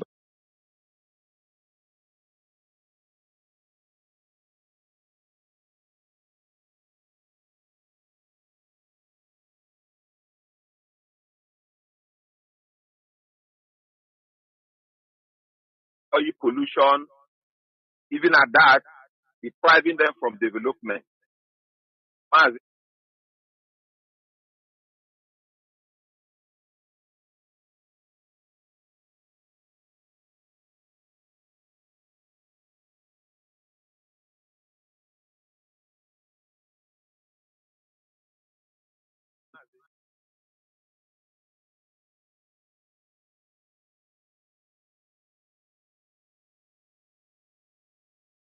oil pollution, even at that, depriving them from development.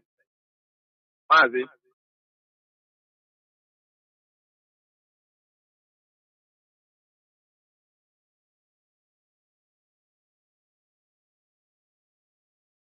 oil pollution, even at that, depriving them from development.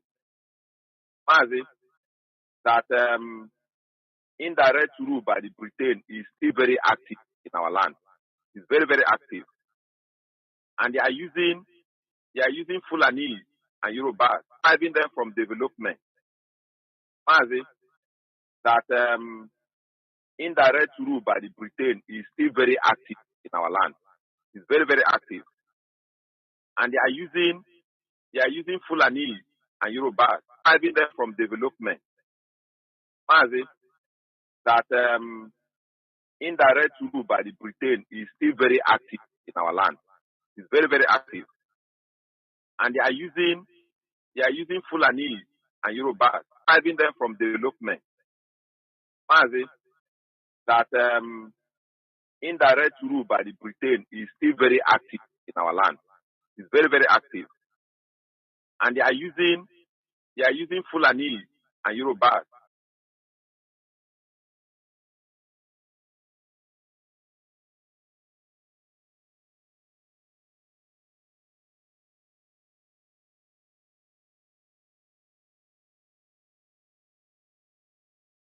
On oil reserve in California.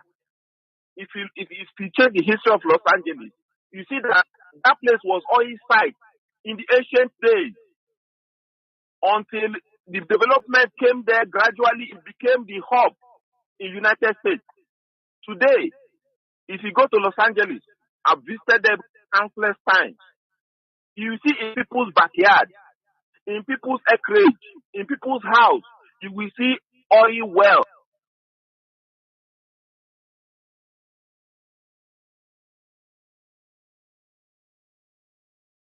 Oil jacks going up and down, sucking oil in a clean environment. You will see a compound, but you see oil well beside the house. Everything is so clean. And the city is bubbling. Everybody is happy. The wealth, the income, everything is generating that is feeding everybody and making everybody happy. Why can't that thing happen in Ohaji Ebema? Why can't it happen in Biafra land? So,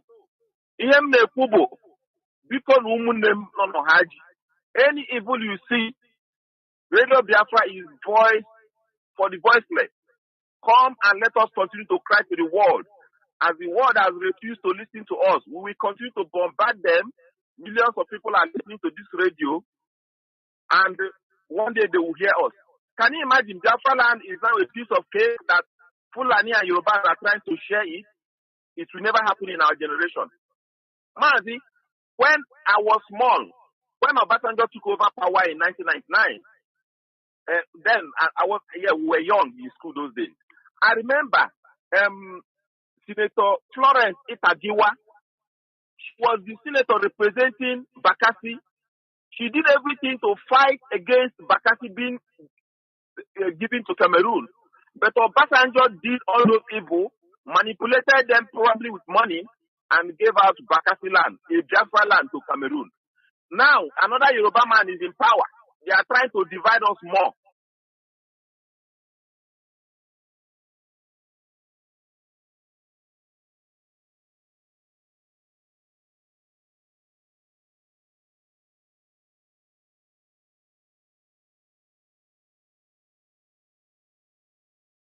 We say no to that. Keep Maroon. But Obasanjo did all those evil, manipulated them probably with money, and gave out Bakassi land, a Biafra land to Cameroon. Now, another Yoruba man is in power. They are trying to divide us more. We say no to that. Keep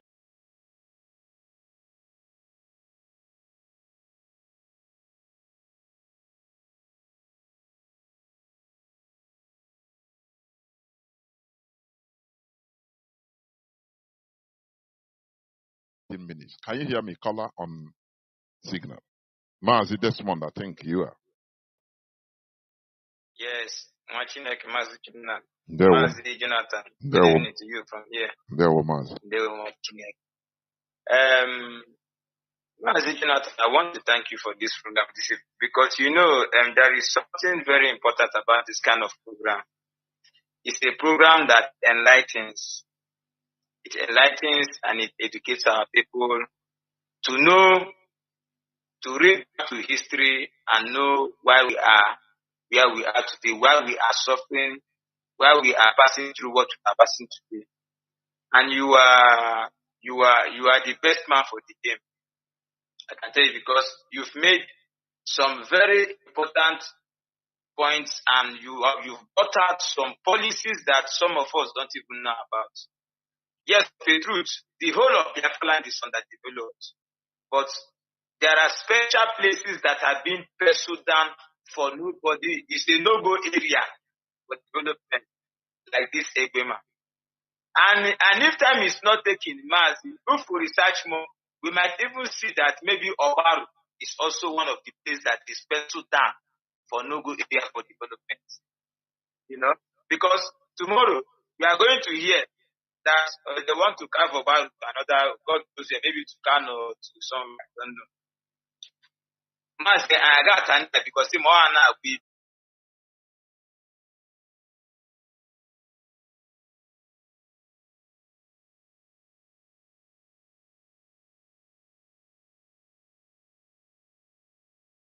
Afonito. I got that. Look at what is happening now. Some people are somewhere acting mad, saying they want to create a new state. While these ones are here saying they want to carve out Egbema, that they have already carved because Egbema now they have divided. They divided it into two. Of Before, course. the ones they put in River One is in River State. so And they are no more, Mazi, they are no more Igbo. Their language is Egbema. Their ethnic group is yes, Egbema. now, It's there in Google. It's there in Google. It's there. Yes. Go on, Mazi. Go on. Yes. Like my brother Chime said that just I'm choosing Kuzi, I'm choosing company Aqua Competence, the Kanu, the Yasu was them, the house, so the point is that Biafrans who have talked a lot. There is we have to rise up. Let us rise up. Let us do the necessary things. This information we are bringing here is for our people who have not yet risen up, who have not seen reason to support what we are doing to come and support. All of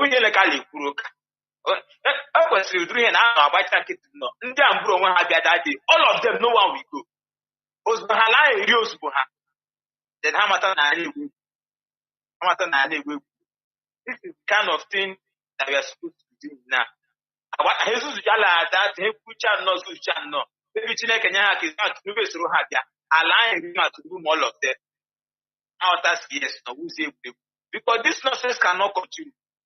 This nonsense cannot continue. I don't even know what to say. Because it's very, very annoying that in the 21st century, somebody want to be giving you a name or want to be giving you an identity. What you cannot try anywhere in the world. What is not done anywhere in the world. They are trying to come out of the mess they put us in it. That's why when they interviewed our leader many years ago, he told them that we have Biafrans in Benue, we have Biafrans in Kogi, we have Biafrans in Ondo, we have Biafrans in Benin, and they were saying no. Some people say, meanwhile, they are the cause of the problem. They come to people and just divide people anyhow. And somebody in this 21st century is still coming to say he wants to bring everyone out from where they are, that they are being subjugated, economically strangulated, bring them to Yoruba. For what? They come to people and just divide people anyhow. And somebody in this 21st century is still coming to say he wants to bring everyone out from where they are, that they are being subjugated, economically strangulated, them Yoruba. For what? Will come and take it from us.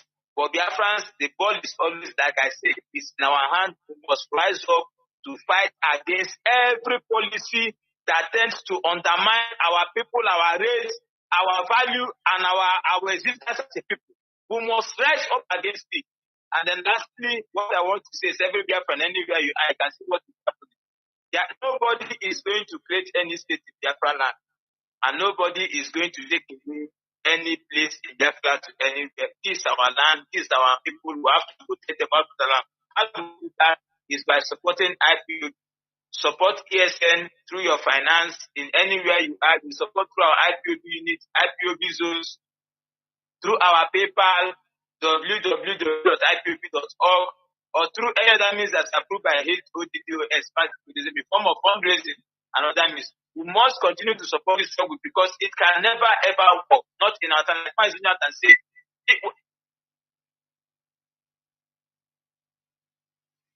Like Mazi Chinasa said, that if this thing don't allow it to happen, what are we doing? Is it Ghana?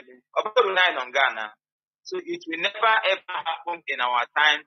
It can never. We are seeking to reverse. Our people in Benue are coming back to our land. Our people in Iwakiri, is coming back to our land.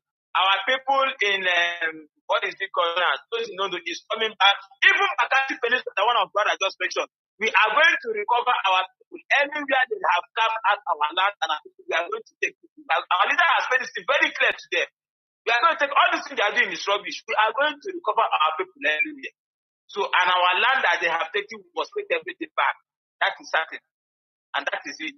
Thank you, Mazi Chinasa. God bless you. Elohim bless you. There were Mazi. Dodrege.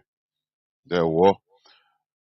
Caller on WhatsApp. You'll be the last caller. Caller on WhatsApp. Can you hear me? Please go on. Mazi, good evening. Dodrege Wada. There were. Mazi, my name is Amarachi. Amarachi, your man. There I'm were. from Haji Ebema. Yeah. Ebema. Gani. Oh, is he from Haji Ebema? Gani. Yes. Mazi, everything my brother say here is very, very correct. It's truth. So we or Haji say no. Whether they like it or not, we are Igbos. We are Imo State. We are Biafrans. Whether they are Calabao or Akwa Ibom or Yoruba, we don't care. So we are Haji Ebema. So whether Nigeria government is they are very, very stupid. I said, why they Haji Ebema? What's concerned about Haji Ebema and the Akwa Ibom? That one cannot happen. Whether they like it or not, that one cannot happen. So I thank God IPOP is here and Mazi Chinasa is alive. Our leader is alive. So we are saying no. Thank you, Mazi. So we are here. We are here. We are not going anywhere. Thank you, Mazi. Bye. The only restructuring or mapping of is going to Biafra, all of us, so that we will be in charge of our destiny. That is the only thing. We are not there in what, gerrymandering, what they did 1967, what Gowon did 1967. A repetition of that. It's not going to happen. Otherwise, our struggle then. I know there. Then no, it cannot. Caller on signal, Mazi, please make it brief. I pick your call. Make it brief, please. Okay, thank you, my brother. My name is Stefan Chukwumada, and I'm reaching you from the Netherlands. My brother, I think I have to start from the coming of our people into Akwa Ibom, whatever they say. It is so annoying, but nonetheless, I want to ask, where are the Igbo federal legislators or legislators? What will it take them to say, we are not part of this, and we will never stand for this? And if Nigeria want to break, let it start from there. They may not participate in the voting, they can walk out of that place. And let Nigeria where they have so multiplicity of Igbo socio-cultural organizations.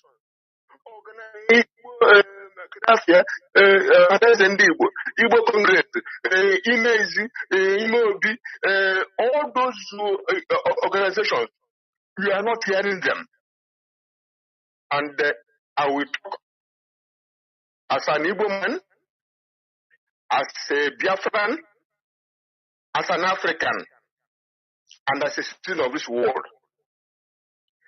The GMO, Tinubu, why are you bringing GMO to Nigeria? You see, as we want Biafra, all right, that's sure. No if and no buts. But I want to house people to live a peaceful and healthy life. I want the Zulu people in the north, listen, the Brodo people, I want them to live their lives healthy and prosperous. And so I want my Biafra, and I want the Yorubas to live in peace in their place.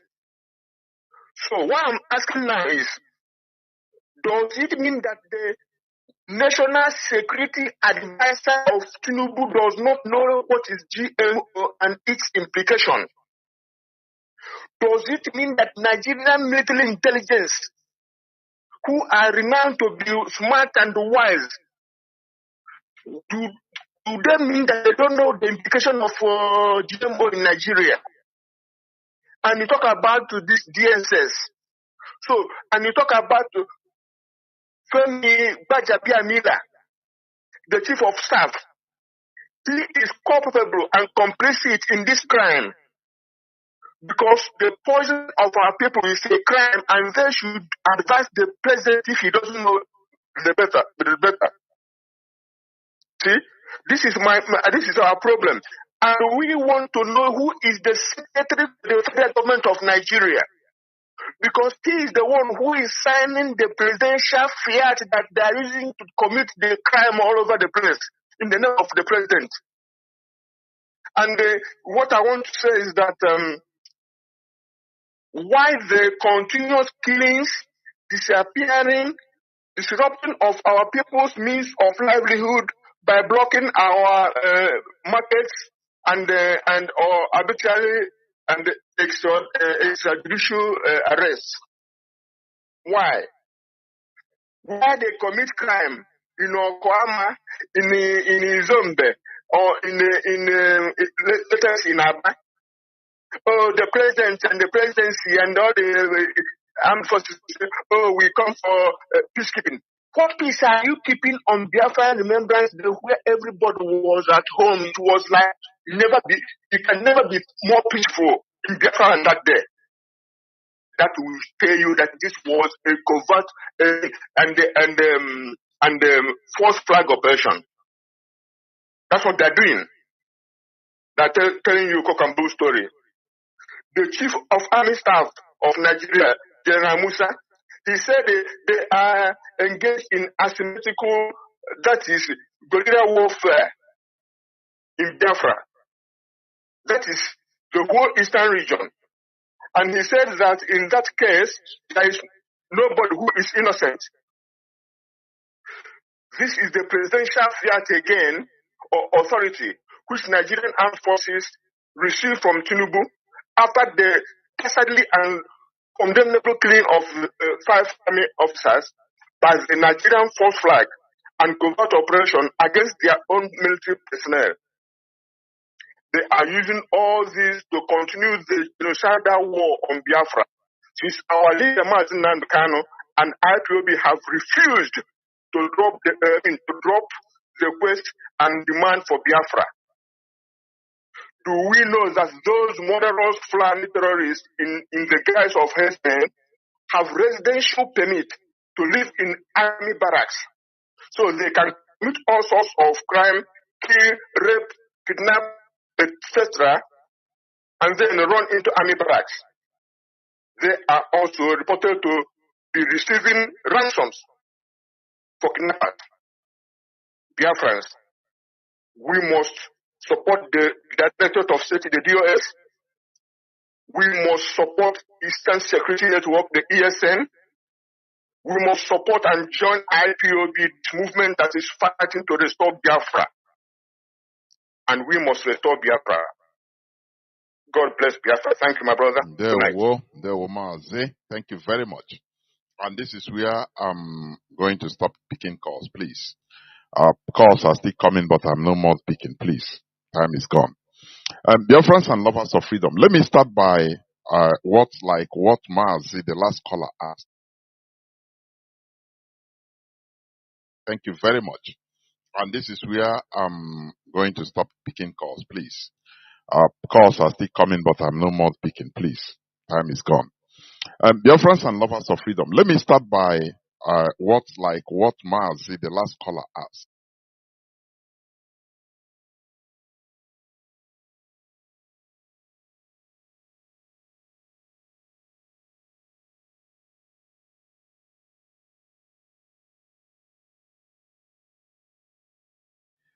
Because they are not doing what they are supposed to do. That is why IPOB is sprout out. Are you hearing me? That is how it is. That is how the world is. Had it been they are playing their role as, doing something for our collective interest, protecting our interests as a people, we wouldn't have been here. We wouldn't have been doing what we are doing.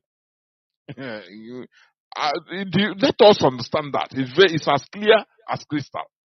So, the ball is on our court. It's not nothing more. Onye na-echekwe na ndị a ga-emekwe this like iwu anyanwụ all of they don't give a damn about us. They don't give a toss. That's why we are out here doing what we are doing. I don't know whether my voice is coming out.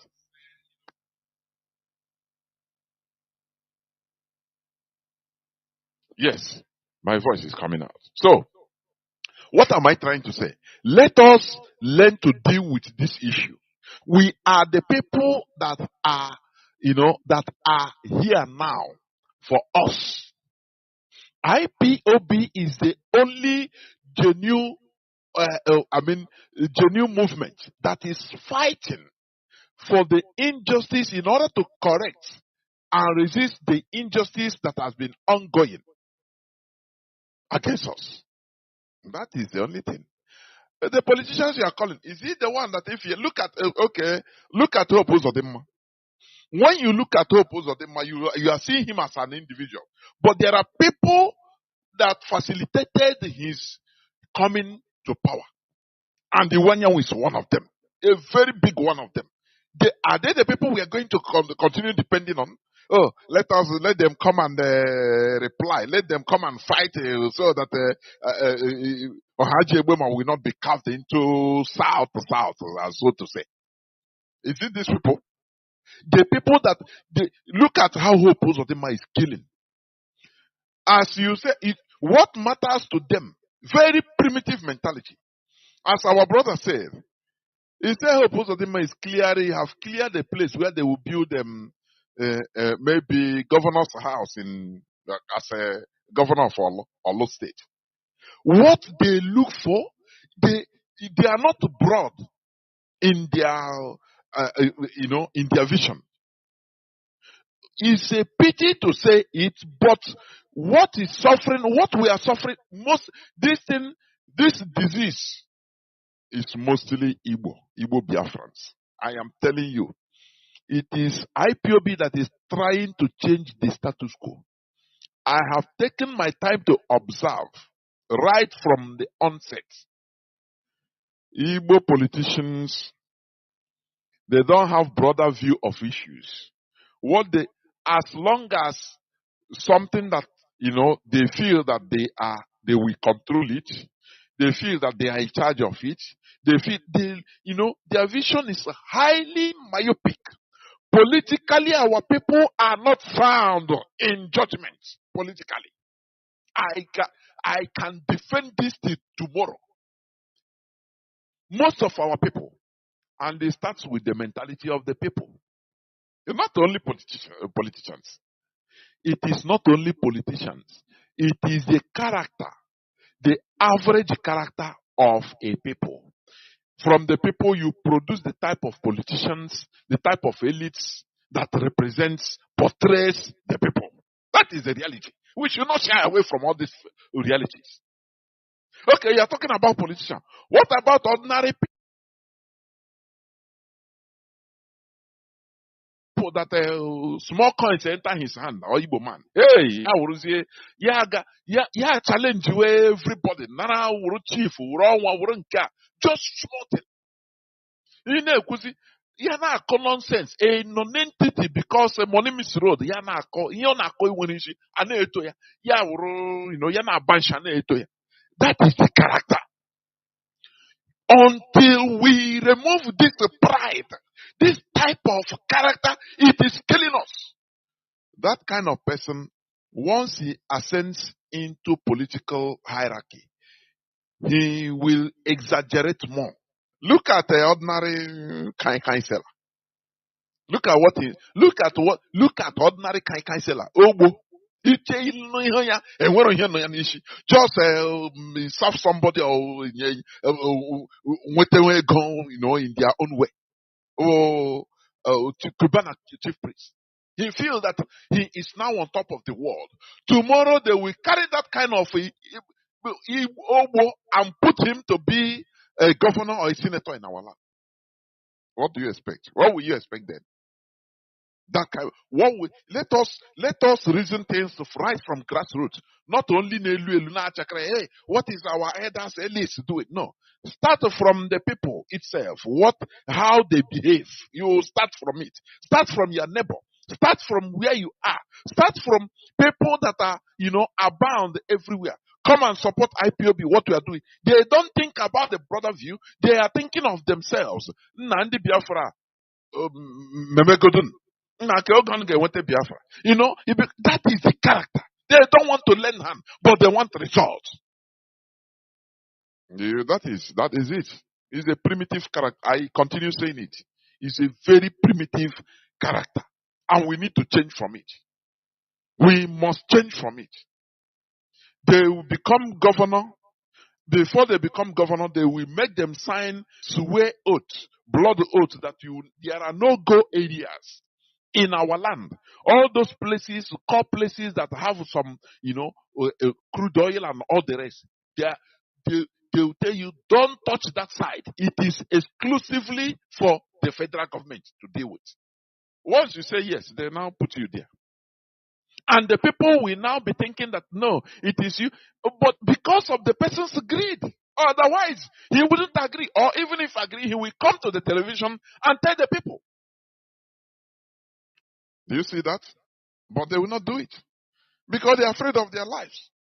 Any person that is leading freedom, fighting for his people, you should understand that death, you should not be afraid of death. Imagine Nnamdi Kanu is in jail today. That's why I'm not worried, because he's part of it. He's not only one. It's not today that he started.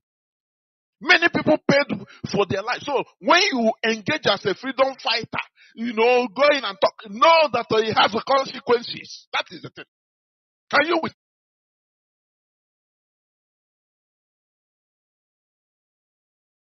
of it? He's not only one. It's not today that he started. Many people paid for their life. So when you engage as a freedom fighter, go in and talk, know that it has consequences. That is the thing. Can you with of it? He's not only one. It's not today that he started. Many people paid for their life. So when you engage as a freedom fighter, go in and talk, know that it has consequences. That is the thing. Can you with of it? He's not only one. It's not today that he started. Many people paid for their life. So when you engage as a freedom fighter, go in and talk, know that it has consequences. That is the thing. Can you with of it? It's not only one. It's not today that it started. Many people paid for their life. So when you engage as a freedom fighter, go in and talk, know that it has consequences. That is the thing. Can you with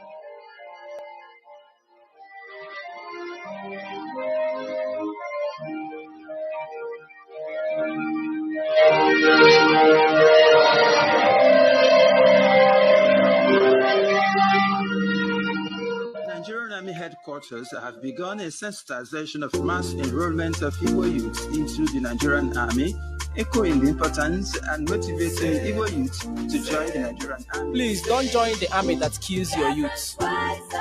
They silence the voice and not the one to kill your dreams. Biafrans rise up, and now they want to take your life. Biafrans Go to Nigerian army.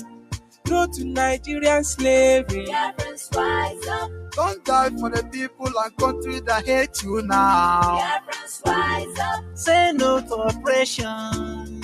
Say no to depression. Biafrans rise up. Biafran lives in you. Say no to Nigerian army. Biafrans rise up. Defend Biafra with your mind, not with their guns. Biafrans rise up. Don't join your enemies to kill your brothers. So please don't join the army that kills your youth. Say no to Nigerian army recruitment. Say no to their lies. For it is a ploy to reduce us in our numbers.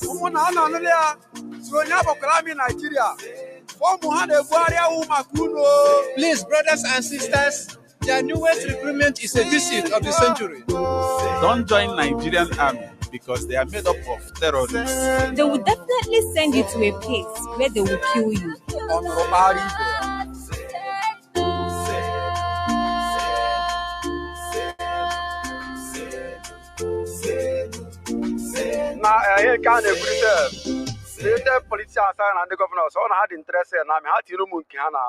Nigerian Army headquarters have begun a sensitization of mass enrollment of Igbo youth into the Nigerian Army, echoing the importance and motivating Igbo youth to join the Nigerian Army. Please don't join the army that kills your youth.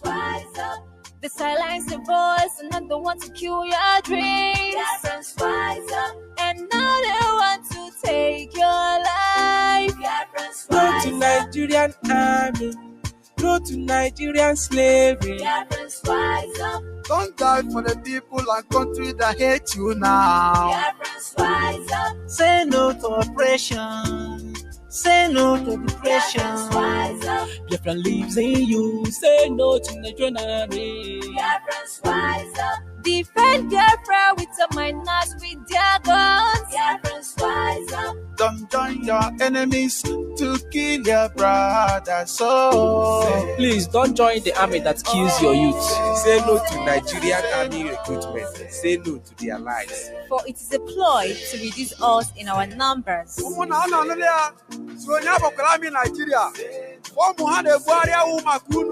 Please, brothers and sisters, their newest recruitment is a deceit of the century. Don't join Nigerian army because they are made up of terrorists.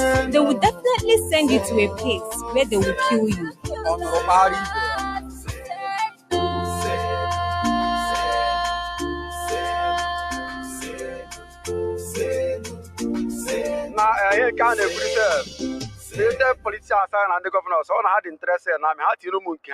Nigerian Army headquarters have begun a sensitization of mass enrollment of Igbo youth into the Nigerian Army, echoing the importance and motivating Igbo youth to join the Nigerian army. Please don't join the army that kills your youth.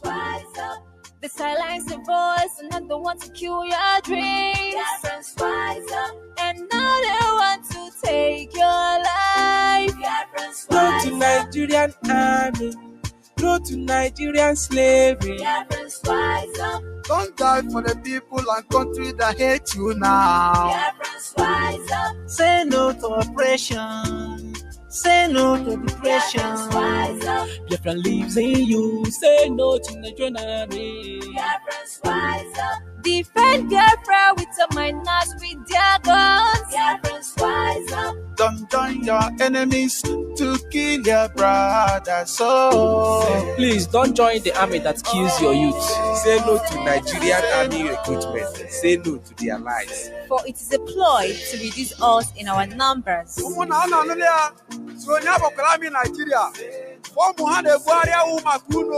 Please, brothers and sisters, the newest recruitment is a deceit of the century. Don't join Nigerian army because they are made up of terrorists. They will definitely send you to a place where they will kill you.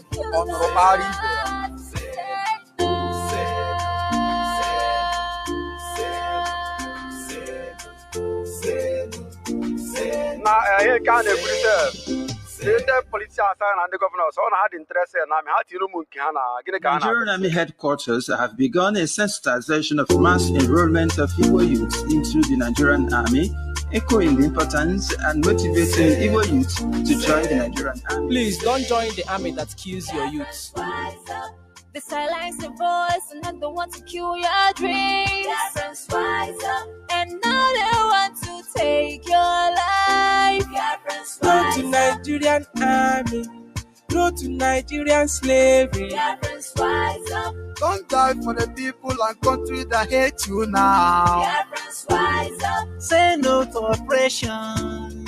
Say no to depression. Biafrans rise up. Biafran lives in you. Say no to Nigerian army. Biafrans rise up. Defend Biafra with your miners with their guns. Biafrans rise up. don't join your enemies to kill your brothers. So please don't join the army that kills your youth. Say no to Nigerian army recruitment. Say no to their lies. For it is a ploy to reduce us in our numbers.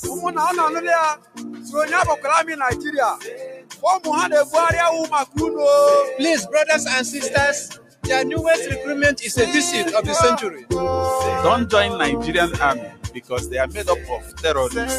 They will definitely send you to a place where they will kill you.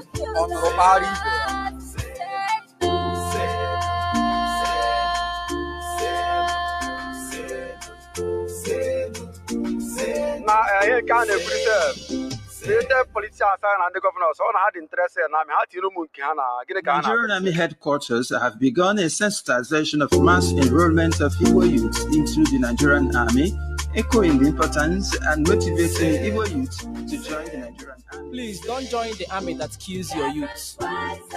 They silence the voice and not the one to kill your dreams.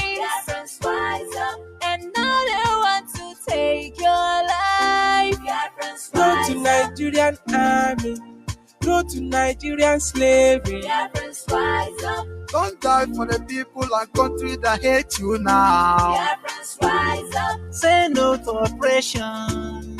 Say no to depression. Biafrans rise up. Biafran lives in you. Say no to Nigerian army. Biafrans rise up. Defend Biafra with your miners with their guns. Biafrans rise up. don't join your enemies to kill your brothers. So please don't join the army that kills your youth. Say no to Nigerian army recruitment. Say no to their lies. For it is a ploy to reduce us in our numbers.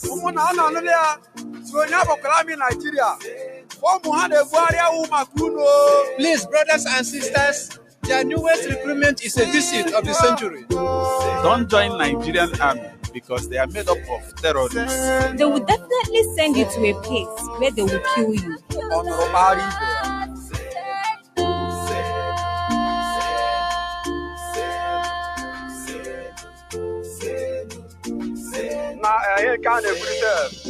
the politicians and the governors all had interest in I had to know Mukana, Ginekana could say.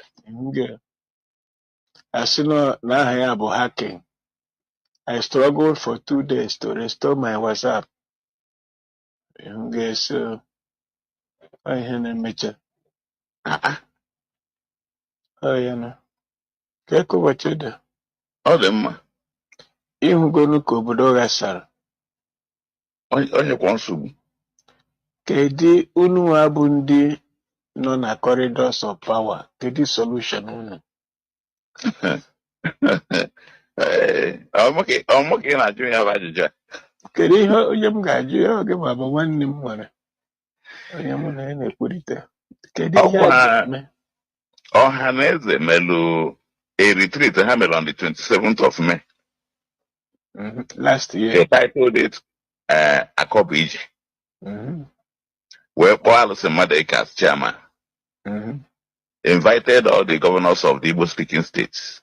None appeared. Only Governor Enugu State sent the deputy. So, ha kọwalụ nnọọ ihe ha ga-eme. Na blood guilt na no coup of 1966 ebe ndị Igbo gburu ndị Awụsa. Ha sị na onye wụfuru ọbara ga-ekpo ọchụ. A team agago round penetrate ndị Awụsa ọ bụrụ okwu akpụ n'ọnụ. Na ndị Igbo ga-achọ akpọ onwe ha n'aka wee jee mgbaghalụ. Because now the blood that is crying vengeance of innocent blood. Na onye gburu papa ndị Fulani na afọ bụ Chukwuma. So, and na action and reaction are never equal. So na heat na operation ihe niile na-achụ Igbo came from that incident of 15th January 1966. I will send you the documents. Then, anyị nwa bụ ndị Igbo. Malụ na ọ bụ na nwere ihe na-achụ anyị n'ilo. Na ọkwa maka na anyị bido n'ụlọ na-achụ onwe anyị. I went to Baton Rouge today. Akwụkwọ anyị ejego to the press. Mgbe na-asị ya mgbe a kọstụrụ dị akwụkwọ wetara m ya na nche onye ọbụla ọ bụrụ 1 million ka a na-ebi ọ bụrụ 500,000 na-ebi ka e wee bido ya bụ ije. Ọkwa akwụkwọ ahụ ị dere? Yes. Na-akọnwa bụ ije. Ndị be anyị nwatakịrị na-aga njem nna ya sị ya akọbụkwala ije. Asụsụ Igbo na-asụ na mgbe ochie. So ngwa iwu anyanwụ na gị nwa bụ iwu anyanwụ bụ nna ndị Igbo. Now you have realized na Enugu State bụ the citadel of Igbo administration. Now Governor Enugu State is not bound to be the guardian of every other governor in former Eastern region. And Alụsị Madụeke put the first Igbo son that ruled in the Igbo Cardinal after Igbo became after East Central State to Anambra State. Now Alụsị Madụeke put the second person after Jim Obodo. So now the three of you can partner to begin to pull the other governors one after the other. So we have got an opportunity to re-strategize. Or we call it Kireke is a new program. A giwabo Iwanya wepo book. And we're only talking. Listening where the trust of Ndi Bonina and the governor in the southeast. So if I advise Igbo, what I work Alụsị Madụeke. At the 100 people that were accredited to attend that function, and I was heads of organizations and parastatals and civil society organizations. And I documented it. So now, actually, was set in motion from that meeting. The chairman of reconciliation, the chairman of peace building in Nigeria, Dr. D.N. Okechukwu, nyere m 100,000 naira. Na ya mara na ihe a na-eme na Nigeria adịgo completed naanị na ọ bụrụ na the pollution, without pollution na Igbo, na enwere ihe Igbo na-eje na mba ime gagaga. Now, Orukunu Umode, ịma na enwere reconciliation of 2019. Onye ya na onye? Oruku and Umode. Community battle match. I was part of that reconciliation from 2002 to 2019. About 6 days ago, Batman sent them some voices. Now, Raymond Okenwa, that was the arrowhead in the Uruku community, and after I had that operation of the so-called Ndio Sunandur, sent 4 hours voice message to Ndio Uruku, renewing that reconciliation ML achievement 2019. Na governor nyere ha koboko, na commissioner of police nyere ha koboko. So now a engineer, you know, instilling issues that should intensify a new rebellion. Okay. Ndi Oruku were unleash a curse upon him, a rejection of that misguide, a stop of that confusion. Na fama nwa chukwu ekwukwe na ka ihe gbankwe ha ogo ihe ga-abatara ha na ụmụnne ha ụmụode to start a war. They did this and took place for 3 days. The third day, what happened? Raymond Okenwa, while in Abuja, died. Okay. Uruku busted into celebration. Okay. So Nakaji Igbo Arabaga Igbo. Oh, ihe anyịnwa bụ Igbo kwesịrị ime ka Nigeria dị mma. If you go know ihe Igbo mee na 1966 ka Nigeria ji kposa. Because at the time of 1966, Igbo had no reason whatsoever to engage in coup, talk less of being a champion. And we have not seen reason yet why we have to retrace our steps. And you post in Nigeria, post more, no. But as a village, na family, Bozalo Amatu. Okay. Oh, here, no, now, now, Ngewa, na ihe kire, na Ochulo, na Baton Hatch, or patrons of Destiny Lineage Trace and Global Family Reconciliation Initiative. So, na anywa bonde, or yanywa ka governor there, the acknowledgement of the governor. Okay, go that letter. The pioneer, Destiny Lineage Trace and Global Family Reconciliation. So we need a reconciliation at a family. And Nnamdi they qualified. If we can restructure our family and unite as one, we can champion reconciliation across the world. The Shite and Sunni Buddhists were children of the people of one destiny and one origin. Man, because of Nebulu, they lacked blood in line of Muhammad, Prophet Muhammad. Shite, but 90%, Sunni, but 10%. So now that blood guilt of that innocent blood, because he won't have any crime, this man convicted to deserve his death. That is the conflict in the Middle East. The last cousin. The last cousin of that related to Muhammad, Prophet Muhammad in blood. Okay. Oh, yeah, bonye Igbo, eji wee bido Igbo. Ụmụnne bụ ndị Muslim wee bido Igbo nwa. Till date.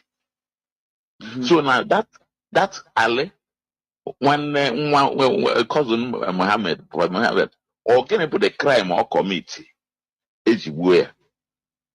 So he was innocent. All the same way, ka Chukwumanzo Obuji wee gbuo Sadwana.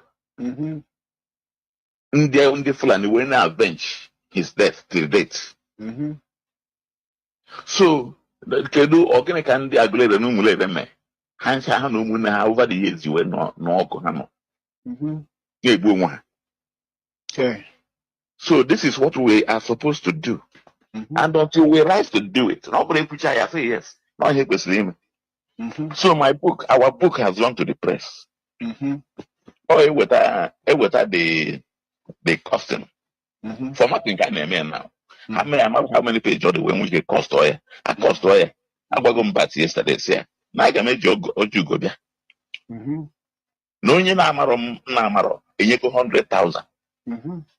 You send legal materials of that I copy. Who so now among about head of a parastatal that I have told you no. Destiny, Lineage Trace, and the Global Family Reconciliation Initiative. So we need to begin to reunify our family as a family of nation. Ndibo, I don't know no dilemma can you Nigeria, we chant a new song if we are able to achieve this. Here I could about 227. Wait for your message. We're boggy. So now, this is the best hour to do it. Ndewo, Dr. Harford. Abanyukwa now. Bere me banyu sino network. O nwere ajụjụ m ga-ajụ tutu m ekwu ihe m chọrọ ikwu. Ndị Fulani a unu na-eje ịrịọ arịrịọ. Ha bidoro gbuo ndị Igbo gbuo na 1937.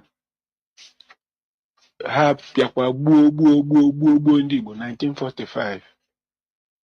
Ihe ọba ịnahụrụ kwuru okwu independence edunye Akintola North na 1953.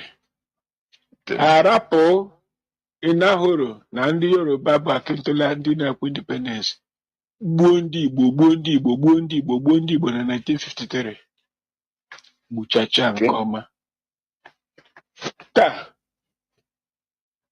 ihe a niile ha na-egbu ihe a niile ndị Fulani na-egbu ndị Igbo. Kedu mgbe unu ga-eme ya avenge?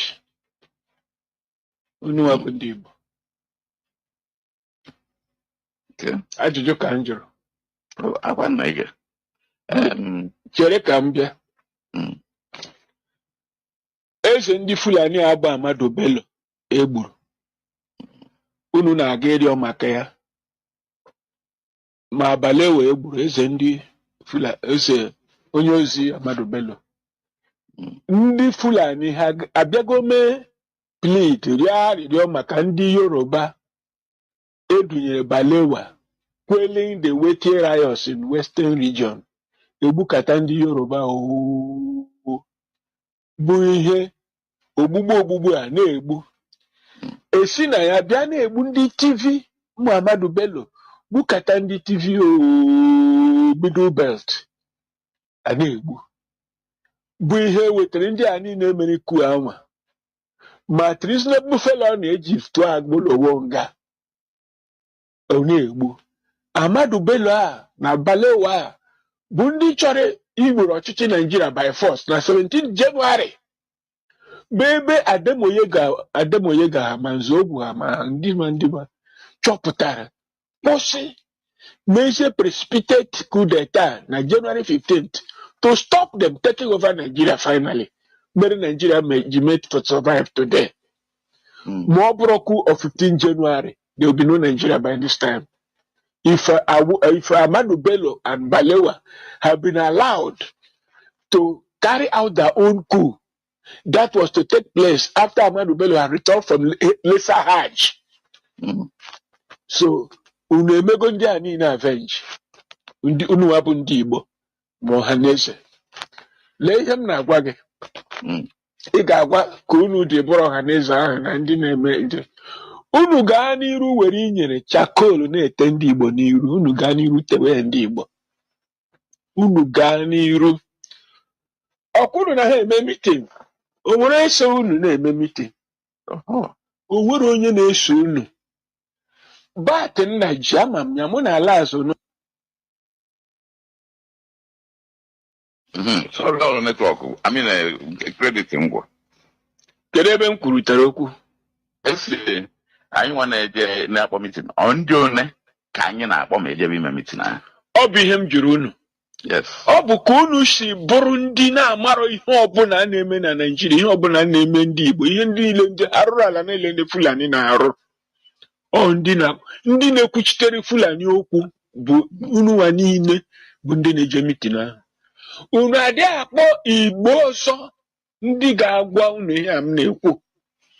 Si ihe a niile ndị Fulani na-egbu ndị Igbo gbukata 1937, 1945, 1953, gbukata ndị Yoruba in quelling with riots, gbukata ndị TVO, gbukata ndị Middle Belt. Amadu Bello na-ekwukwa ekwu na ihe a na Middle Belt bụ footstool ha na ha na-agị deep Quran to the sea na ha ga-akọnka Igbo ma Yoruba ma gịnị. Ihe niile a na-eme mekata tupu eme that coup. That coup d'etat, enwere coup d'etat January 17th, 1966. Amadu Bello na Buhari na Akintola na-eme plan to a na-akpọ walloping the West. Ọ aha coup d'etat ahụ nke ha ga-ejizie overtake Nigeria. Coup d'etat mee coup d'etat na Nigeria, sizie Nigeria edocheta Adamologun wa na Shode Inde na ndị niile may change the army leadership ndị ga-carry that coup d'etat. Bụ ihe mere nzogwu ha ma Adamologun ha ma ndị ọzọ. Coup d'etat nke ha abụrụ supposed to be January 15th or to prevent Amadu Bello taking over Nigeria ya na Balewa in a coup d'etat. And if that had happened, Nigeria would have disintegrated.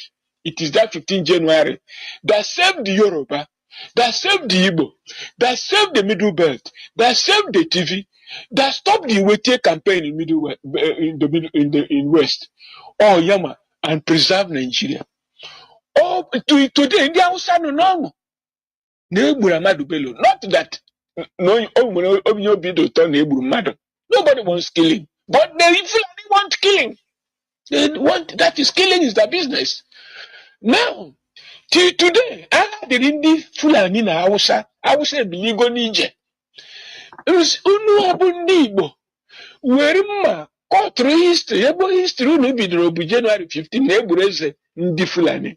Ndị Fulani gbukwadoro eze ndị Igbo since 1937, 45, 53. Eze ndị Yoruba since 1962. Na-egbu Wete campaign na Midwest na Western region. Na-egbu eze ndị TV, na-egbu eze ndị Middle Belt. Si na Amadu Bello si na ha ga-edipụrịrị Quran into the sea. The sea. Na-ekwu na Middle Belt the footstool ha na ha kọnkago ha. Na ndị ọzọ ma Igbo ma gị na ha na-aga kọnka. Unu abụ ndị akpọrọ onwe unu ndị Igbo. Unu were chakol inyere je na-ete ndị Igbo n'iru. Sinu na aga ime abolition iru ndị Fulani arịrịa na ha na unu gburu eze ndị Igbo. Ndị Igbo, sọ ndị Igbo mere coup ahụ. Ọ bụ sọ ndị Igbo mere coup ahụ, nọ ndị Igbo lead, nọ Chukwuma lead ya coup ahụ. Ihe m ga-agwa gị na ndị Igbo ọzọ ahụ na-eje iji ekwensu ahụ iji arụrụ ala ahụ si gaa n'iru were pọtọpọtọ tewe ndị Igbo n'iru. Ma iwu anyanwụ, ma iwu kpakpando, ma iwu nkịta, ma iwu ewu, gaa n'iru ma onye rị mmadụ eke ma amanwụ eke ma ndị niile pịkọtawa wee gaa n'iru were inyere tewe ndị Igbo n'iru. Ugbu a na-achọ ka a ga-esi ibu arụ a niile ndị Igbo na-ebupụrụ ndị Naịjirịa. Onye a na-akpọ Buhari bịakwa gbukata ndị Igbo ekwensu a na-akpọ ambasadọ gịnị eji mee ọha na eze gịnị ma George Obi ọzọ yọkwụrụ ya yọbata na ọha na eze si na President General. N'Igbo niile a na-egbu Buhari gbukata o jee were osi na medal were nye 82 Division Commander kene ya ka o si na-egbu ndị Igbo ndị nke ya. O nwere ihe ọzọ ọrụ nke a na-akpọ iwu anyanwụ nke ya after ma otokoto niile. The next thing ọ ga-eme bụ ịnọ ebe ahụ chọọ ka ọ ga-esi chiwa ka a rapụ itinye ndị Rivers Igbo ka a rapụ isi na onwere ebe Igbo niile Igbo dị ma ewepụ Central steeti unu na-aga n'iru na-eme ya. Ndị Fulani a na-ekpokọ Fulani niile nọ n'ụwa Afrịka na ha na-eme mitin na Naịjirịa. Yoruba na-ekpokọ Yoruba niile nọ n'ụwa ma Kogi ma Akwara si na ha bụ Yoruba bịa kpuo na Delta Edo. Ụwa niile n'ijo niile si n'ọnwa nwe mana unu niile bụ Igbo ahụ si sọ Igbo bụ isi n'Ọka ịbịa n'Enuguelaghachikwa bụ sọ Igbo na ndị ọzọ abụrụ Igbo. Unu na-agba okirikiri so ụnyaahụ ka iwu anyanwụ ma na enwere Igbo na Rivers steeti maka gịnị? Maka ọ chọrọ si chịrị gawa enye na ndị Rivers steeti opportunity ka ha mee produce Ọhaneze President General. Unu nọrọ ebe ahụ na-agba okirikiri gwa ha na m sịrị mụnwa nwa Ogbuonye sịrị na unu gaa n'iru were inyere tewe ndị Igbo n'iru. Fulani kwesịrị ịrịọ mgbaghara na Naịjirịa. That is Haji Alimbe Kaltum na-agwa ha n'ihe a niile ha gburu na Naịjirịa gwasaa Naịjirịa were ọbara kọva Naịjirịa na ha kwesịrị mgbaghara. That Ahmadu Bello is a villain and should not be mentioned at the same time with Zinka na Bolowo. That Ahmadu Bello is a villain. Ma Balewa the villains. Kwafuru ọbara ndị Igbo. Kwafuru ọbara Yoruba. Kwafuru ọbara Middlemen. Kwafuru ọbara TV. Kwafuru ọbara Hausa. Hausa ebiligo n'ije. Were na inyere tewe ndị Igbo n'iru. Were na inyere tewe ndị Igbo n'iru. Igbo ga-anọ n'ime onwe ha. Unu were eziokwu unu etinye n'ụgha. Yes, Igbo should be united. Are you uniting the Igbo? Unu na-unite Igbo. You are dividing and destroying the Igbo. That is one truth you mentioned. Na ga-unite kwa Igbo. Na ga-eme Igbo nke. Is this Ọhaneze? They select consensus Ọhaneze with no election. Nothing. Are you uniting the Igbo? While others are uniting their people. And a proper restructuring. Do you have a template for restructuring?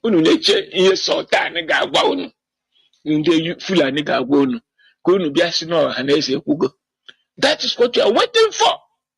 They frustrated with the criminalities of these corrupt people called Ọhaneze. And you to have. Now,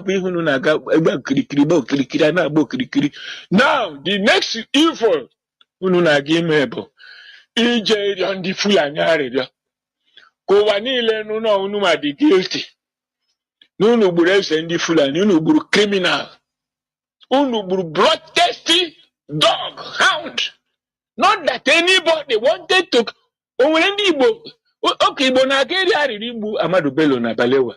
Was there a time the Igbo decided to go and kill Ahmadu Bello and Balewa? Was it the Igbo that sent Nzogu and Co to go and kill Ahmadu Bello and Balewa? Did the Igbo have reason to stage a coup d'etat? Was there an Igbo coup? Even if it is half a man or 1/4 man, was Unebe, Colonel Unebe killed in that coup, not an Igbo man? That they killed an Igbo man, even if he was a single Igbo man, he was a quarter Igbo man, does it not show that Igbo had no arrangement to make an Igbo coup?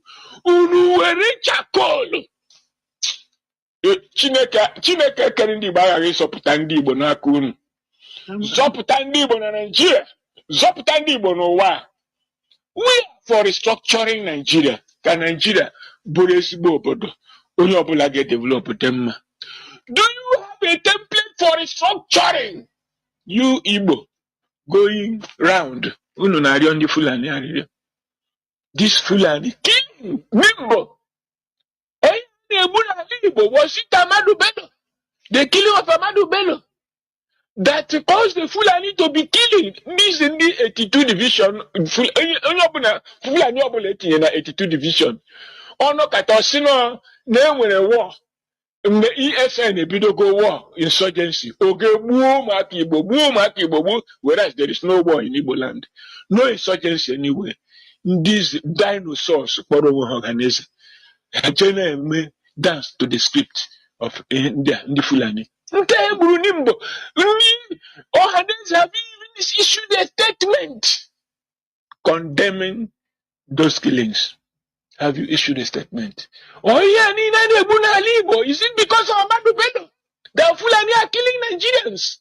Go to the Middle Belt. Many communities have been wiped out and renamed by the Fulani. In full view of all Nigerians. Go to Yoruba land. How they kill Yorubas are rising up and saying they don't want Nigeria any longer. That they want to go the separate way. The Ijaw people are rising up and saying they don't want Nigeria any longer. That they were going to the separate way. The Hausa people have risen up and said they are expelling the Fulani from Hausa land. There is no, they were Igbo land, where Yoruba land, where Tiv land, where Hausa land, that there is no Fulani land in Nigeria, that they are foreigners. These are issues in contention. Good morning, good afternoon, good evening, and good night, great Biafrans and lovers of freedom. This is Radio Biafra House of Service coming to you through Radio Biafra London. My name is Mazi Chinasa Nworu from Alo province of Biafra land, and we are here live and direct. Today is the 3rd day of the 5th month being May 2024. Therefore, I welcome each and every one of you to welcome your friends and well-wishers. Do not even deny your enemies to listen to this hallowed message onto this platform. Therefore, draw nearer to your listening devices. This is where it all started. This is our rallying point. Our place of worship is here on Radio Biafra. Therefore, as an IPOB member, if you think that you've grown above listening onto this hallowed platform, my brother, my sister, my comrade, look, search yourself. You will be, just like a bird without feather. It's almost useless. We shall never grow above listening onto this hallowed platform. This is the place it started. It all started. Our rallying point. Okoko hapo kum. No way. Therefore, we must continue. Therefore, you can be listening to us also on our FM 102.1 in many parts of Biafra land, CHK 102.1. We are live and direct. Today is the 3rd day, 3rd of May 2024, We are also on satellite. Biafra TV is on. We are on satellite. Biafra TV. You can get us live on satellite. Free to air satellite, we are there. Moreover, if you have internet connectivity, we are everywhere in the social media. Also, you can download IPOB Community Radio with Simple Radio and Radio Biafra. These are different applications. Download it on your smartphone so that you can never run out of any way of listening to this hallowed, this sacred, holy message. The message of awakening. You must be proud to be part of it. That is what we are preaching here. Therefore, I once again welcome each and every one of you. Tata Bobo Churi, the 3rd day of May 2024. We are here live and direct. Today we are going to talk about the issue I played, and I will continue playing it. The plan of the impostors, those that have been imposed on us as Ohaneze Ndibo. Their plan in order to commit the last sacrilege on our race. to bring us down. Just all these things are happening due to their greed. Nothing more. You heard the man said, they don't want to unify our people. They want even our, Igbos to be fragmented so that it will be easier for them to be, on their catastrophic campaign. Our dear man, he said, the Fulani are bringing all the Fulani everywhere in the world, having meetings in Nigeria. You had El Rufai, the former governor of Kaduna State, said it, that even governor of Bauchi State, I have been playing the clip here on Radio Biafra, that they are bringing every Fulani under one fold in Nigeria, that they are using Nigerian government money in order to bring Fulanis everywhere in the world under one fold. Yoruba is doing the same. But very greedy Igbo people, that this is the worst thing that have happened to us. It's not the civil war. It's not the Biafra war only. Oh, the aftermath of the war is what we are suffering. The policy, the caliphate, the Fulani caliphate, their policy since 1970 is to gradually put us into perpetual slavery. And for your information, they are implementing what has been there, what has been concocted by the Europeans when they came first. When they came to our land in the first time. Do you know, this is historical. It's a historical fact. They named different African countries according to what they produce or what they can get, what the Europeans can get. In Ghana today, it was not Ghana. Are you hearing me? It was not Ghana before. It is the first president of Ghana. What is the name of the first president? Kwame Nkrumah. That renamed it Ghana. It was not Ghana during independence. It was called Gold Coast. That is what the Europeans called them. So they name the place according to, they don't care about the people. They name the place according to the resources they got there. Had it been they discovered oil in our land that time, they would have named it Oil Coast. Crude Oil Coast. But do you know what they named I'm coming. They named the Ghana Gold Coast. They named the Liberia. Do you know the name of Liberia? What they named Liberia? The evil colonizers. They named them grain or pepper coast. Pepper or grain coast. Because they found a type of brain, pepper, there in Liberia when they come there. Being farmed there. The best of the best. Whether they call it the destiny of paradise. Now they name it that place. Oh, it's a grain coast or pepper coast. It is after they renamed it Liberia. For your information. Now you see the place you also call today. Today, that one they opt to remain what they are being called, like a Niger area, the same thing. Ivory Coast, Cote d'Ivoire. A coast for ivory. It was elephant, a place for elephant. It is the evil colonizers that almost wiped off elephants in that side. Do you know that? Even in Aba, it was filled up with elephants. In their greedy and evil quest for elephant tusk, they wiped off everything. So today, Ivory Coast is still answering Ivory Coast, Cote d'Ivoire. It is what they were. When I take all these things, I say, look, we are in a mess.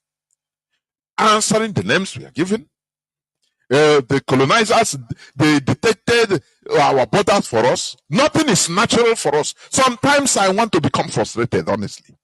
You know what they call Biafra land? Slave coast. Slave coast. We are the highest place, the highest place that produces slaves. And that is what they want to maintain till today. For your information, the bite of Biafra was named Slave Coast. Go and Google it. Slave Coast. Are you hearing me? And they are making sure that we resemble our names, the names they give to us. Do you see the magnitude of the fight we are in today? It is something that sometimes, you know, okay, can we pull this string? But we will. We are doing it. I am telling you honestly. That's why I also ask you to be cautious as the leadership of this struggle. Let me tell you, when you hear that the DOS is wise, it's not artificial. When you check it, let me give, before I enter into what I want to discuss today concerning the clip I played, an IPOB press release, I want to just tell you a story. For people that are, you know, many of our, or some of our people are highly sentimental. The situation we are in this world order. Mazi Chinasa Nworu said the other day, he said something. He said the struggle for liberation of Biafra is not only about killing, fights, this, no. If you think it's, you know, I know. But I have cooled down. The more I research deeper into things, I do understand the wisdom that the DOS is engaged. Because you have to be careful not to make irreversible mistake. There are people that are, you know, you know, in an agitation of this magnitude this time around in this 21st century, it is not only water. You must be highly cautious. You must make sure to be at alert, because what we are into, there are different people with different interests, engineered by foreigners, by even our enemies, by the West, by any people, any nation.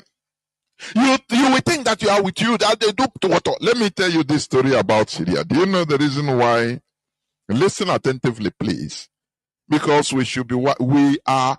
The more we go, the more we reason, the more we research, the more we become accustomed to the reality of the current situation of the world order.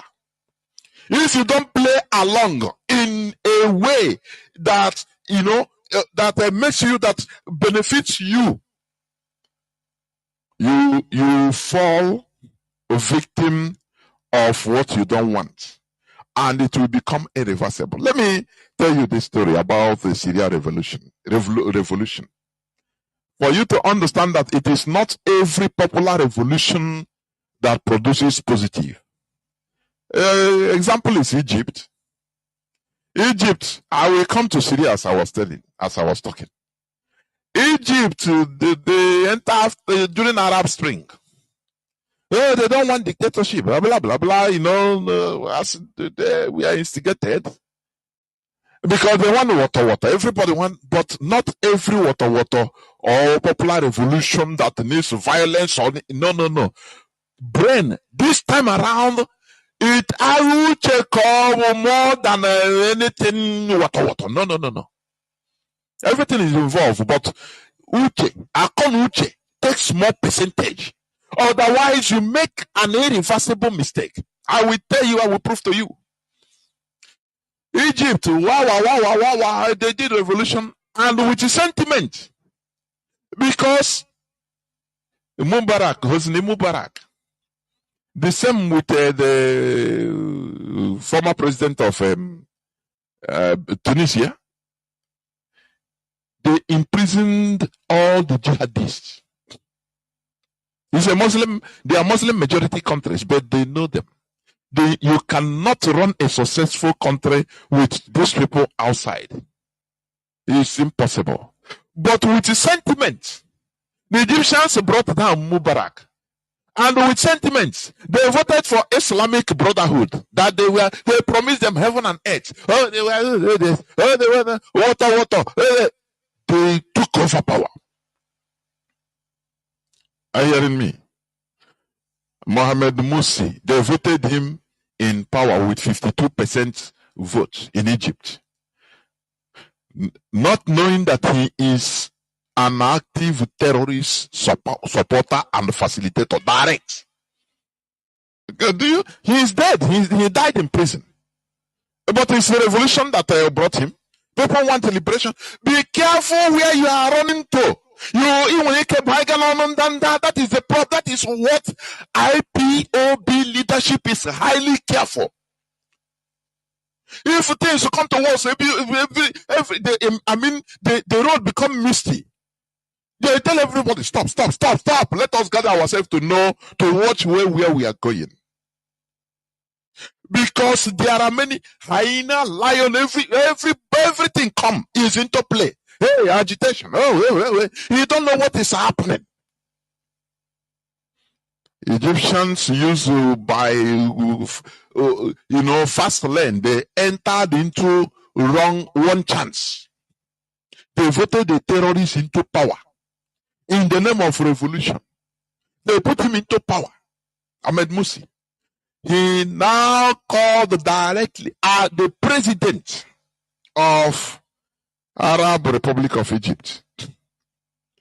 He was calling his terrorist comrades, direct, international. He was in jail even before the Egyptian revolution.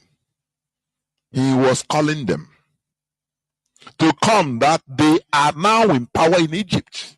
So they are welcome. You bag, I was a launching pad for anything. Do you know how he was caught? A president's phone is never bugged. But the terrorists he is calling, he was calling, their phone was bugged.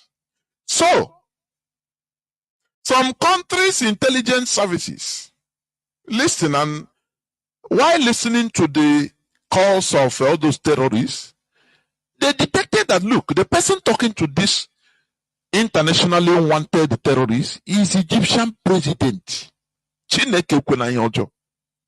Egyptian president.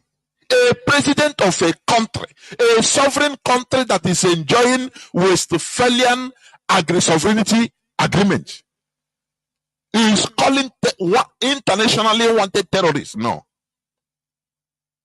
And they checked it. He's calling them, telling them things. They said, no, they have to pass the whole information, the transcripts, the calls, everything, to the Egyptian intelligence service. They said, no, not our president. They said, look at it now, listen.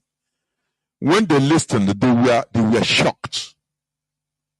What I'm telling you is what happened in Egypt. It's not it didn't happen 5th century. It's what happened just a few years back. I'm telling you. Why the president that you are here, that is the reason why. Somebody that was normally voted into power.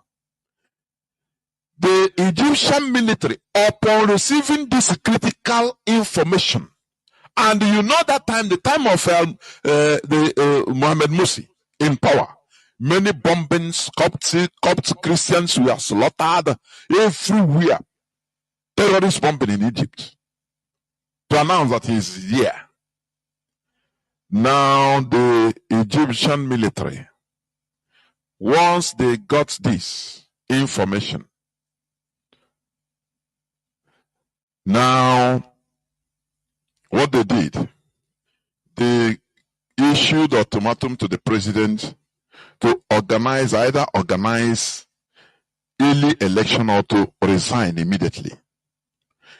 The man started using, why should it? This is a democracy. They tell him we are not talking of democracy.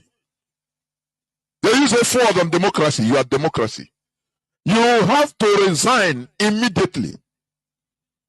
He started the yapping. Oh, Egypt, we are a democratic country now. So what?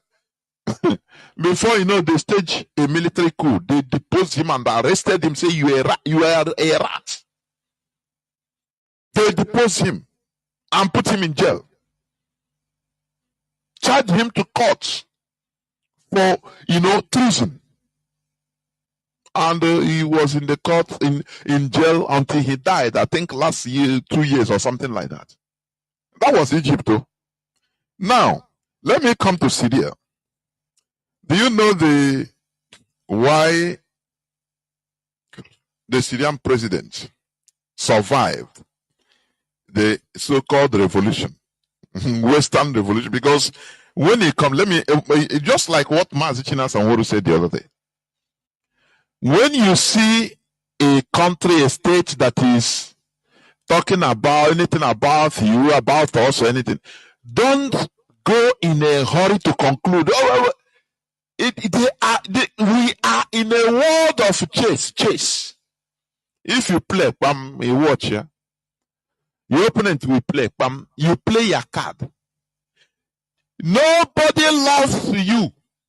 What they are doing, what people does is, or what countries do is doing things for their own interests. You as a people, as foreigners to them, as Biafrans to them, you are nothing in their eyes. In the Western eyes, you for them, you don't even exist.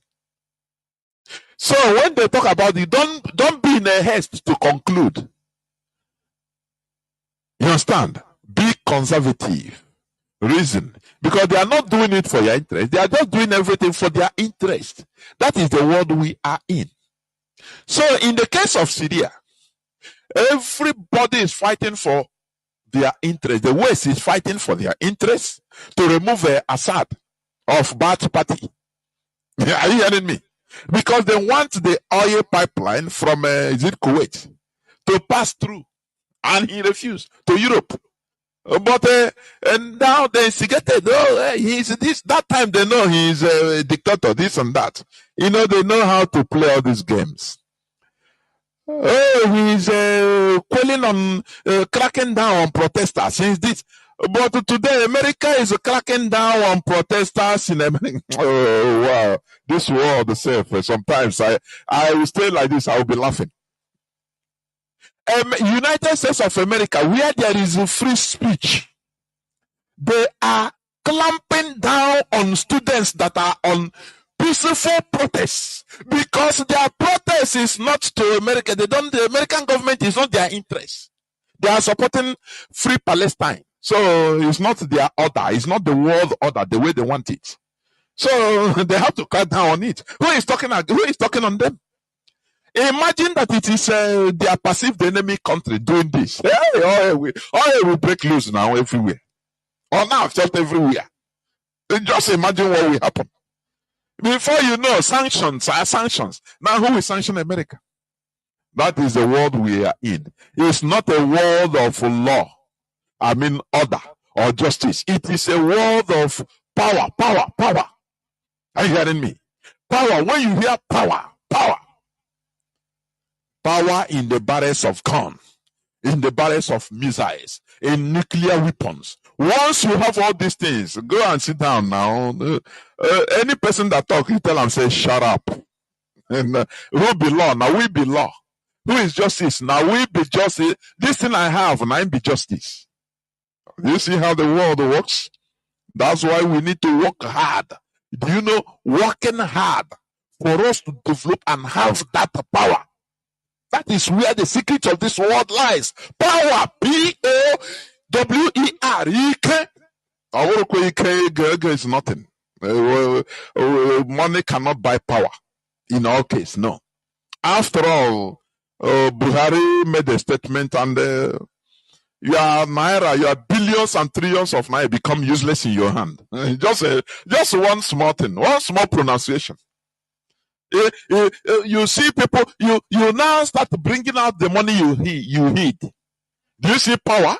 That is what is called power. With the power, only one power, pronunciation. Is it not our brother's investment in Lagos that he took 6 years to construct? Billions of naira investment. Only 6 hours. Power. Destroy that thing. They have given all the finish. And that our Igbo brother, he has money, but money cannot buy it. Destroy that finish. That is power. I know we are misplacing, we Igbo Biafrans mostly, we are misplacing priority. We believe that in a boutique, it is not even a good language. Ade boutique, because that is not really power. It's limited. Are you hearing me? Because if you have billions of naira, billions of dollars in your account as in assets, a person with power can just destroy it under 1 hour. You become a pauper. Under 1 hour, you become a pauper. Or you continue begging. So, what am I trying to say? When the revolution started in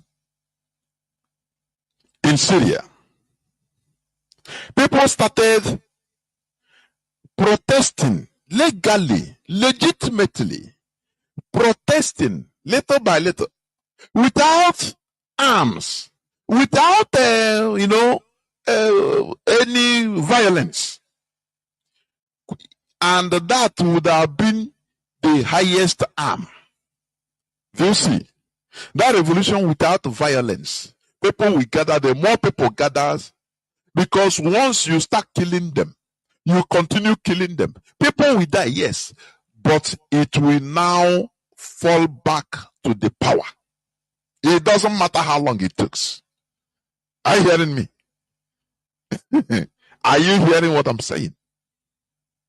That is how it is now in this world we are in. What I'm telling you is not for people that are only interested in strike or it's not always like that. Or it's not that involved, yes, but it's not always a very good idea. You have to be careful because this is a movement that involves millions and millions of people. There are agents of Mami Water in our midst. There are agents of crocodile in our midst. You think that we are together. There are agents of trees in the forest. There are agents of snow. There are agents of shouting, hey, yeah, water, Biafra. I want you to learn something from what I want to say, or the story I'm talking about, Syria. Today, the real, genuine freedom agitators, revolutionaries in Syria, they have been relegated to the background, nothing more. And Assad still in power. Do you know how he got it? Let me tell you. When the wind of that revolution was blowing, what Assad did was what? He allowed the prison break in prisons in around Syria, where all these extremists were being held. Are you hearing me? Where extremists, these Islamists, were being held. It is intelligence work, intelligence. Because you know that they are coming out with religious extremism. They will divert that genuine cry for freedom, for reform. Now they will divert it in another way around and will start hurting the people. And now, even he will be showcasing it to the international community. Say, no, these people are not even freedom fighters. They are just extremists. They are criminals. Look at that, how they are beheading people. If I'm telling you this story, I want you to correlate it to what is happening, what Nigerian government unleashed in our land. We are prepared. We are prepared. Not only mentally, we are prepared. Through wisdom, everything, calculate, analysis, we are prepared in this struggle. Now, President Al-Assad, he made sure that he allowed prisoners to prison break everywhere in Syria, so that these extremists will come out and now divert the genuine cry for reform from the people. It will no more be cry for reform. It will now enter into something Allah Akbar, into forming Islamic State. That is what it plays to their advantage. Whereas America also is playing their own game, the West, to use the Islamic extremists to make sure maybe they can pursue Al-Assad and later they can be able to control them. Do you see? Every country is playing their own chess, their game. Al-Assad, which is experts and friendly countries advising him, say, wait, leave them. Let them go out on the street. Now, the genuine people that we are protesting for genuine reform and revolution in Syria, these infiltrators, Islamic extremists now infiltrated them. You know, we need water, Allah. They now started little by little hijacking the genuine struggle. Are you hearing me? Because they know that President Al-Assad knows that if he allow the people only to be genuinely protesting without violence, and he will be muscling and killing them, there will be international uproar. It doesn't matter the support they have from anybody. It will touch the conscience of the world. That look, no. You know, there is a way you do something. No, it doesn't matter the cost. Don't you see what is happening in Israel? Every time they refer to what happened, yes, there was terrorism that occurred in 7th October. But now, why is it that the world is revolted? Because Israel has gone overboard. Do you see how things work? That's why in this world you must not be a high extremist. You must learn how to maintain equilibrium in ways. I am learning it, honestly. It is something. It is wisdom. You must maintain equilibrium, otherwise that extremism will backfire on you. That is the reality. So the genuine people that we are clamoring for changes, reformations in Syria, at least for more freedom, economic reform, more freedom of speech. Now, these extremists that came out from prison, they enter in their midst. For them, all of them they saw all of them as fighting the same cause, but no. And the Syrian intelligence, they know that within small time, that these people will hijack the whole thing and turn everything upside down. Do you see the danger?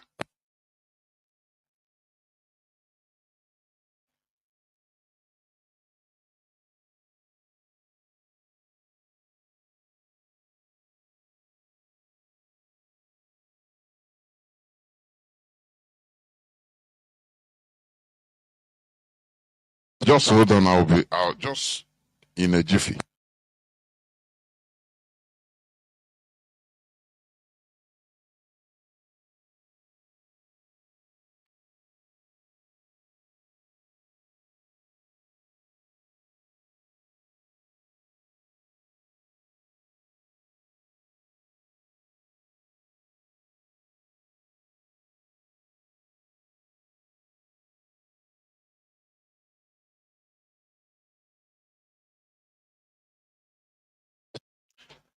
We must continue.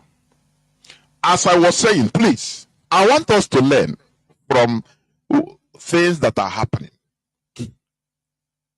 So these extremists, they infiltrated the genuine revolutionists in Syria and took over. If you watch their documentary, you see now them everywhere in Syria, everywhere there's protests, these people come up, they are Syrians, yes. People now see them now. These are more zealous people. These are action men. These are water people. Let's follow them. Anywhere. Hey, they don't care about that. They don't care anything. They want to let something be going on now. But little did the people know their motive. Are you hear the thing? Are you hearing me? People didn't know their motive. That their motive is different from what they are fighting for. They are trying to create an Islamic State of Iraq and Syria, ISIS. Are you hearing me? They started talking to people inside homes. I watched some of the documentaries. They will start demonizing Assad, that he's even Satan. He's not a Muslim. That we need using Islamic sentiment now to implant in them, even children, that they should fight so that this man will get out. People that were genuinely clamoring for reforms and freedom, they fell into that temptation. Before you know, arms started flowing in. They started fighting. Before you know, al-Baghdadi came in and announced the Islamic State of Iraq and Syria, ISIS. You see that? They turned heavy. That thing Assad wants is looking for what he is expecting to happen. They laugh. He say, yes, I got it. Now he started showcasing to the world. America too that wants to use these people in order to unseat Assad as usual. After they will do the damage control, they will control them later. As they use Al Qaeda, they will control them later. They now saw that the brutality of these people is too much.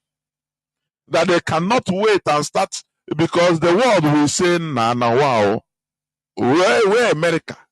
Because America wants to use them to unseat their enemy, to remove him from siege, so that they put in their puppet. And after they start announcing, democracy now, haven't they put democracy in Libya? Haven't they imported the democracy in Libya? Are Libyans not enjoying the American democracy today? I'm telling you honestly. They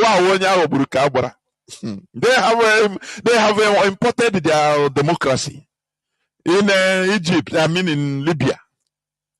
And the Libyans are enjoying it. Let me tell you, most Libyans are recreating their lives. Why? What happened to them? They removed now they understand that Muammar Gaddafi is their God.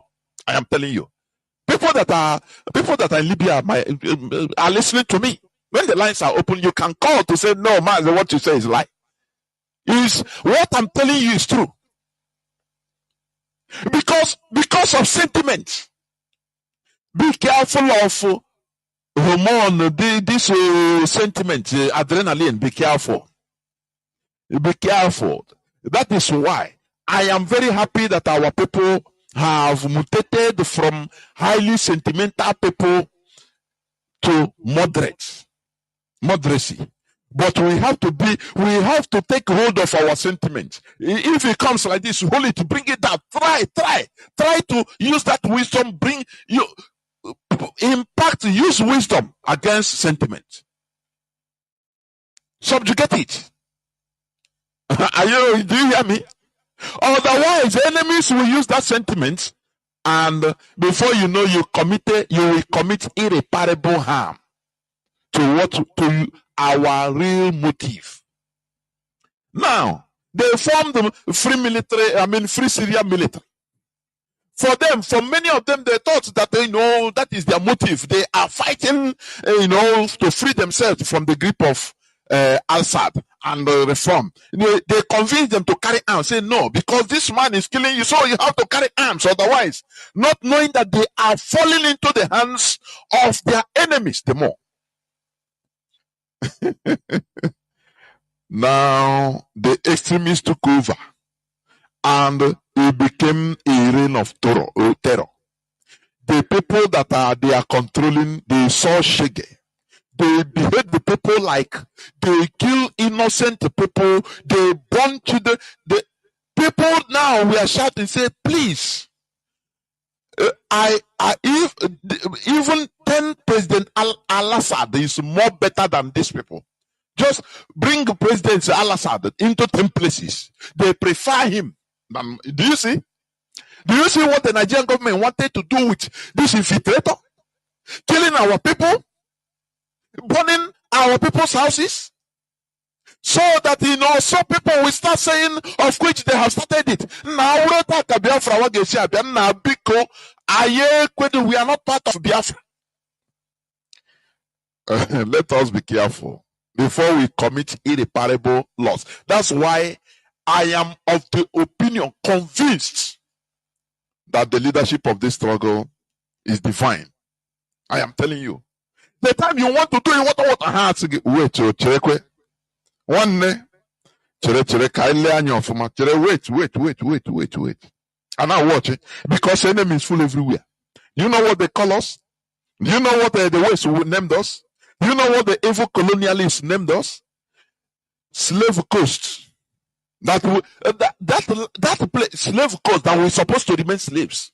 That is what slave coast. That is the name they give to us. Biafra land, Biafra, slave coast. So our enemies about that time, they never even discover crude oil. Only that it's easy for to catch slaves, and these slaves are the highest breed.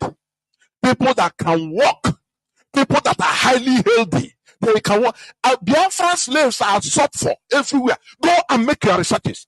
What I'm telling you is historical. They cost more money. They buy them more money in the Americas, in Europe. Because they are more healthy, they can walk, they are more resilient and resistant to even disease, to everything. Pure breed.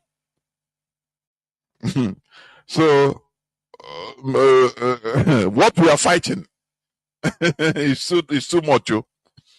It's not something only sentiment can stop. Oh, what now? Oh, kill this person. Do this. No, it's not only that. It's not only that. Mazi Chinasa Nworu say the leadership is seeing more than that. Oh, okay. Nothing. Why we never kill this person? Why we? You is your sentiment. Yes, for you it is right. For you. But they are looking. The leadership is watching more than what you are seeing. Are you hearing me? I use Syria as case study today.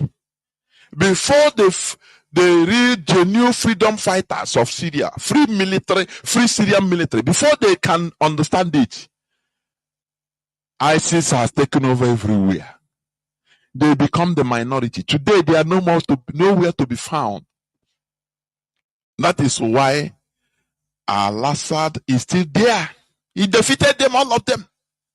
And because of the terrible massacre and slaughter, genocide being committed by ISIS, America can no more, because the world pushes said, no boy, because they wanted to use these people to unseat their enemy, President Al-Assad.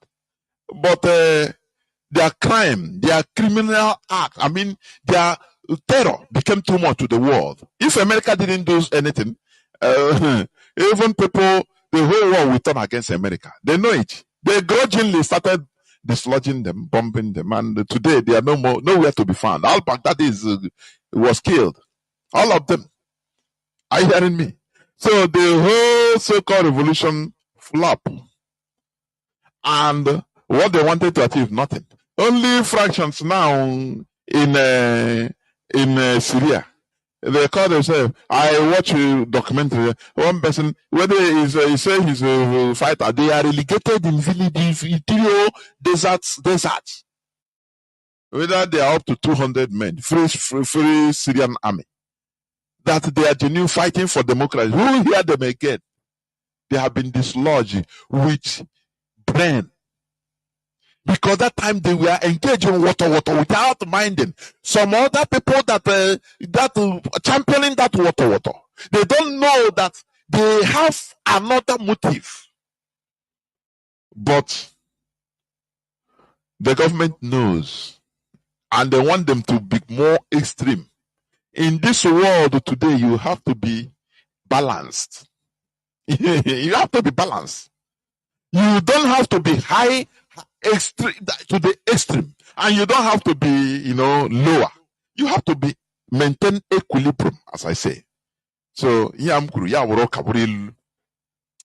want to go on to about the clip I played, and I will play it more and read IPOB press release. Remember, we are still on the series of living the continuous colonial legacy in our land. They call us slave coast. That is what they maintain. That is what they want us to continue being. Slave coast. That is why the most important thing is for us to sanitize our brain, for us to understand the type of enemy, the magnanimity of the enemies we have, the type of mess we are in. Are you hearing me? So that we become more at alert in anything we are doing. Because we are in a very bigger mess than we even think. Are you hearing me? They impose rulers on or against us. Against us, Biafrans. That is the reality. You all saw how Hope Uzodinma came into power. This is the one that is, mopping at us.